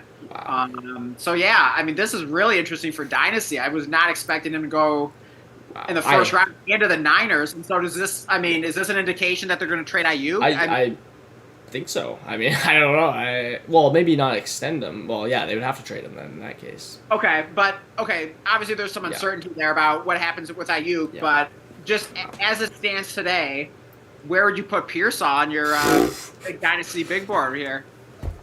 I don't know. This feels like one of the biggest wild cards now.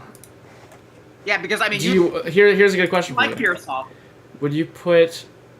He's got almost. Oh, yeah, I like Pearsall a lot, and now he's got first round draft capital. Yeah, because you were. I was telling you when I was trading for the 211, I was like, oh yeah, like Ricky Pearsall, baby. Right, yeah, and that was reasonable at the time. Yeah, and then I was like, oh, maybe I'll need a mid-second because people are seeming to be hopping in the train here.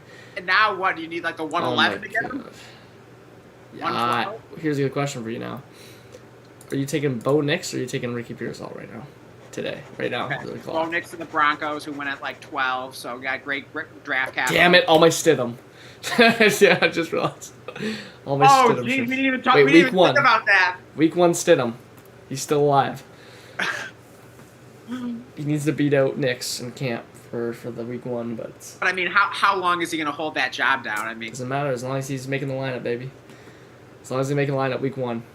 I know, but what are we going to do with him? I mean, I don't know, but in my best ball league, I need to get Knicks at 202, and then I'll have all 3 Broncos quarterbacks for my best ball league. Because I just have Fields and Cousins is like the only. Okay, but I mean, I was thinking about Walter White's lab. Yeah. For us for picking.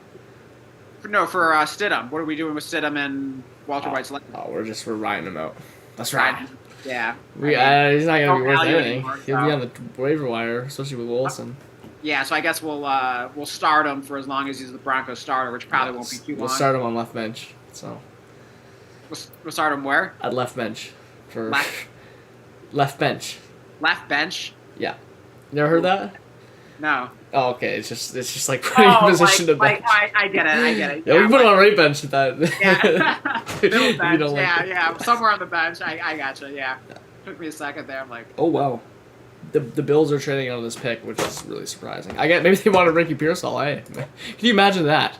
That would have been. Can you imagine if they wanted Pearsall? Bills, yeah. Wow. That would have been interesting. So, I mean, I think Pearsall's pretty interesting on the Niners. I mean, like, you have to think there's a decent chance that Ayuk isn't in the long-term plans, whether that's sooner or later here. And God, that's interesting. I mean, like, I mean, so what do you think? Do you think Pearsall's like a late first-round pick now in rookie drafts? Probably. Yeah, I'm gonna be honest. I don't even know if I'm drafting him there. Yeah, I want to see the Ayuk thing. Like, Yeah, I want to see what happens with Ayuk before I even touch him. Because if Ayuk doesn't go, I mean, I don't really see the world where Pearsall's. It would kind of be like the Dolphin situation. Yeah, exactly. It would be the exact same thing. I mean, I do trust Shanahan to get the ball into his hands, but man, okay, so the Panthers traded up, I think, one singular pick because they had pick 33. So let's see. Who are they going to take? Are they going to take Leggett here? Could you imagine? Oh God. I'd be happy to draft him at 212. Isn't Adonai Mitchell still available? He is, but people aren't too hot on him. Really? In the fantasy community, people don't really like him. But what about in the NFL community? I mean, maybe the Panthers like him. They could. I think he could be a good buy if he went to the Panthers in like the early to mid second of the rookie draft. I mean, I'd be willing. I'd be willing to draft him.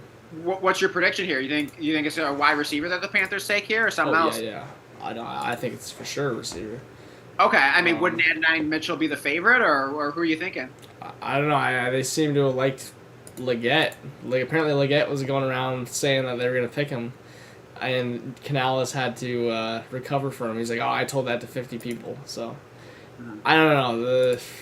Yeah, you're right. Adonai Mitchell makes sense for what. But, I mean, we didn't expect Ricky Pearsall to go at pick 31. Yeah, that's true. You never know, yeah. That's why I mean, I guess it means we know nothing. So I mean, could it be another wild card like Roman Wilson or something like wacky like that? Yeah. Oh my God, could you imagine, that? Yeah, I wouldn't be surprised now seeing what the Penix. They took Leggett. Did they? Yeah. There you go. God. Wow. Okay, hey, I love that for my Deontay Johnson shares. I mean, that's perfect. Hey, I'll be happy to draft him 301 actually in Grease Bowl. So let him fall, baby.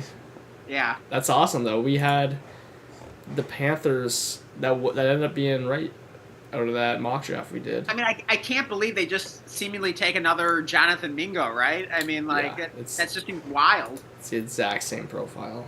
I mean, he is better as like a pure receiver, I guess. like Mingo was just good with the ball in his hands. Yeah. So they're different that way, but. Yeah, but still, I mean, it seems does like seem the same. That they would whiff on Mingo, and then let's take a guy. Double down. Exactly, double down and pick a guy that's similar to him. Like, wow, that's weird. I mean, I guess it isn't that much surprise for the draft capital, but first round, Leggett is crazy. Yeah, that does seem a little crazy. I also checked. This is why I guess probably why when you look back at the hit rates of the first round receivers. You get the Pearsalls and the Leggetts slipping at 31, 32. Yeah. Which could affect the historical hit rates of first-round receivers since they're now technically... First rounders, yeah. So I'm going to go ahead and put Leggett in our mock as 211. For now. I mean, it's probably... ahead of Penix. I mean, definitely somewhere in the second round. I mean, I would not take him, before, the mid-second for sure. Yeah, we'll throw him at 211 for now. Yeah, that's... That's about right. Fill out. Hey, I'm going to have a crazy draft here in Grease Bowl. Penix, Leggett, they're all coming to me. Maybe Adonai. Yeah. You never know what will happen. But that was crazy. Yeah, it was a fun first round there. Went by fast. Yeah. Chop Robinson. So how many receivers are there? Any kind of final conclusive thoughts here with the first round in the books? Anything stand out or that you want to reflect on, or in terms of the impact? What's the biggest thing on your mind here? we'll see how the rookie rankings show up. I guess, yeah, so the Bills haven't picked a receiver yet. Maybe they want Ladd. Yeah. Maybe they want Ladd. That would... Oh, that's right. So, yeah, Ladd didn't go in the first round. I mean, that was... Maybe they want Adonai, though. Really? Maybe they'll pick Adonai with the first pick of the second round, though, too. Who will? The Bills as well. I mean, it could be out of those guys. Yeah. I mean, yeah, if one of those two receivers goes to the Bills, that would be very... The Chargers still need a receiver. That's right, yeah. So those two guys are probably going to come off immediately. Oh, God, can you imagine if those two receivers, if one went to the Bills and the other went to the Chargers? I mean, that would be huge. I know. So then you're looking... Again, this is pretty similar to that Jordan Reed mock draft. It's not obviously the landing spots aren't the same, but it's the same idea that these receivers are just getting thrown around on different teams at different spots. I think this will feel deeper, though, given that we have the Penix. We did get the Leggett Panthers, but now, the Bears don't have to take receivers later and stuff like that, so it opens up better landing spots for teams in the second, third round. Right. Maybe some running backs get better landing spots. I don't know. I think this is going to be an awesome draft to have some early to mid second round picks is what I'm thinking. I think that's kind of my biggest takeaway is that it seems like, well, first of all, I feel like the 101 and 102 just went up in value. Yeah. First of all, because it seems like there's like a clear kind of what do you call it? The tier kind of falls off a little. There's a drop off there. I think some of the 103 goes down in value, even though you still feel good about potentially like the I kind of feel like that 103 to 108 or whatever still really valuable, of course. I mean, obviously you still love to have those picks, but I do feel like they probably decreased in value a little bit because pretty much all those players went to bad landing spots. Yeah, and then I think those late firsts and early seconds just went up in value. Yeah, because you have Xavier Worthy to the Chiefs. You have Ricky Pierce, 49ers. Two more first round draft capital quarterbacks. I mean, Penix will. You have Bo Nix. Yeah, Bo Nix went at 12 to the Broncos. So like you gotta take him seriously a little bit, right? And then you have McCarthy to the Vikings, amazing landing spot, and he got the great draft capital. Yeah. And then like we were just saying, like Chargers could take a receiver soon. Bills could take a receiver soon. So I kind of like those late first and early seconds a little more now. Yeah, we have like up to 6 running backs that can go probably in the second and third round, maybe even more. I mean, who knows? There's obviously a team could really like Audric Estime. Mm-hmm. Ray Davis has been he's like the oldest prospect in the draft, I think, but people are saying that he might be able to go up. So there's running backs that can now get in there in the early second. I don't think again, we never know. Every rookie draft's different, but it's going to be really hard for a running back now to fit in like the late first, though. Maybe just the Cowboys one. I mean, wait, do the Cowboys have a second round pick? Yeah. Okay, so I mean, if they took a running back there, I mean, I still would probably take that running. I don't know. Would you take that running back over Bo Nix if it was? Well, here's the problem, because it seems like how we were just talking about how the late first and early seconds have gone up in value. Yeah. Because of that, with some of these receivers getting good landing spots that we didn't necessarily anticipate, or with so many quarterbacks going in the first round, now it is kind of difficult to make the argument for a running back going in the late first rookie draft. So you might be right about that. Yeah, I don't know. I mean, the only one I can get the argument, I guess, is if we really like the Cowboys. Yeah, and we're just assuming one possibility. Yeah, we're just assuming they take one. I mean, they might not even, for all we know. Yeah, they did take O-line, but we still have names: Adonai, Troy Franklin, Ladd McConkey, Keon Coleman, Polk, Roman Wilson, Walker, Corley, more. Javon Baker, I like. So there's like a lot of receivers that need to come off the board still, and all the running backs. I mean, this is gonna be an exciting day tomorrow. That's what I'm thinking. See all those landing spots. I don't know. Yeah, I think all these picks are outside of basically the 104 to the 108. Not that they took a hit, but I think the 104 to 107 took a hit. The 108 probably just stays the same because it's exactly what we thought. We kind of suspected would happen, is that we probably are going to get a Bowers or something fall to us at 1-8 or whatever, or else it's McCarthy Vikings, which it is. So, hey, that's exciting. And then we'll have to, I don't know, probably Preparation H is probably the most excited guy in this world right now with all his late firsts. Yeah, absolutely. Yeah, I was thinking that because, he did make me that offer just recently for. He wanted in the trade offer he would have gotten the 102 and 103. Yeah. He would have sent me like what was it like the 109, 110, 111 plus his like 26 first. So, I mean that offer looks a little better today. You know, would I take it if it was offered me again? I don't know. But yeah, I mean, Prep H is definitely a happy camper today. I imagine. The problem is he'll probably make all his picks there.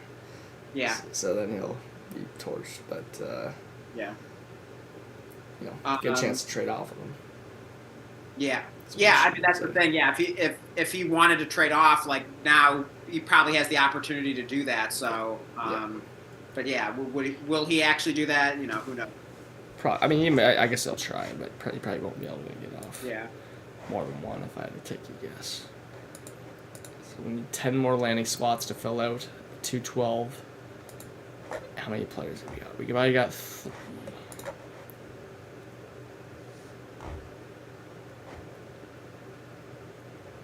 Okay, yeah, I mean, I could see the 212 being, like, stacked here for rookie drafts. If we need 7 more, or, oh yeah, no, we need 10 more, yeah. Okay, I don't know.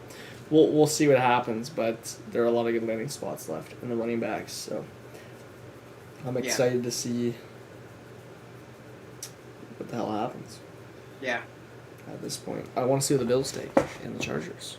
So, I think that was one of the most underrated things earlier on was that the Chargers would be locked into the receiver, but not only that, but like they could have taken a receiver there, but that didn't mean that they didn't have to take a receiver in the second round as well. Like they could have double tapped receiver. Not that that is a very common thing to do, right? But maybe they traded back out of 5, get a different guy, then draft a receiver in the second, and then I think Jordan Reed's draft did that, which was interesting. And I think they took McCarthy. No, they took Ladd in that one, didn't they? The Chargers. Yeah, in the ESPN mock. Yeah. He had the Chargers taking Ladd. I wouldn't even be surprised if that happens now. Yeah, that would be cool. I would like that. Yeah. So, yeah, maybe Adonai. I guess that would be my prediction. Adonai to the Bills. McConkey to the Chargers. What do you think about that? Yeah, I like that. I mean, that would be pretty exciting. I mean, that would definitely be good for Dynasty. I mean, I think there would be a lot of interest in those guys. And, again, it would just further increase the value of those late first, early seconds. Yeah. No complaining about that. All right, we got. Oh yeah, it says 2 minutes. I'm tired as hell now. Yeah. Hey, this was awesome. Our first ever live stream covering the first round of the NFL draft. It was a ton of fun, and I'm so thankful for all the support we had. I mean, it was so cool to see so many people in the live chat there on YouTube. Giving us nice comments and everything. It was just so awesome to see. So thank you for everyone who supported us. It was just so awesome to see and it means the world to us. Yeah, it's too bad I forgot. I just completely forgot Andrew just never came back. Like I was thinking about it halfway through. Oh, yeah. No, I actually texted him and I told him that we were on Zoom now. And he said, here, I'll just read his text.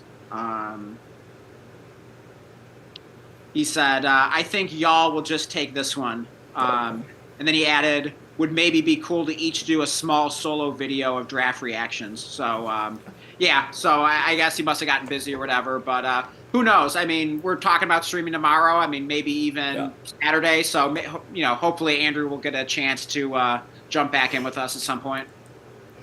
Yeah, we'll see what happens. So, yeah. we'll call it here before this thing cuts out. And it's a good stream and a good draft. So. Oh yeah, great first live stream, and yeah, we'll see you for the next one. Heck yeah.